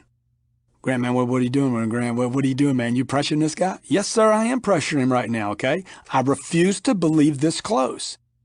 He says, Grant, I can't do this right now. Sir, I refuse to believe that you're not going to do this. It's just not real to me. You got a smile on your face. You got to do this with a smile. All these closes should be done smiling, okay? I refuse to believe that you're not going to do this. It's the right product. The price is great, and I know you want it. Now let's do this. And you're saying, Grant, man, you're pressuring the guy. No, look, this is called a hard sell. A hard sell means that I care so much. I'm willing to confront hard things and emotions in order to get it done. I'm going to stand up to my product. You have to deliver this particular close in a very uptone, very positive manner. One of complete disbelief. Like, I can't believe this. I refuse to believe you're not going to do this. Let's say I'm raising money for my charity, my church, right? And the guy's like, I can't do any money. What? I refuse to believe you're not going to help us out right now, man. Come on. This is the right time. We need it. You know we need it. We have this opportunity. Come on. Help us out. Turn the contract, pass the pen, and shut up. This is a hard sell. You have to be sold yourself on this being the right decision and press for the right decision. People don't make decisions easily. Know this. They don't make decisions easily because they're insecure about them, so they need help. So how does it go? Refuse to believe. I refuse to believe that you're not going to do this. It's the right product. The price is great. We're the right company. We'll take care of you better than anybody. Look, I know you want it. You're going to do it sooner or later. Let's do it now. Turn the contract, pass the pen. Can't quit close. Grandma, I'm just not going to do anything on this today. There's no way. I mean, no matter what you tell me or what we do or what happens, I just can't make a decision today. Sir, I'm not going to quit on you. You're either going to buy from me now or I'm going to call you every day until you do this. It is the right thing. This is a great deal. I am the right company. I will take better care of you than anyone. I just want you to know up front, right now, I will not quit. Now, I can do it now or I can come back and do it later, but I'm not going to quit on you. Again, you have to deliver this very positive, very uptone, very positive manager and with complete conviction. You are communicating that you know this is the right thing. The fact that they're not sure doesn't mean you need to be sure. This is the right thing. This, again, is a hard sell close. Doesn't mean it's a high pressure close. It means it's hard sell and one that requires you to be completely sold, as all do. You have to be sold yourself on this being the right decision again and press for the right decision. You got to communicate your conviction and they will become convinced. And that is when a close takes place. When your conviction is greater than their conviction and they realize that you have more conviction than they have to know, you have more conviction to yes than they have to know, at that moment a close will take place. People don't make decisions easily. Help them. So how does it go? I can't quit close. Grant, I can't do it today. Sir, I'm not going to quit on you. You're either going to buy from me now, or I'm going to call you every day until you do this. It's the right thing. It's the right product. It's the right price. It's a great deal, and I'm not going to quit on you. So let's do this. Let's do it now and be done with it. Pass the pen, turn the contract. 3 yeses and then close. Now, this is a preparatory of questions that you have to know the answer to that set up a close. Here they go. Did I answer all your questions? You're sitting down, you're writing up the contract, right? Did I answer all your questions? Great. Were we easy to get to? Great. I mean, these are simple, no-brainer questions. Do you like the weather today? Because it's pristine, beautiful outside. I mean, you want a yes. Am I the type of person you feel comfortable serving you? Yes. Good. Then I need you okay here and here. You're basically using minor questions to close. It's called 3 yeses and then close. Yes is the most powerful word in the entire English language. Get the buyer saying yes. Only ask questions you get a yes to, and then ask for the order. You could ask the buying question as the 4th yes, but I would not. Don't ask the buying question as yes or now. Assume the close and ask for a signature. See, I wouldn't ask, did I get all your questions answered? Were we easy to get to? Am I the kind of person you want to do business with? Do you want to buy it?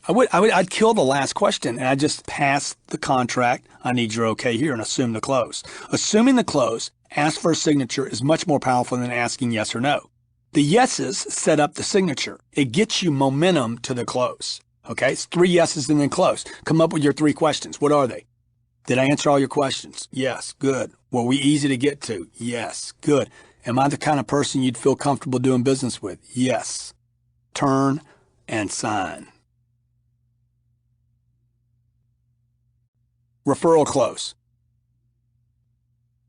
This would be done before you actually present numbers. Now, this is a very powerful close. A guy named Carlos Pantera that works with me used this close very, very effective, where we were out selling seminar tickets to businesses, and before he would actually sign the business up for tickets, he would ask, hey, before we get involved with the figures, who do you know that may be in the market for a product of this sort? Somebody progressive like yourself, somebody interested in training, interested in education. Who would be interested in a product like this? Okay? And he's like, oh man, I know John, I know Bob, I can help you with a lot of people. See, what you did with this close called the referral close, which most salespeople wait till after the sale, which is incorrect. It's too late. You don't sell most of the people. He would ask, and I would ask, before we get involved with these figures, before I get involved with my presentation, before I show you my proposal, who else do you know that may be in the market that would consider a purchase of this sort? Progressive, if that is the case of what you're selling. Who's interested in education, who might consider doing something like this? Maybe somebody you know in the market, somebody you go to meetings with, somebody you have a working relationship. Who do you know, before we get involved with the figures, might be interested in what I'm presenting? Get the referrals before you present the numbers, okay? This provides the buyer with leverage in their own mind that they believe will cause them to get a greater deal. As the buyer believes, the more people they send your way, the more this person would be entitled to in getting or gaining or negotiating a better deal.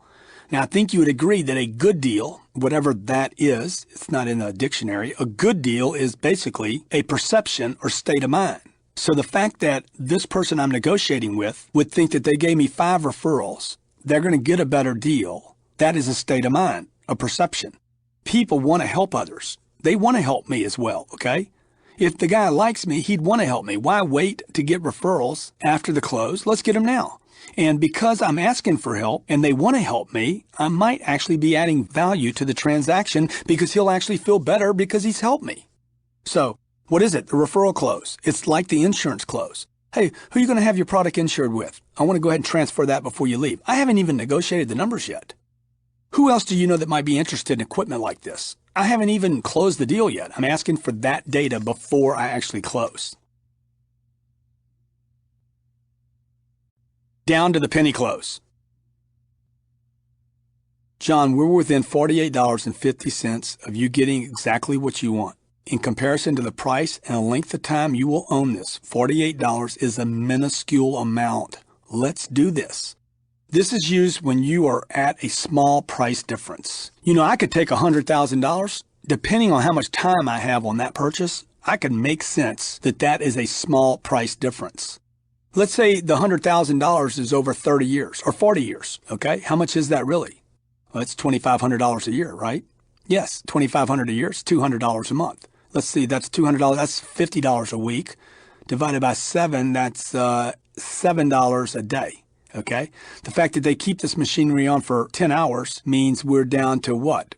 See, I'm getting down to the penny, right?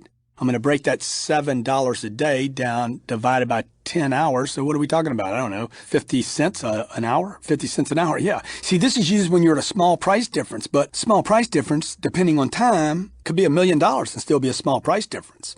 It would be great to keep a jar of money on your desk and show them, or in your pocket, how little money we're really talking about. I could reach in my pocket and say, look, man, I'll give you the $48. We're within $48.50 of you getting exactly what you want. We're within $7 a day. Here, I'll give you the first day. Here's $7. You know, I'll give you the first month. Here's 7 times 30. Here's $210. This works great on monthly payment objections and price objections. Let's say the objection is $300,000. Just work it out. Sit down with a pen and a piece of paper and work out all the different objections. Use time. Reduce it down to the smallest number, down to the penny close. Hey, we're within $48.50. We're within what? $1.50 a day of you getting exactly what you want. In comparison to price, in comparison to the length of time you're going to own it, this is a minuscule amount. Let's do this anyway. Reduce to the ridiculous close. Now, this is not my close. This close has been around for at least 2,000 years. Not sure who invented it, but it's been around a long time, and it's a logical close, and it makes sense. And you actually heard me breach into it in the last close down to the penny close. So you're going to take the objection. Let's say it's $1,000, $1,000 a month. Let's say there's a term of $1,000 a month. Hey, that's $30 a day. You're going to live in this home, wake up in your home, go to sleep every day and every night in your home. You'll build a life there. Your family will be safe here for what? $30 a day? It's $30 a day. You spend 10 hours a day in your house. The rest of the time's at work. What are we talking about? 30 cents? Hey, you could divide that by the 4 kids you got and the wife. That's 5 people. Let's see, 5 people divided into 30 cents. Okay, so basically everybody's 6 cents a day in the house per hour, okay? Now, this may seem crazy and like, man, you're carrying this thing to the absurd extremes, the ends of the universe. That's exactly what I want to do with money. Look, money is dead. It's dead. It has no life or value in it. People place so much significance on little bits of money as a way not to make decisions. And you do the same thing when you don't justify for the customer and help them work it out logically. You want to reduce objections to the smallest number possible. The buyer always focuses on big numbers, and they shouldn't. Once a buyer makes a decision, he almost always makes it go right. And when buyers are done buying something from you, they always spend more money afterwards with someone else for something else. So your job is to justify and make sense of the figures so the buyer can say, yes, you want to use reduced to the ridiculous. I want to use it probably every day on every presentation. And how does it go? Let's say we're talking about $1,000 a month. $1,000 a month for a house? What is it? Grant, man, we can't afford this. An extra $1,000 a month. We can afford 5, but we can't afford 6. Sir, it's $1,000 a month. That's $30 a day. You're going to live in your home, wake up in your home, go to sleep here every day and every night. You'll build a life here, and your family will be saved here for $30 a day.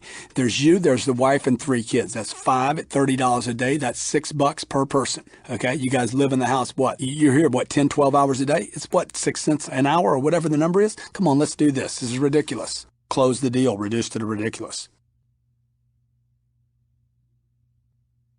Better to live rich close. This was taught to me by a gentleman named Juan in Acapulco, Mexico, who was selling me a piece of jewelry, and I have used this close thousands of times to close other people. You have an objection over price, payment, terms, whatever, and you're going to say, particularly on consumable products or products where people are personally enjoying something, different than maybe life insurance or a big machinery purchase for a company. Better to live rich close. It's better to pay a little extra and get what you want than to pay a little less and make a mistake. It's better to live rich than die rich. I need your okay here, and I'll get your new product ready so you can start enjoying it right now. This is a killer close, folks, okay? Better to live rich than die rich, all right? It's better to pay a little extra and get what you want than to pay a little less and make a mistake. It's better to live rich than die rich. And trust me, you're going to die.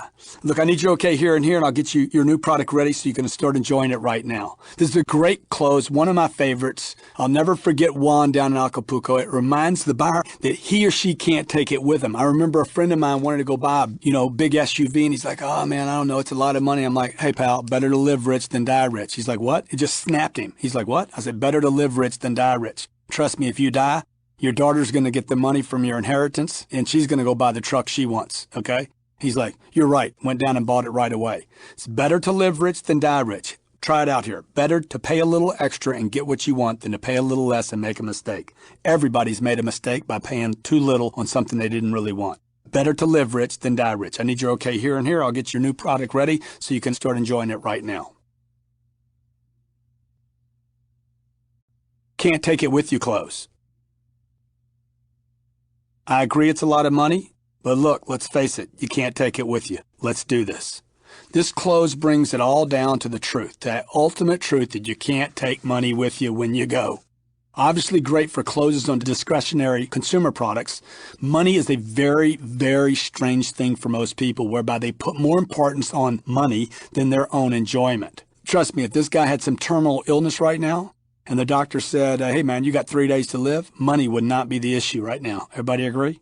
He'd be like, how much money? I'll find $100,000 to pay for this if you can get me some extra time. Ted Turner said one night, he's like, you know what? No matter how much money you have, it won't buy you an extra day. See, that's why you want to counter this phenomenon of money and fear and I can't afford it. You want to counter it with something even more unconfrontable. Sir, you can't take it with you.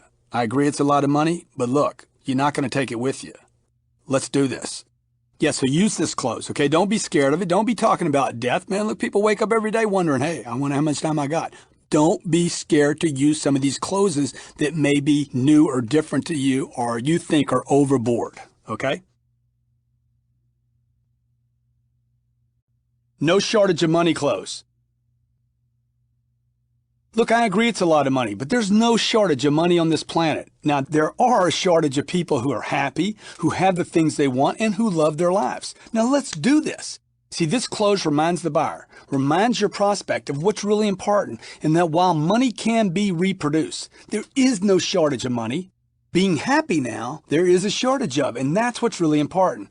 Like, can't take it with you close. This is a great close for discretionary consumer products. It can also be used for business purchases, as what is more important than the present budget is the hope of more money in the future. So you could use what? Hey, look, there's no shortage of money, but there is a shortage of production. There's a shortage of hours in a day. There's a shortage of people getting the most out of their production schedule.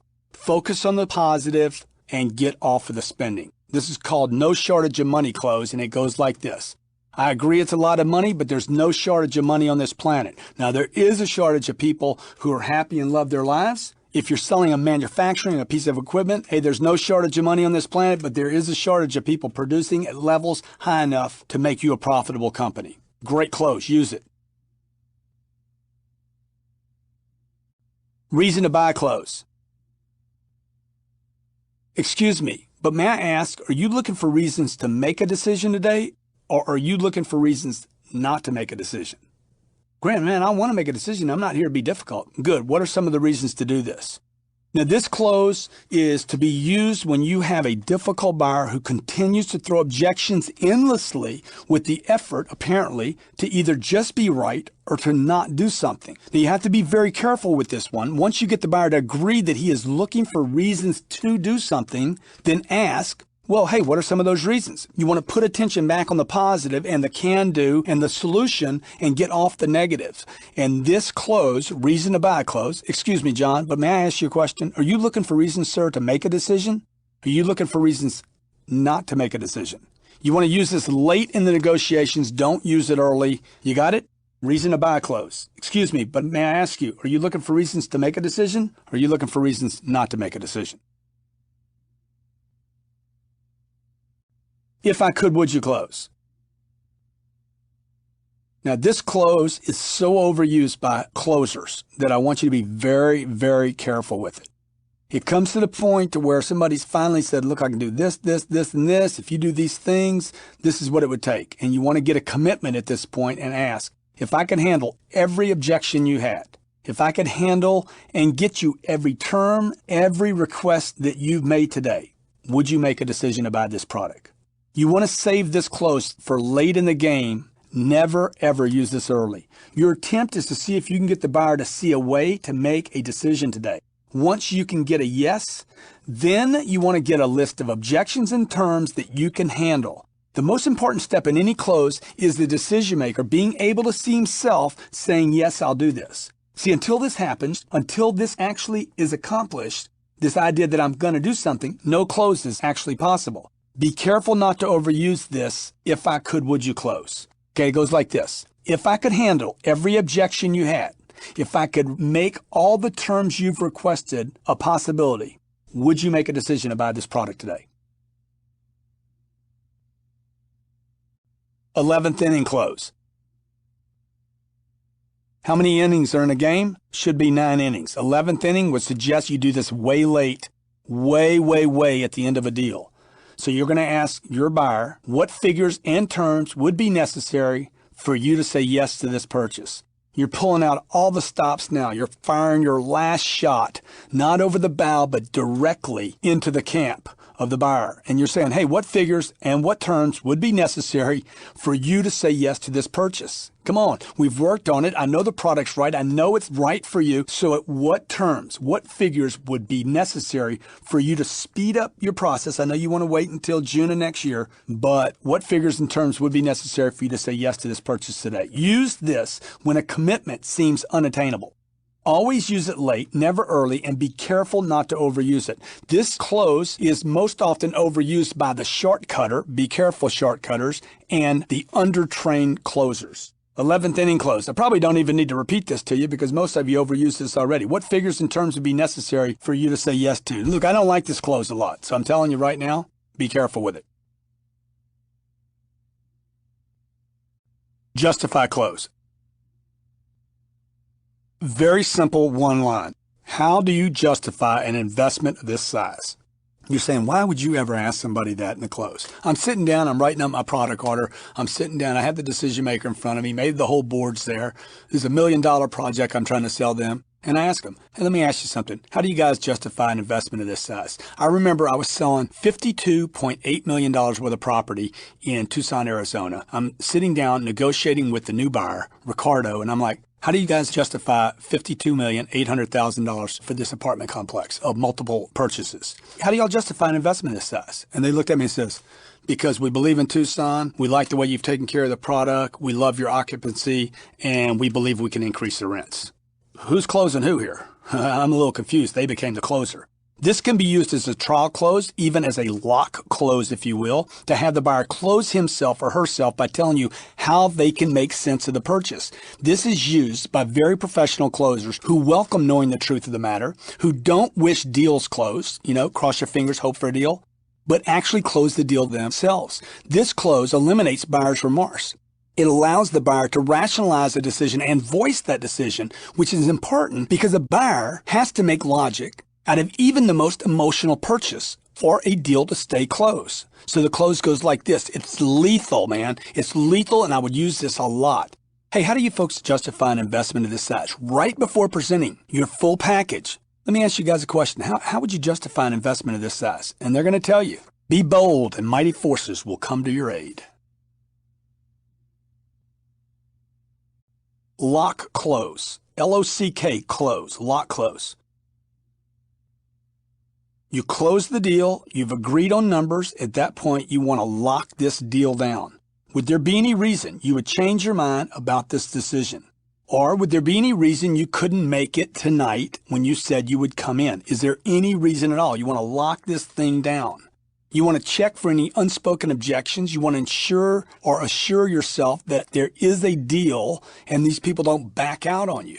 Now, this is something missed by even the most professional of negotiators. They don't lock things down, so when they come back tomorrow, they find out the deal unwinded. Now, Rich, the producer of this audio program, just reminded me that the word unwinded is not an actual word. And I'm like, Rich, dude, unwinded is a real word where I was brought up. In the bayous of Louisiana, you damn right he unwinded. And then we shot him after that. So, look, this deal unwound itself, right? You came back in and you're like, what happened? We changed our mind. You know why? Because you didn't lock this deal down. It's better to find out now, in the close before this thing unwinds itself.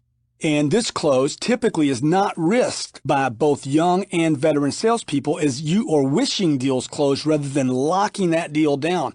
This unwinding process or the lock close prevents the unwind. It's great for situations where you can't spot or deliver in real time your product. So it's called the lock close. Would there be any reason you change your mind about this decision? It'd be great for appointments. Would there be any reason you couldn't make it tonight and lock this thing down?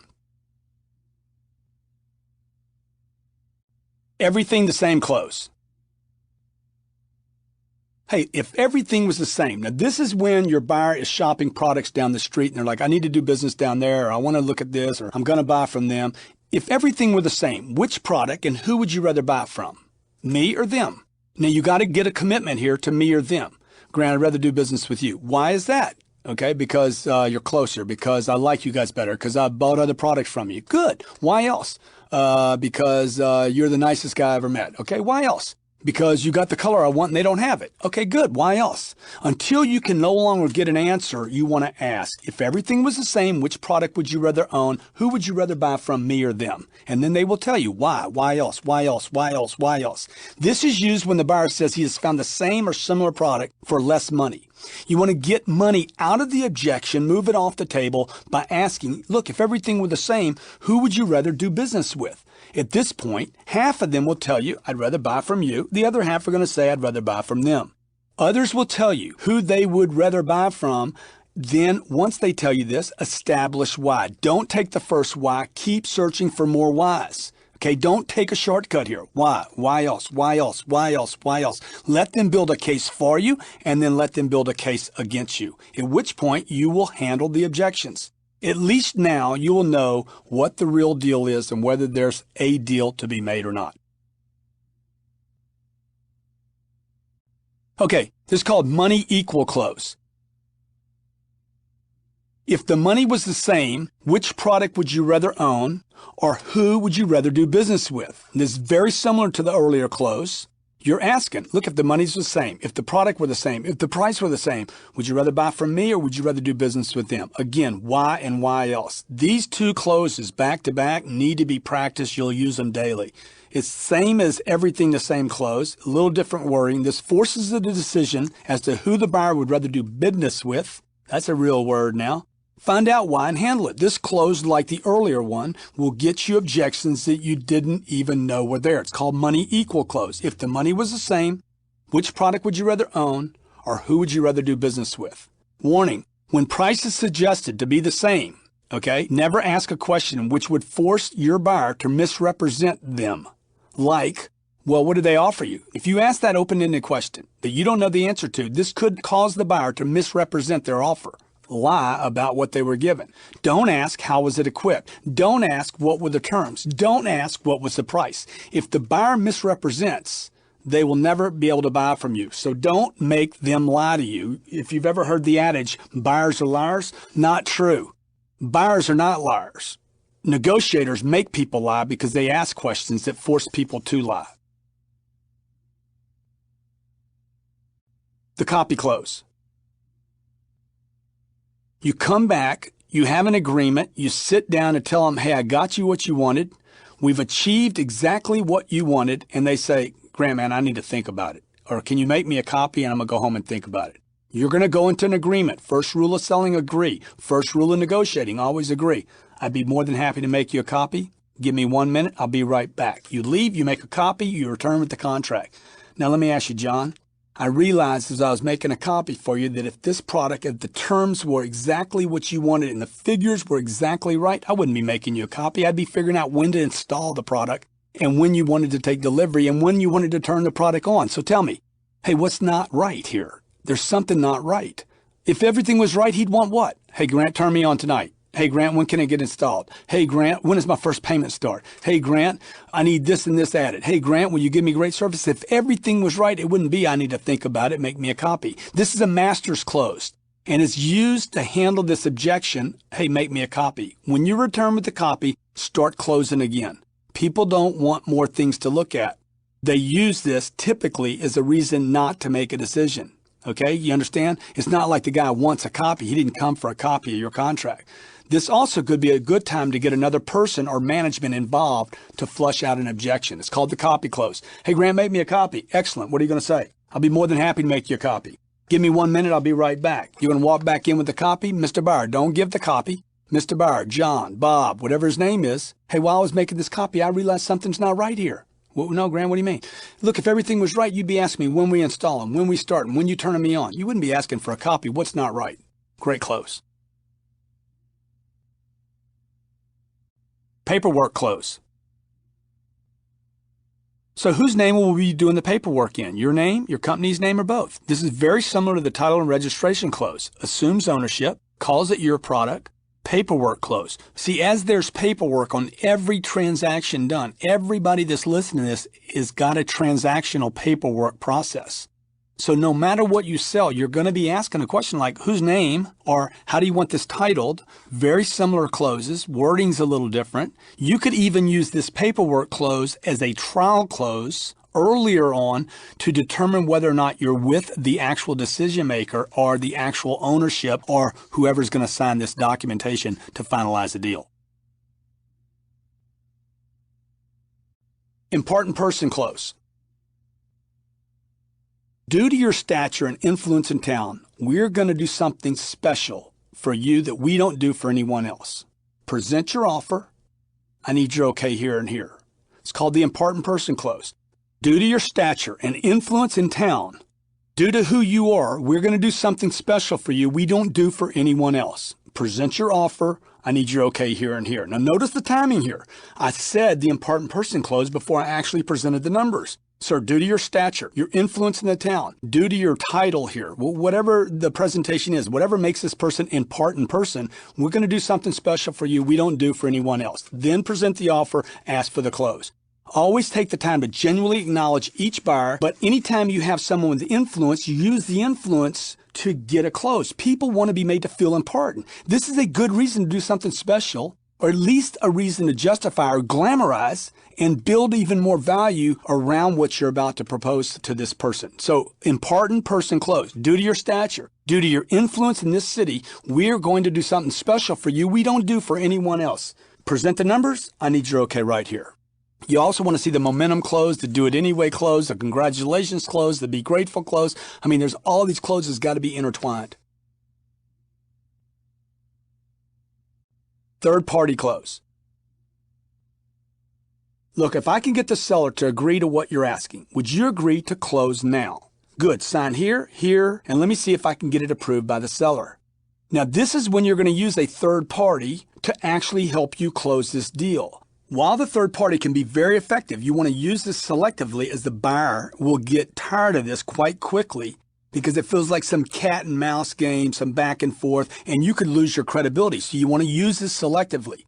You want to take the focus off of you being the decision maker selectively again and show that you're working with them to get this done. Many buyers like the idea that you're the broker trying to get something done for them. Now, I'm going to tell you, this third party assist close, if you overuse this one or two times too many, you're going to kill yourself because you're going to lose credibility. Third party assist close, use it selectively. If I can get the seller to agree to what you're asking, would you agree to close right now? Can I tell them that?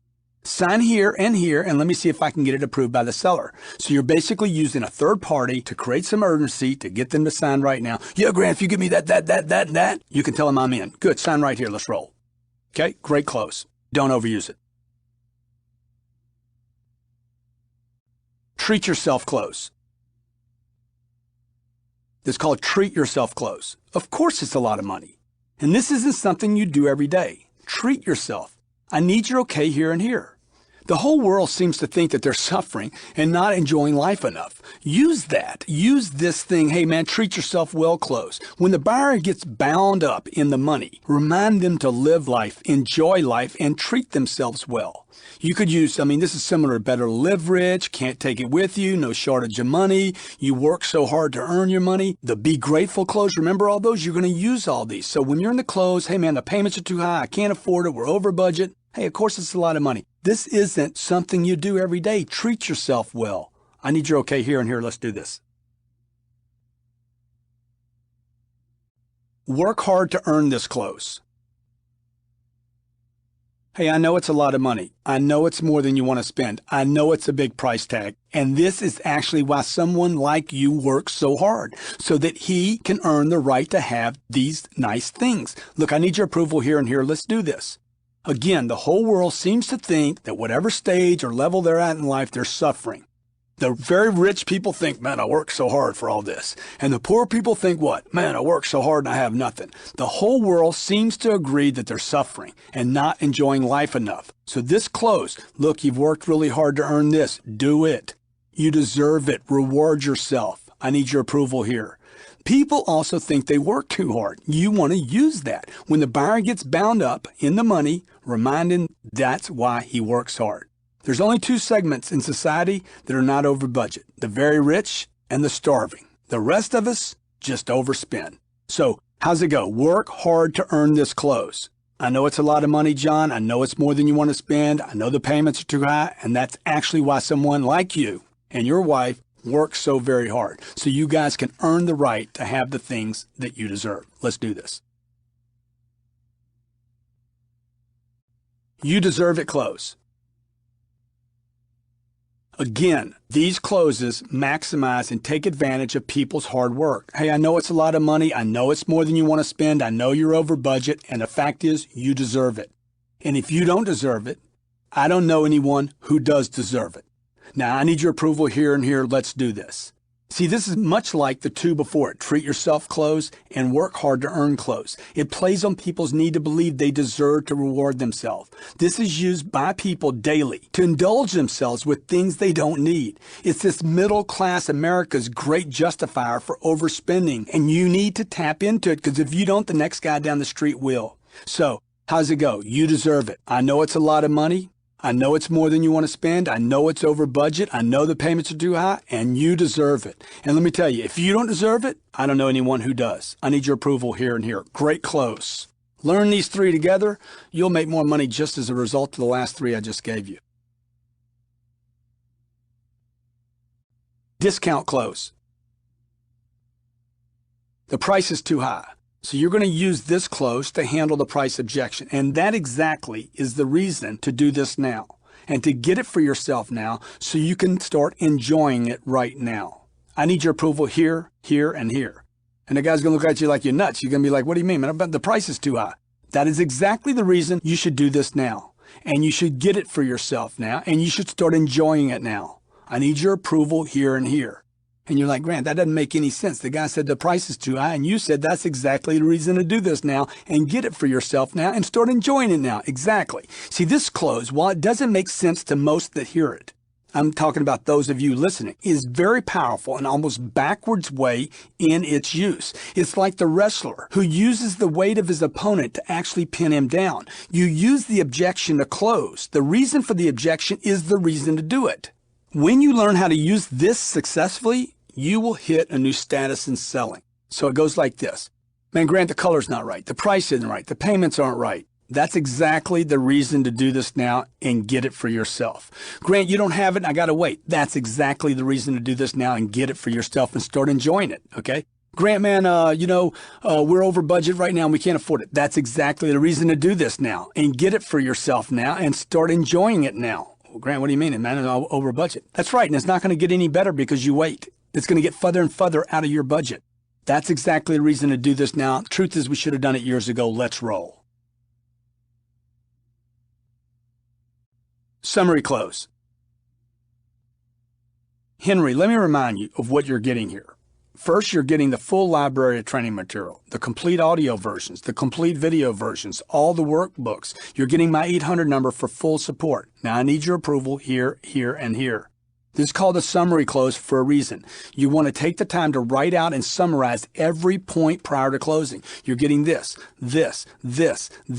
full support. You're getting this, complete internet access. I'm going to send you newsletters. You want to just load up all the summary. It magnifies your attempts to benefit the buyer and the complete range of value you're offering. You want to write these summary points down as we talked about earlier in the book, because people believe what they see, not what they hear. This builds value, it makes it real, and it creates urgency. It's called a summary close. I'll use it on 100% of every deal that I'm ever on. Henry, let me remind you what we're getting here. This, and this. And you want to write it down. No equity close. I don't have any money at this time, Grant. Would you agree to owning your new product, assuming we can arrange financing with no money down? If so, I need your okay here that all the figures are agreeable. See, this proposal could be set up to encounter this objection so that you can kick it out in the close as a reason not to buy. You want to get rid of the money objection. Grant, I don't have any money at this time. You want to get rid of it, kick it, get this buyer some financing, and get the deal approved. If money's the problem, let me go get the money some other place. This amazes me. How many salespeople don't take responsibility? I'm talking about bankers. I'm talking real estate agents, insurance people. I'm talking about some of the most sophisticated purchases. Individual salespeople are thinking, well, I don't have the money. I can't get the money. That's the bank. That's somebody else. That's somebody else. Selling is only half the deal, folks. Getting the money is the other half. And the truth is, until you get the money, the exchange, you get something, they get something, you don't have a close. No equity close. Grant, I don't have any money at this time. What are you going to say? Would you agree to do this? Would you agree to owning the new product? Would you agree to rolling up now, taking delivery now, saying yes right now, signing all the contracts, assuming we can arrange the financing with no money down? A person once told me, they like, Grant, I don't have room on my credit card for this purchase. I'm like, give me the credit card. What do you mean, Grant? You said you don't have room. Give me the credit card. I'll run it. If it rolls, it rolls. If it doesn't, you don't buy anything. We swiped it. It ran. He took delivery. It was that simple. Take responsibility for the close. Ben Franklin Close. Who wrote this? I don't know. Ben Franklin gets credit for it. I hate to think that this guy actually did this, but I think somebody else created this and added credence to it by adding Ben Franklin's name to it. It's called the Ben Franklin Close. I didn't develop it, but I have used it many times. I understand how hard it is to make a decision, and it is said that Ben Franklin, one of our founding fathers, when faced with big decisions, would write down all the pluses and all the minuses of the possibility of decision on a piece of paper so that he could get an accurate evaluation of the right thing to do. Now, what you want to do right now is get a sheet of paper out. So tell me, sir, what are the positives of this purchase and what are the negatives? And you want to write a list out. If the advantages outweigh the negatives, do it. If they don't outweigh it, don't invest. What are some advantages? Tell me, number 1, number 2, number 3, number 4. Now, I have done this. I've used this close for over 20 years. I've never had somebody come up with more disadvantages to purchasing than advantages to purchasing. This is supposedly what Franklin did. I don't know if that's true or not. Hell, I don't even know if he created electricity. But you're using pure logic. Okay, the fact that you're going to give Ben Franklin credit for it, great. But have the buyer help you in writing down what it is. This is a logical approach to a close. How does it go? Ben Franklin Close. I understand how hard it is to make a decision, sir. It is said that one of our founding fathers, the great Ben Franklin, when faced with a big decision, would write down the pluses and the minuses on a sheet of paper so he could get a true evaluation, a correct estimation of the right thing to do. So tell me, what are some of the positives of this purchase? Good. What are some of the negatives? Write them out. If the advantages outweigh the negatives, we do it. If not, don't invest. Okay, great close. Use it often. Comparison investment close. Great. Let's compare what you have now to what you're moving up to. The reality is, right now you pay $2,600 a month, and your new payment's going to go to $5,000. Let's take a logical look at what you get. So let's say I'm selling a piece of real estate, or I'm selling a piece of equipment, and the payments are going to double. Okay? Use the comparison investment close. You're going to go from this investment to this investment, from $2,600 to $5,000. What do you get? You get, and write it down, better neighborhood, safer neighborhood, newer home, all new appliances, better resale value, a difference of only $80 a day. You want to physically write this out for the buyer to see his answers, not your answers, to see his answers, as this allows the buyer to see what he gets, to mentally go through the process of closing himself. Always show the positive and always include the negatives and let him tell you what those are. Same thing with manufacturing purchases, consumer products, insurance products you're selling, anything you can use the comparison investment close. The guy doesn't have insurance now and he's going to go to insurance. He's going to go from 0 payments to $500 a month. What's the advantage of spending $500 a month? Life insurance, protection for your family, peace of mind. Your wife doesn't need to worry about it. Man, insurance people, learn these closes. They'll sell you more insurance. Same product close. This is when you get, I have a better price from a competitor. Okay, which one would you rather own if the money was the same? If they say mine, why is that? Well, Grant, because I like it better. Well, why is that? Because it feels bigger and plusher. Why else? Because it has a heater built in. Why else? Because you guys have a lifetime warranty. Good, why else? That's about it. So get the prospect to give you a list of why they'd rather do business with you. Good, then you understand why we are more money, right? You know, why? Because it feels bigger, it's plusher, has a heater built in, they don't. We have a lifetime warranty, they don't. That's why we're more money. Let's do this. See, you want to let the customer do the selling here. Don't argue. Don't ask questions that make him look like a liar. Just ask him, who would you rather do business with? Which product would you rather buy? Then he will tell you the reasons why if you just keep asking why. So he says, Grant, man, I got a better price from the competitor. Don't ask what the price is and don't ask how it was equipped. Don't ask down the street, what were they giving you? Just ask this. He's like, Grant, man, I'm shopping TVs and I'm shopping big plasmas. I got a 100-inch plasma with you and a 100-inch plasma with them, and I got a better price from them. Okay, sir. So some of these people never even been to another competitor and they're telling you that and they're bluffing you out of money. Just say this. Okay, sir, which would you rather own if the money was the same? If he's not been to another competitor and he's just making that up, what's he going to say right now? Grant, man, I'd rather buy the 100-inch from you. Really, why is that? Because I like your TV better. Really, why else? You know, because the black, man, the black, they had silver and I got black. I mean, I've had people do this whole thing to me. Really, why else, sir? Well, because you guys are closer to me. You're right here. Why else? Well, because I heard your service is better. Really, why else? Well, because, you know, I read it in Consumer Reports that this brand is better than the brand I was looking at. Really, why else? Don't handle this. Don't jump into any of these pieces right now. You just keep asking why else. Why else? Oh, Grant, that's the only reason. Okay, so I got a better warranty. I got a better name. Consumer Reports says better things. I'm closer, okay? You like the black rather than the silver finish. Sir, let's do this. I need your approval here and here. But Grant, it's more money than I want to spend. Let me tell you why, sir. Because it's the better brand. It's got a better warranty, better protection. I'm here to service you. I'm closer to you. It's the black finish, not the silver finish. Let's do this and go for the close. Great close. Use this and you will quit giving your product away. Remember, price is a myth. Price is a myth. People don't buy things because it's the best price. They buy things because they believe it's the best product for them at that time. The reverse close of the last one is same product with a different result. Same product closed, but they'd rather buy from the competitor. Grant, I got a better price from the competitor. Okay. Which one would you rather own if the money was the same? Grant, I'd rather buy theirs. Really, why is that? Because it's got a better warranty. Really, why else? Even if they don't have a better warranty, don't handle it right now. Why else, sir? Oh, they have the silver finish and you have the black finish. Really, why else? They have it in stock, you don't. Why else? They're closer to me than you are. Why else? They got a heater built into their TV. Really, why else? They give TiVo away for free. Really, why else? Because it's my brother-in-law. Good, I want to show you something. Follow me.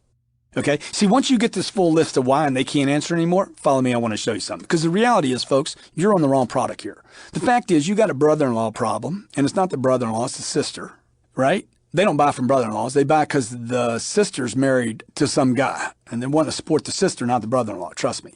So, but the truth is, in this situation, not only do you have the brother-in-law problem, but you're on the wrong finish. You might be on the wrong product. If you're going to shop product to product in this situation, you're probably not going to make a deal. So you have to show this buyer, this prospect, this opportunity some other way to make sense out of do business with you rather than doing business with the brother-in-law. You need to get out of the close because I believe you're on the wrong product here. 40% of the deals you're in today, 40% of them, you're on the wrong product. When the buyer says the reason is better price, he doesn't always mean a lower price. Many times he's saying a better value. Your buyer is not sold on your product, and the truth is they're not sold on the product down the street, otherwise they'd already taken delivery. It is not uncommon to have this buyer on too little product and miss them because of that. So don't always think that I need to lower him, get him off that 100-inch, it's too much. No, maybe you need to bring him to a bigger product and more money. But the point is, get off the product right now because that's the only way you're going to save this deal. Same product close, theirs. You need to learn these. You need to learn the difference between the two. And if you think they sound the same, if you think they are the same, you need to study more on them because they're different. Now and later close, number 1. Let me suggest that I show you the cost of doing it now versus the cost of doing it later. Because you want to wait. Okay, this is a situation where they want to wait. Excellent, great idea, that's super, and I'll be here, no matter what you do. Let's just look at the cost of doing it now versus the cost of doing it later. The cost now is $300,000. The cost later is approximately 6% more with the new price increases that you're in. That cost equals another $18,000 and a monthly cost of almost $400 that you don't need to waste. Not to mention that with this new product, you, the company, and your clients would be benefiting without paying the extra costs. Look, let's do the smart thing. Sign here and here. You want to use logic to close and emotion to sell. You want to take time out by writing time down. You want to actually sit down and show them the cost of waiting because there is always a cost of waiting. Time is money. You ever heard that? Well, show them what that means. Hey, sir, let me suggest that I show you the cost of doing it now versus the cost of doing it later. If it makes sense to do it later, do it later. The cost now is $300,000. At the end of the year, we're going to go up 6%. It'll be $318,000. The $18,000 is going to cost you an extra $360 a month. $360 a month over the life of the loan will cost you another $28,000, okay? In the meantime, between now and the end of the year, you don't have the use of the product, you don't have the savings of the product, you don't have your people using the product every day and getting accustomed to it. There's so many more costs. You want to do it now, you want to do it later. If after all that, they still want to do it later, you haven't uncovered the real objection. Flush the objection close. If everything were right, would you make a decision to purchase the product right now? Yes? Okay, so what's not right? Is it the price, the financing, the product, the terms? Is it me, the company? Is it something you haven't told me? This is called flush the objection close. If everything were right, everything were perfect, if all the terms were exactly what you wanted, would you make a decision to purchase the product right now? Yes? Good. So what is it? Price, the financing, the product, the terms, me, the company. So you want to flush the objection. You want to use this late in the deal. Never, ever, never use this early. This close will test the validity of the desire not to buy and determine whether or not you have the decision maker and discover the real, possibly unspoken objection. A yes means something is missing, so you need to start over. Flush the objection. If everything were right, would you make a decision to purchase the product right now? If everything were right, would you make a decision to move forward on the contract right now? Okay, so what's not right? Price, financing, product, the terms. Break down all the integral parts of the agreement. You knew that before close. Sir, I agree it's a lot of money. Yes, ma'am, I agree it's a lot of money. I agree it's a lot of money, and you knew that before you got here. Now, I need your approval here and here. Now, you remember the do it anyway close? I'm going to ask a lot of money. Great, sir. I know it's a lot of money, and you knew that before you got here. Do it anyway.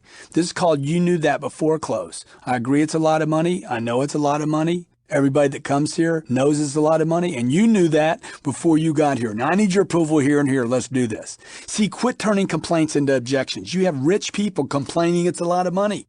You got middle-class people, upper middle-class people complaining it's a lot of money. You got lower middle-class people saying it's a lot of money. You got poor people that even say it's a lot of money. Look, they're complaints. You have people and companies going over budget every day, every week, every month, and every year, and complaining about their next purchase being too expensive only to buy all the things they claim are too much money. Agree, discount, close. Agree. You know what that means? Discount mean. You know what that means? You discount the objection. You don't discount the price, and then you close. Sir, I know it's a lot of money. I agree it's a lot of money, and you knew before you got here that it was a lot of money. Now let's do this. If it's truly valid, then you will use other inventory to move to. If the objection price is truly valid, you'll move to other inventory to solve the problem.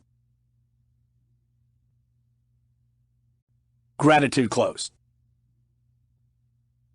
Mr. Buyer, I agree it's a lot of money. Mrs. Buyer, I agree it's a lot of money. Be grateful that you and your company are in a position to consider the product. Be grateful there are businesses right now currently shutting down their doors and people that don't even know where they're going to get their next meal. Be grateful that you're in the position you're in. They would love to be in your position. You're able to own and enjoy you're able to actually consider buying this. You deserve it. You've worked hard for it, and you're in a position to do it. So be grateful you can do this. I need your approval here and here. This is called the gratitude close. I'm going to tell you, it's for big hitters, heavy hitters like yourself that are listening to this. Quit buying in. Quit being sold. Quit being closed by them rather than you doing the closing. Agree and acknowledge the buyer's ability to make a big decision. Let's say it's a $200,000 product or $2 million. Man, that's a lot of money, Grant. It's just a lot of money. You're in the closing, you're close, and you know you're close. You can smell close. That's a lot of money, Grant. Sir, be grateful that you and your company are in a position to consider the product. There are businesses shutting down their doors. There are people that will lose their jobs this year. People don't even know where they're going to get their next meal in many cases. They'd love to be in the position you're in. Look, you're able to do this. You're able to take advantage of it. Your competitors can't. You deserve it. You've worked hard for it. Your company's in a position to do this. Be grateful you can. Let's do this. I need your approval here and here. This is called the Unwind Close. You'll remember the copy close. This is similar to the Unwind Close and the copy close. You come back and they've changed their mind. Grant, we've changed our mind. We think we're going too fast. Hey, no problem. I tell you what we can do. Let's just put this off. Let's put off the idea of making a decision for a while. How does that feel to you? It feels good, doesn't it?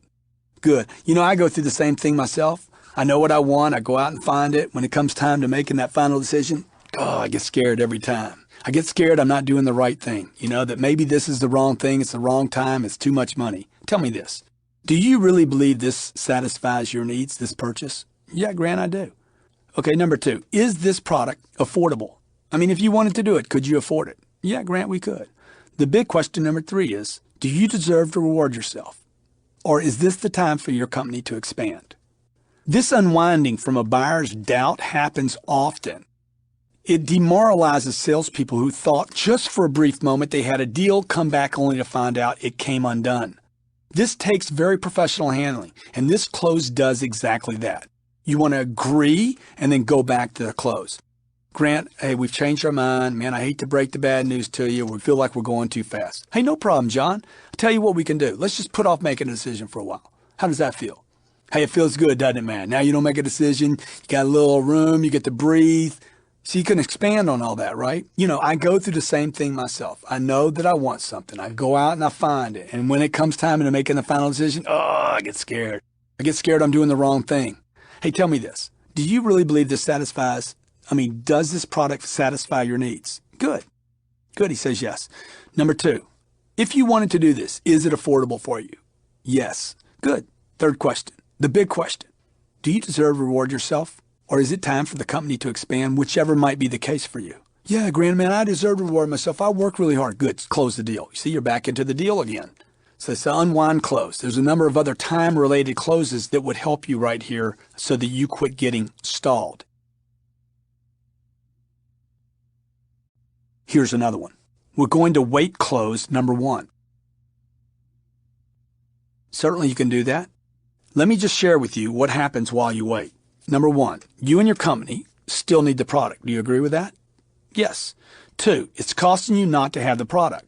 The cost alone over the next, how long do you think you wait? 2 months, 3 months, 4 months, 6 months? We'll probably wait about 6 months. Good. It's going to cost you this much, this month in May, June, July. Number 3, nothing changes when you leave here except prices go up.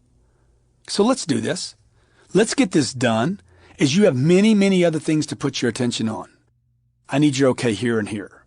So this buyer is now going to wait. Man, they're close. They're about to do it. And now I'm going to wait. Certainly, sir, you can do that. Certainly, ma'am, you can do that. Let me just share with you what happens while you wait. They say time is money. Let's just see what the cost is. First of all, you and your company still need the product when you leave here. You agree with that?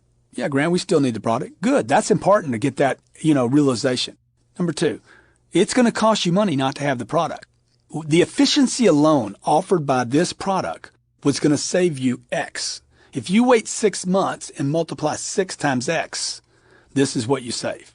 Number 3, nothing changes when you leave here, except the prices go up. We expect a 6% increase on this product before the end of the year.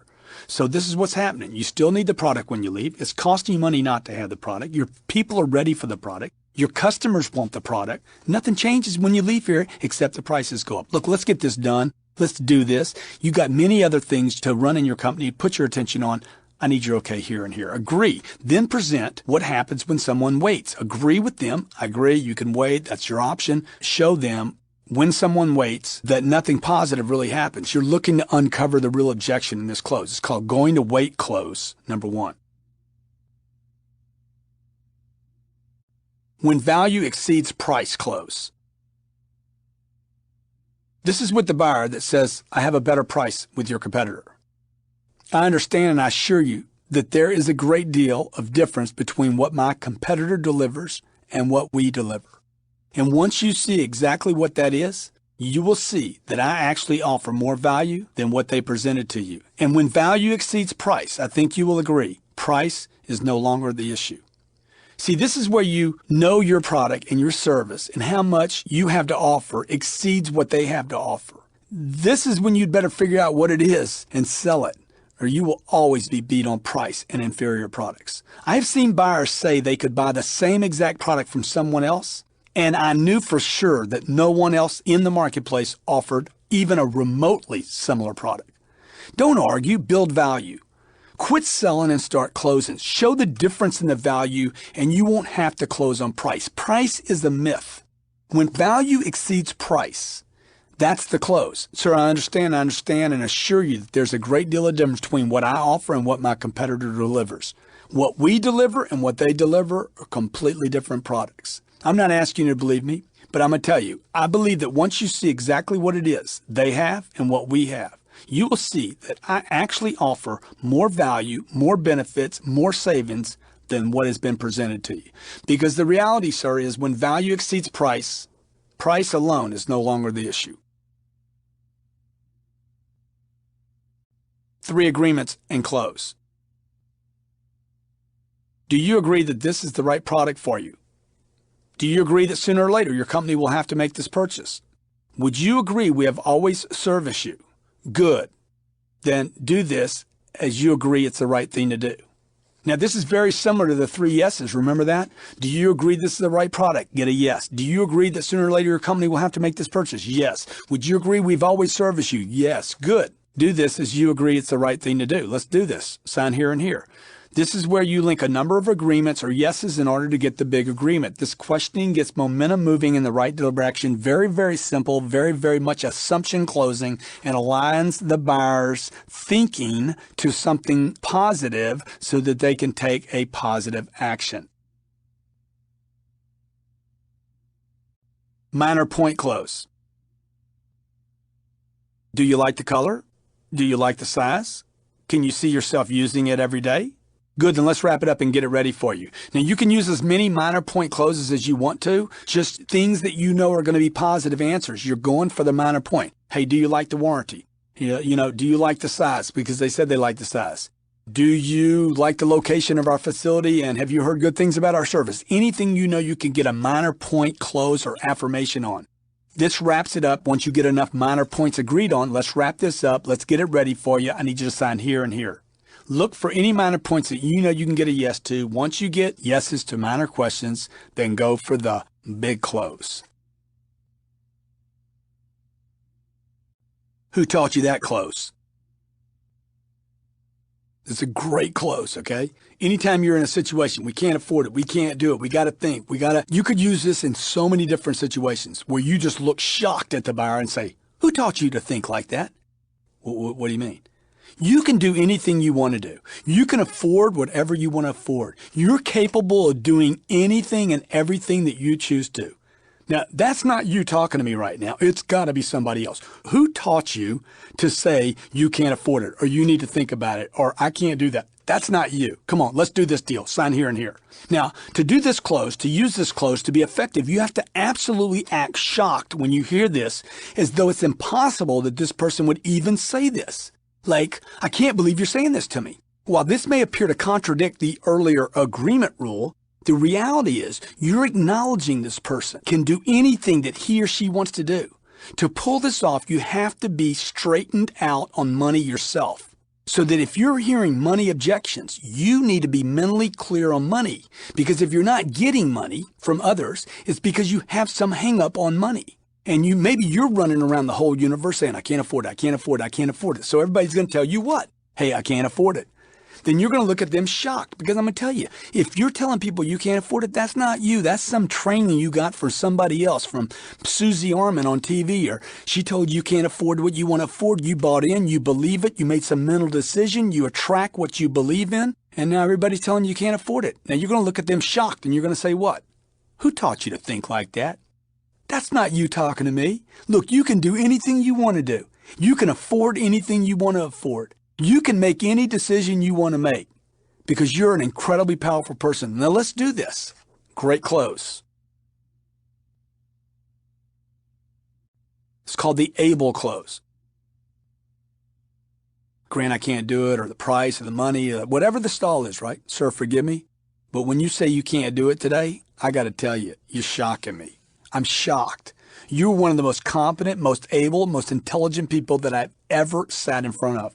I have people that don't have near your capacity, near your wherewithal to purchase this product every day, and they do it. Now, come on, let's do this. Sign here and here, please. It's called the able close. This, again, is one whereby you empower the client by acknowledging what they're capable of. You're shocked that they're saying this to you. This is not them, okay? They're telling you something and you're like, I can't even believe this. You're going to basically affirm the validity of this human being. Many things heard in the close are mere reactions. They're not real responses to situations. You want to discount some of the things you hear by being almost, forgive me, sir, but when you say you can't do it today, I got to tell you, man, I'm shocked.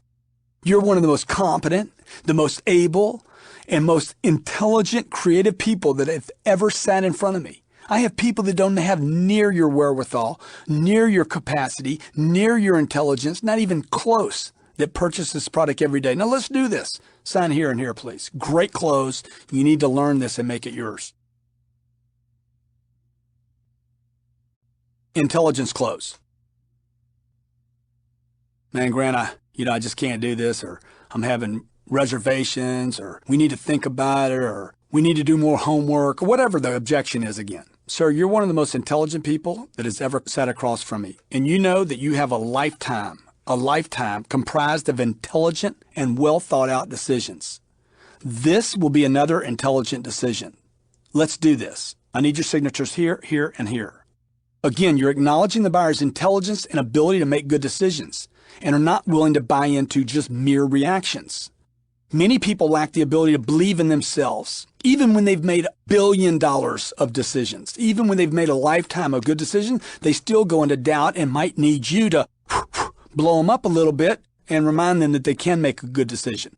Many people lack this ability or lose the ability to make a decision, and closing a deal requires that you're able to inspire someone to take action. The intelligence close. Sir, you're one of the most intelligent people that has ever sat across from me, and you know that you have a lifetime comprised of intelligent, well thought out decisions. This will be another intelligent decision. Let's do this. I need your signature here and here. Do the right thing close. This is when you're getting a stall on making a decision. Sir, I want you to do the right thing, and if you don't think this is the right thing, I certainly don't want you to do it. I want you to do the right thing as I trust that you're a person that prides himself on always doing the right thing. You have built a life of right actions and right decisions. If this purchase doesn't fit under right things, then I don't want you to do it. But I don't believe that to be the case. Let's do this if you think it's the right thing. If not, tell me what's not right. Great close. It's called Do the Right Thing Close. This comes from your sincere and genuine desire for people to do the right thing. And many times, in fact, most of the time, in fact, for me, all the time, somebody not doing something with me is never, ever, can't be, impossible, the right thing. If I'm closing them on doing something with me, I already believe it's the right thing. I don't have any reservations about that. They're the only one that has a reservation. Let's say I'm raising money for some charity outfit and I'm doing a fundraiser and I really, really believe in the fundraising we're doing, right? And they're like, oh, I'd like to, but I don't know. It's not the right time. The economy's tough, blah, blah, blah. Sir, I want you to do the right thing because I trust you are the kind of person that prides himself on always doing the right thing. You've built a life of right actions and right decisions. If this purchase or this investment or you writing a check to this charity wouldn't fit under the right things, then I wouldn't want you to do it. But I don't believe that to be the case. You know how many people this is going to help. You know how many people will benefit. You know how many people in this room look to you as a model of someone that takes the right actions. And because of what you do tonight, they'll do something. Now let's do this thing. If it's the right thing, if it's not the right thing, tell me what's not right about it. Great close. That close is so good, I'm going to give you one to follow it up. Do the right thing close number 2. I want you to do the right thing as I trust you're a person that prides himself on always doing the right thing. You have built a life of right actions and right decisions and obviously avoided making wrong ones. If this purchase doesn't fit under right things, then don't do it. Now, let's logically look at this thing so you can make the right decision. Let me ask you, give me one thing that makes it the right thing to do. Good. What makes it the wrong thing to do? Great. What makes it the right thing to do? And you're going to keep going back and forth between the right thing and the wrong thing until you exhaust this list. You want to make a list and determine which one to do. This shows understanding and acknowledges the individual's ability to make good decisions. Make a list similar to the Ben Franklin, but you want to go from good decision to bad decision, good decision to bad decision, good decision to bad decision. I've had people do this. Okay, I got it. Let's do it. Let's roll. I understand. Thanks, Grant. Appreciate you being so logical with me and closing me up now. So what are you going to do here? Right? Do the right thing close number 2. I want you to do the right thing as I trust that you're a person that prides himself on doing the right thing. You have built a life of right actions and right decisions. And hey, you've done an incredible job of avoiding wrong ones. If this purchase doesn't fit into right things, then don't do it. Let's just take a logical look so you can make the right decision. Tell me, what makes it the right thing to do? He gives you an answer. I help a lot of people. Good. What makes it the wrong thing to do? Money has to leave my checking account. Okay, good. What makes it the right thing to do? Man, it'll inspire a lot of people in this room. Excellent. What makes it the wrong thing to do? Money leaves my checking account. Good. What makes it the right thing to do? Well, man, I haven't given much money this year anyway, and I need the tax write-off. Excellent. What makes it the wrong thing to do? Money's got to leave my bank account. Shit's got to leave it anyway. Let's do it. Okay, boom, close the deal. Scarcity close. Be careful with this close, okay? It can backlash on you. As you're aware, John, there's a limited availability of this specific product. There's a huge demand for the product, and I want to ensure that I'm able to get you what you want. So look, let's get the paperwork done so I can assure that you're able to be one of the first people to own and enjoy this product. I need your initials here, here, and here. Now, you got to be careful with this because people will say, look, if it's not here later, it's not meant for me. So as you're aware, John, there's a limited availability of this specific product, a huge demand for it, and I want to ensure that I'm able to get you what you want. So let's get the paperwork so I can assure you're able to get one of the first one or have the first table or have the first product when it comes out and you can start enjoying it. This close uses scarcity. That's why it's called the scarcity close, and the hope of being the first and possibly even using the fear of loss as momentum to close. Be careful again with these types of closes, however, as today's consumers can get worn out quickly on these kind of like, okay, if you don't do it, you lose it. Takeaway close. Let me suggest that you don't do this now. If you come back tomorrow, take some time, take tonight to think about it. You come back tomorrow, and if somebody already steps up and has spoken for it, you'd have to take that as a sign that it was never meant for you. Now you want to sit back from your desk and wait. It's called a takeaway close. You're going to actually remove the product. It's similar to the scarcity close, but opposite. They're like, I don't know. Sir, let me suggest that you just don't do it right now. You can come back tomorrow. Call me tomorrow. If it's already been spoken for, take it as a sign from the gods that it was never meant for you. Now, this is a riskier close whereby you offer to take the product away and you offer to remove the decision to close and you propose that they walk away at this time. It's better to know that the buyer is sold on the product, convinced, closed, ready. See, because if they're really sold, they're not going to walk away. This one is only for the brave, okay? I encourage you to use it. I look forward to hearing you call our office and tell us, man, I did the takeaway and it worked perfectly. Want to be first or last close? John, the reality is you're either going to buy this now or you're going to buy it later. But you know you need this. And you know you're going to do it sooner or later. The question is, do you want to be the first to do it or the last to do it? Do you want to do it now or do you want to do it later? You know what? Let's do this. Let's get it done and make you the first, not the last. See, like all closes, the buyer has to be on the right product. They have to be the decision maker and they have to be sold. When you get to this point, you have a buyer just not wanting to make a decision, but you know they want to do it. You know it. You know they need it. You know it's the right thing. This is especially good to use when you're confident that they're going to do this sooner or later anyway. You remember the little candies, now or later? This is also particularly suitable on products that are just coming out or where competitors of the company you're talking to may be taking advantage of your services later. Want to be first or want to be last? The reality is, John, you're going to be buying the product. You're going to invest in it. Either you're going to do it now or you're going to do it later. But you know you need it. And you know sooner or later you're going to do it. The question is, do you want to be the first to do it or the last to do it? The question is, do you want to do it now or do you want to do it later? Come on, let's do this now and get it done and make you the first. Sooner or later close. The reality is you're going to do this sooner or later and you know it. You need the product. You like the product. I could probably even say you love the product. You can afford the product. So let's do this sooner rather than later. Let's get this done now. You see, you have to know the difference between valid objections and just reactions to decisions. Most of what you get hit with, I think you would agree, are only reactions. Stay confident, stay focused, be prepared with the closes, and stay certain about what you're certain about and close the deal. Sooner or later close. John, the reality is you're going to do this sooner or later and you know it. You need the product. I could even say you love the product, but let's just settle on you like the product. You need it, you like it, you can afford it, and you're going to do it sooner or later. So let's do this sooner rather than later. Let's get this done right now. I need your initials here, here, and here. Get it done and over close. Of course you could wait. You don't have to make a decision right now, but I want to get it done now and over so that you can put your attention on the things that are more important to you. Sign here and here, please.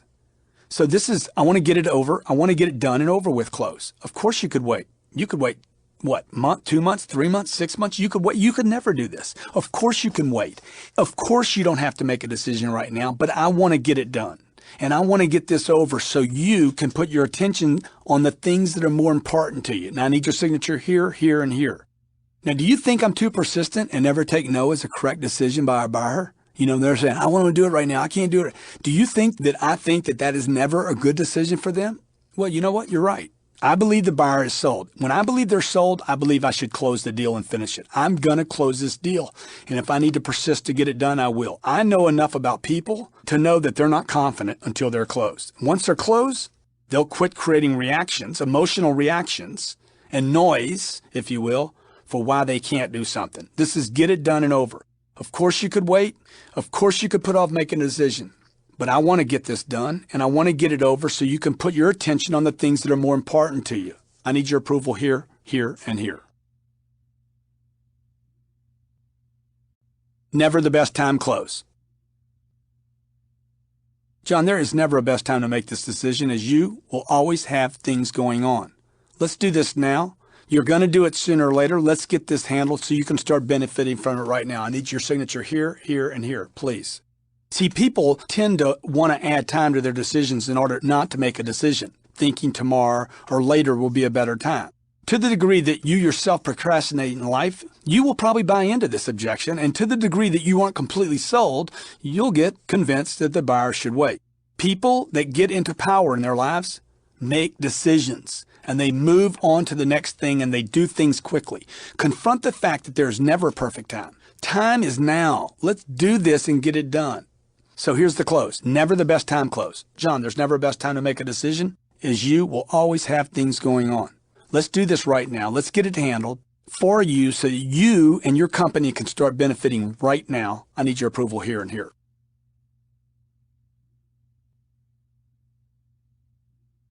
Won't allow close. I understand your position. However, I cannot allow you not to own this product. It is the right thing for you and your company. I would never mislead you, and it is the right thing to do. Now, John, I need your approval here and here. This is called the won't allow close. It requires tremendous confidence on your part, and you need to use it with speed and power. You also need to have a strong relationship with the buyer, as in all the closes, so that you can be completely convincing that this product is right. By the way, you need to be completely convinced that the product is right, that it serves them, that you're the right people. It's called won't allow close. I understand your position. However, I cannot allow you not to own this product. I cannot allow you not to make a decision on this. It is the right thing for you. It's the right thing for your company. I would never mislead you. You're going to do it anyway. I need your approval here and here. All the assumption closes, the ownership closes, the sooner or later closes, the do it anyway closes, all those closes would be very, very beneficial. Ownership close. John, I'm putting your name on this. I will not let someone else get it, as I know it's the right thing for you. It's the right product. It's affordable. It's perfect for you. Now, how do you want to pay for it? This, again, is an assumption close, whereby you are in a position to insist on them owning it. This requires a lot of confidence. It requires a great relationship with your buyer, and you have to be completely sold on this concept that this is the right product. Move with speed when you use this close. So what is it called? The ownership close. John, I'm putting your name on this. I will not let someone else get this product, as I know it's the right thing for you. I know it's perfect for you, and I know you're going to do it sooner or later. How do you want to pay for it?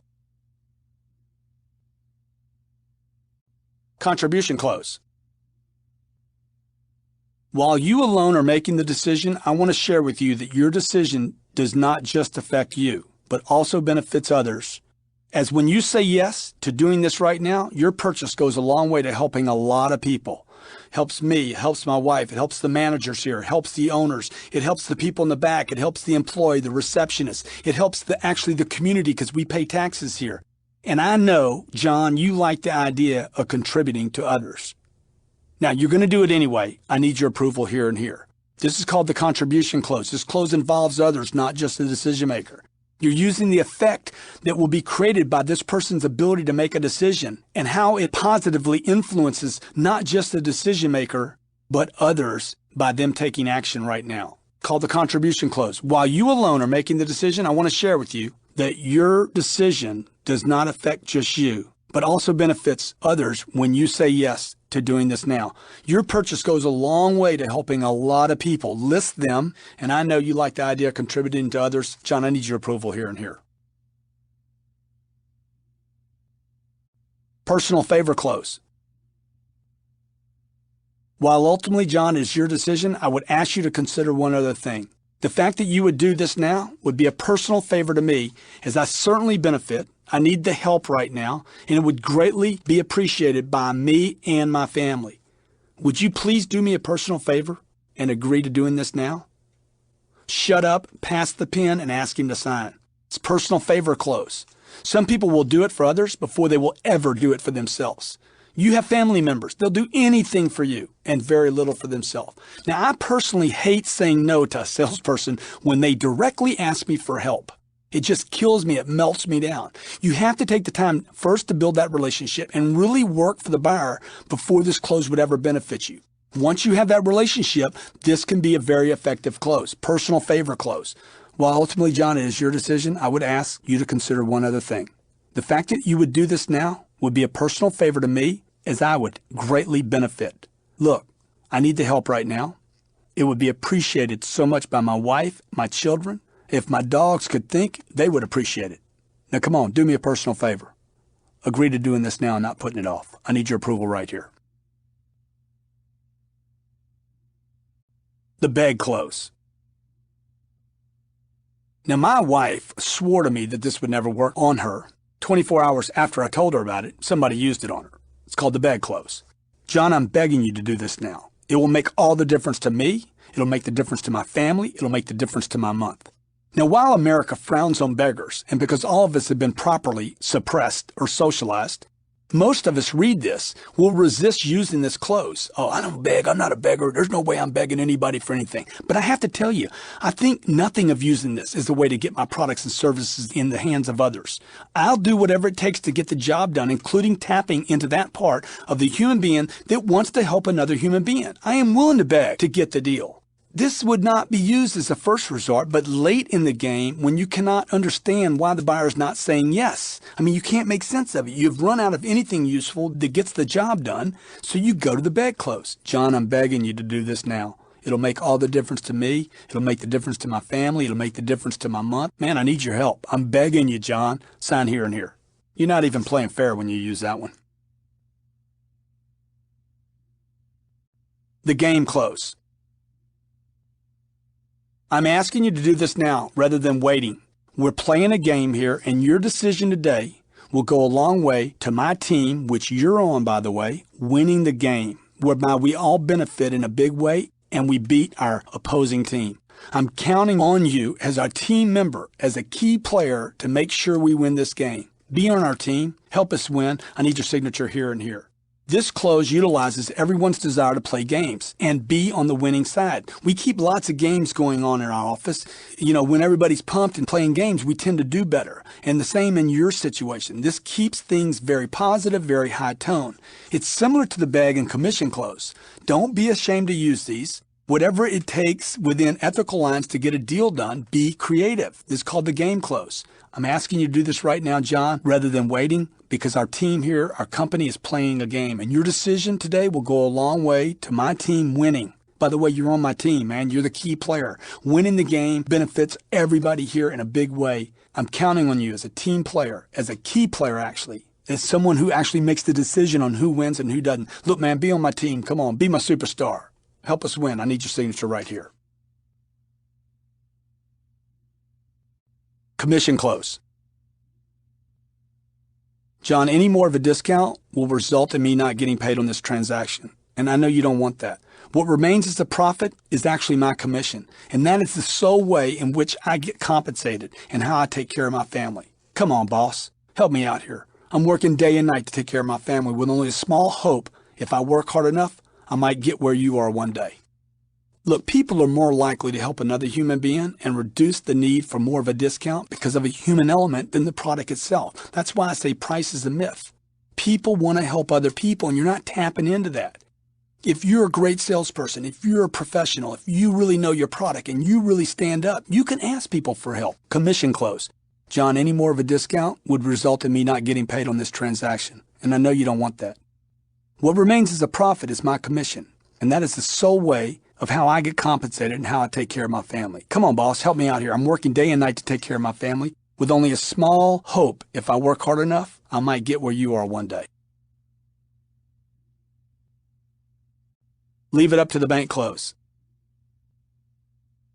Great close when the buyer thinks they can't get done, they can't get financed, they can't get approved. It's obvious, sir, you're concerned about the money. Let me suggest, since money is the issue, we leave it up to the bank.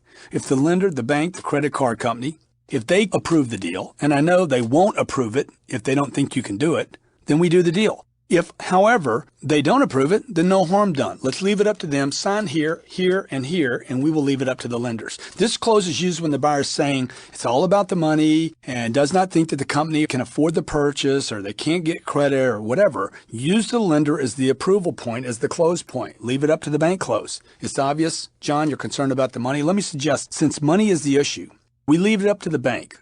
If the lender, the bank, or the credit card company approves the deal, and look, I know they won't approve it if they don't think you can do it, then we do the deal. If not, hey, no harm done. Sign here and here, we'll leave it up to the lenders. Puppy dog close. Be careful with this one. It's been around a long time. You don't use it enough, but you can overuse it.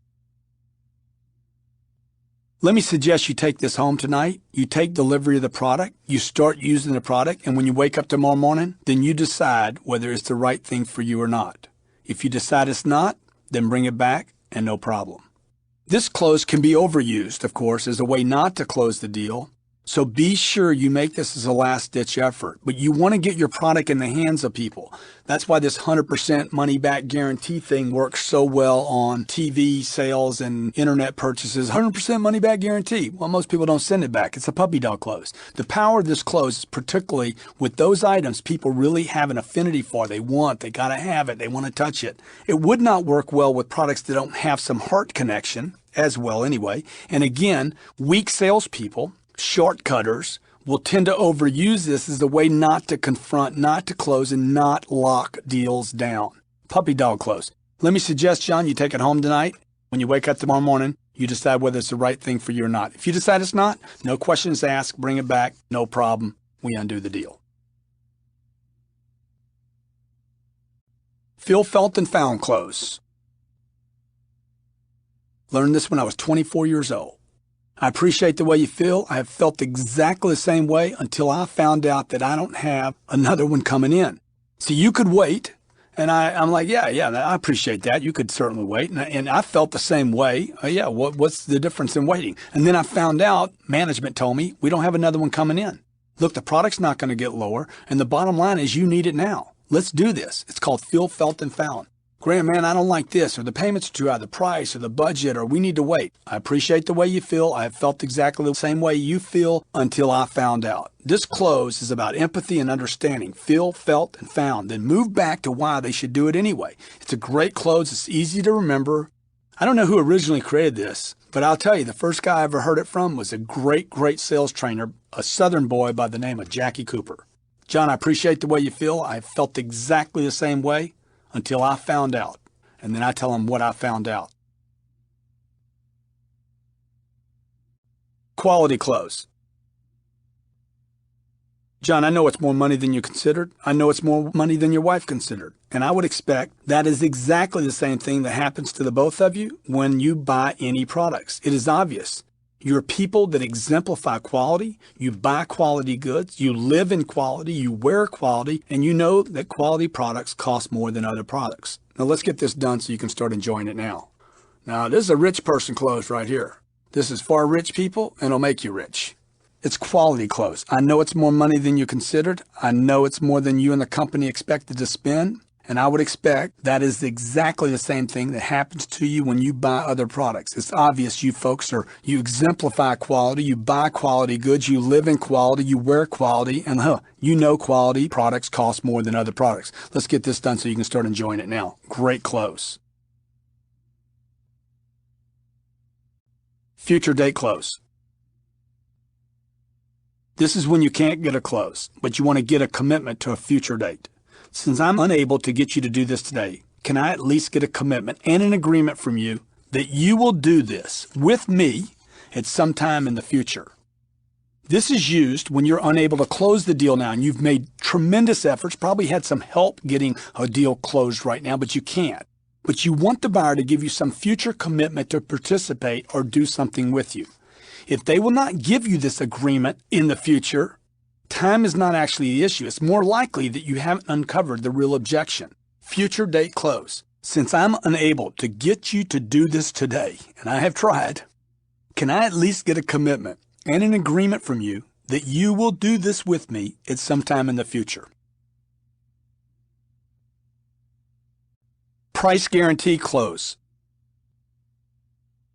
Since price is your only concern, I'd like to offer you our price promise guarantee, which is that if you were to leave here with our product, find a better price from anyone, we will match that price or beat it. This is our way to give you the assurance that you're getting the very best price available anywhere in the market. Since I have now resolved your only concern, which was price, I need your approval here and here. Now, this close obviously has to be coordinated with executives and management, whereby the company will then stand behind the lowest price promise or guarantee. I don't know what the big fear or concern is, because most of you will match or beat the price later anyway if you had to save the deal. This has become a very popular way of legitimizing pricing in retail today and should be considered as a way to encourage decisions now. Almost anyone would later match a deal if that is what it took to save a deal. So initiate this as the way to close. Price guarantee close. John, since price is your only concern, I'd like to personally offer you our price promise guarantee, which is if you were to leave here with our product, go down the street and find a better price, we would match that price or beat it. This is our way of giving you the assurance that you're getting the very best price. Now, since I've resolved your concern about money, I need your approval here and here. Now or never close. This is the offer I'm making you for right this moment in time, and it is a now or never offer, as I will not be able to make this available tonight, tomorrow, or even later today. Because we have an incentive available to us right now, I am able to offer this to you right now. And John, it expires when you leave here. Look, let's do this so you can take advantage of the incentives I'm being provided right now.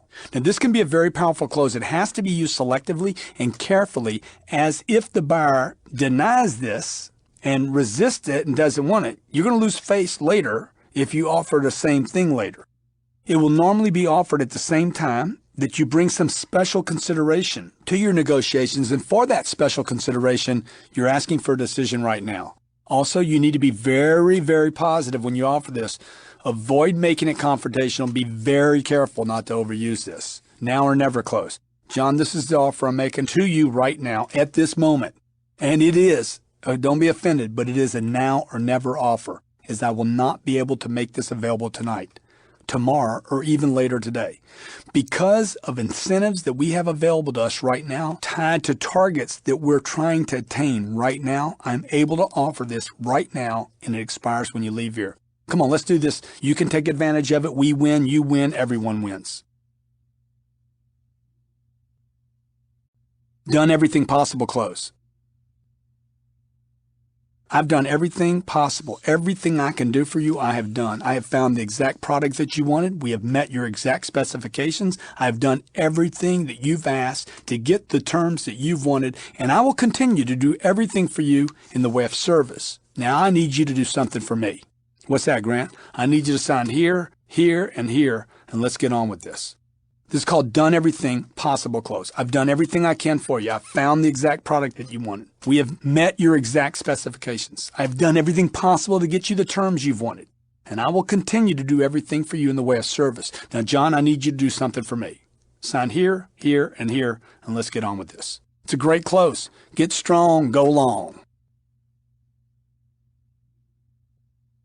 Get more done close, particularly for stallers. John, the sooner we get this done, the more you will be free to get other things done, and the more time you can have to concentrate on those things not yet done. Let's do this so you can get on with doing all the other things that require your attention. This is a very successful close on high-powered individuals, movers and shakers, who know the more they get done, the more they can get done. This is just one of those basic truths of the universe, and any salesperson that ever uses this on me will close me. Okay? It's get more done close. I don't know. I'm thinking about it. I got to think about it. John, the sooner we get this done, the more you will be free to get other things done. And the more time you can have to concentrate on the things not yet done. Let's do this so you can get on with doing all the things that require your attention. I need your approval here, here, and here. Handshake close. You know it serves your needs. You know you can afford it. It's only a matter of time before you do it. Let's get this done. Reach your hand out with an open hand, assuming a handshake, for agreement, shut up, then you get signatures. See, there comes a time in every deal where it basically comes down to this: moving toward an agreement with assumption. Look the buyer in the eye, reach over with an open hand, quit talking, get the buyer to shake your hand. Keep it out there as long as you have to. Do not say a word. You need to drill this, practice it, and rehearse it. You're going to feel uncomfortable when they don't shake your hand. Handshake close. You know it serves your needs. You know you need the product. You know you can afford it. You know it's only a matter of time before you do it. Hey, let's get this done. Reach out with an open hand, assume a handshake. Shut up. Additional service close. While I have done everything I can do for you on the money, I am willing to offer to give you additional service beyond what we and I would normally commit to, like annual free service checks, personal visits, for instruction by our staff, a call to you weekly to make sure you're getting exactly what you need from your new investment. But what I need from you is a signature here, here, and here. This additional service close. Service to most people is worth more than a discount. Discounts have no long-term value and should be avoided except in rare occasions where the buyer is only price sensitive. What you want is value exchange rather than a price reduction. So use additional service in order to give the buyer what will cause them to feel like a winner. It will cause them to feel like a winner by being provided with added value to your offer. Additional service close goes like this. While I've done everything that I can do for you on the money, I am willing to offer to give you additional service beyond what we would normally commit to, like annual free service checks, personal visits for instruction by staff, a call to you weekly, access to our 800 number. I mean, just make a list of all the extra additional service. Now I need your okay here and here. This is called the pressure close, number 1. Yes, the pressure close. Grant, are you pressuring me? Not yet, John. But trust me, I am willing to resort to pressure in order to get this done tonight. Now I need your approval here and here. This acknowledges and confirms your willingness to go there if necessary. Why not just admit it, man? Hey, I'll go there if I have to, my friend. There's nothing wrong with using a little pressure in the right amount when your prospect is unable or unwilling to make a decision. Look, more transactions are lost because of the unwillingness to apply pressure than are lost because of anyone using pressure. Being prepared to handle the resistance to pressure will allow you to continue to use pressure. You understand? Being prepared to handle resistance to pressure allows you to actually use pressure. Grant, you pressuring me? Not yet, sir, but trust me, I am willing to resort to it in order to get this done tonight. I need your help. I need your approval. I need your signatures here, here, and here. Most of the time, people are going to laugh at you. You're good, son. Man, hey, you want a job? I'd like to hire you. I need more guys like you. You're going to get respect from people by going all the way with them and by telling them the truth. Hey, are you willing to pressure me to get my business? Because if you're not, you're probably not going to get my business. Pressure close number 2. Grant, you pressure me? Sir, please don't confuse my enthusiasm, my insistence, and my confidence in my proposal with pressure. I am confident that this is the right thing for you to do. Now let's do this. So when he says, are you pressuring me? Swiftly answer the question with a smile on your face that your prospect is confusing pressure with enthusiasm. No one resents someone that's not confident and excited. You would never blame a child for pressuring a parent. You know, you're on aisle 6 and he wants candy. You pressure me, little guy? He'd be like, you're right, I'm pressuring you. Give me some candy. Right? So look, sir, don't confuse my enthusiasm, my insistence, and my confidence, my dedication, and my love for my product and my job. Don't confuse that with pressure. But look, I'm confident it's the right thing for you. I know it's the right product. I know you can afford it. I know you'll never regret it. Now let's do this. Pressure close number 3.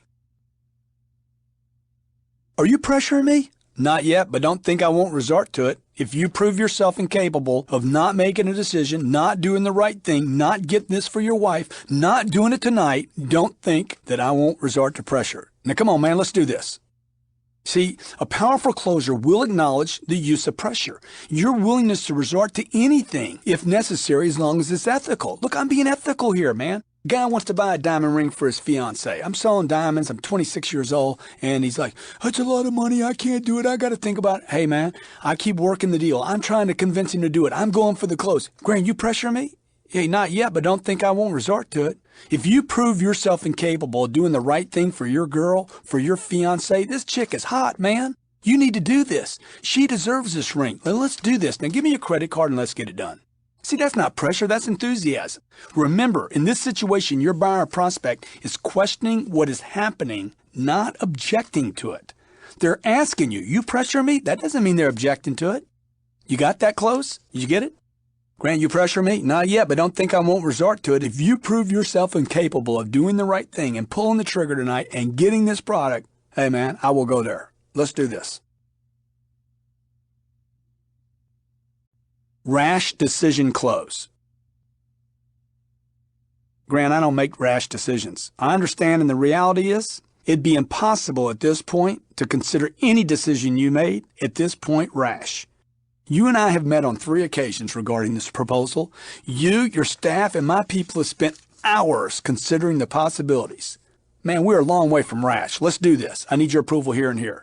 See, this is your prospect's last thread of attempt to convince you not to make a decision. And your response to this, Grant, we don't make rash decisions, is based on how reasonable you are with the facts. Look, most of the time when this happens, we don't make rash decisions. You've spent more than adequate time with people. They've taken too much time, not too little. They're not being rash. They're spending too much time in procrastination. So you want to chuckle, you want to smile, and you want to deliver this close and watch the magic. Grant, we don't make rash decisions. Sir, I understand. The reality is it'd be impossible at this point to consider any decision you make at this point rash. You and I have met on 3 occasions. You, your staff, and my people have spent hours considering the possibilities. Come on, man, let's do this. Rash decision close 2. We never make a rash decision. I agree with you, sir. I never make a rash decision. And saying yes right now could not be considered rash or snap. You have needed this product for years now. At this point, it is not only not a rash decision, but it is absolutely the most reasonable, logical, and frankly, the only decision you can make. Now, I need your approval here and here. Show that you're not going to be thrown off your game here. Use the buyer's attempt at reason and close by stating the facts and sanity. Most people don't make rash decisions. In fact, most people do completely the contrary. Most people take way too long making decisions. Don't be scared to tell the truth and close. Rash decision close number 2. Grant, we never make a rash decision. John, I agree. And saying yes right now, look, if you'd have said yes an hour ago, it wouldn't have been rash. It wouldn't have been a snap decision. You've needed this product for years. At this point, it's not only not a rash decision, but it's absolutely the most reasonable, most logical, and frankly, the only decision you can afford to make. Now, I need your approval here and here. This is called nothing to do with decision close. Grant, we never make a snap decision. We never make a rash decision. I hear you, John, and I agree, but the reality is there's only a few reasons you won't do this tonight, none of which has anything to do with your ability to make decisions or your concern about rash decisions. May I share them with you? Yeah, Grant, what is it? Number 1, lack of confidence in the product. Do you lack confidence in the product, sir? No, I like the product. Number 2, the price or terms are not right. Number 3, you don't have confidence in me or my company. Which one is it, sir? Now, you've heard me use a similar close 3 different times now, where I'm going to break out the 3 reasons people don't buy. Me, the equipment or the product, or the money. And that's it. So, Grant, I don't ever make a rash decision. I hear you, sir, and I agree, but the reality is there's only a few reasons you won't do this right now, and you won't do it tonight. None of them of which has anything to do with making a rash decision. May I share them with you? 1, lack of confidence in the product. 2, price or terms aren't right. 3, you don't have confidence in me or the company. Quit letting this delay of the close and added time fine, put you in a position where you can't close this deal. This is a great close and will gain you the respect of the buyer when you use it. People don't make decisions because they lack confidence. That's bottom line. They don't lack confidence in their ability to make good decisions. To the degree they have confidence in you, they'll make a decision with you. Either way close. Grant, we're not making a decision right now. I understand. Grant, final. We're not making a decision right now. Hey, I understand, but either way, you're making a decision. You'll either make a decision to continue with what you have or make a decision to get what you deserve.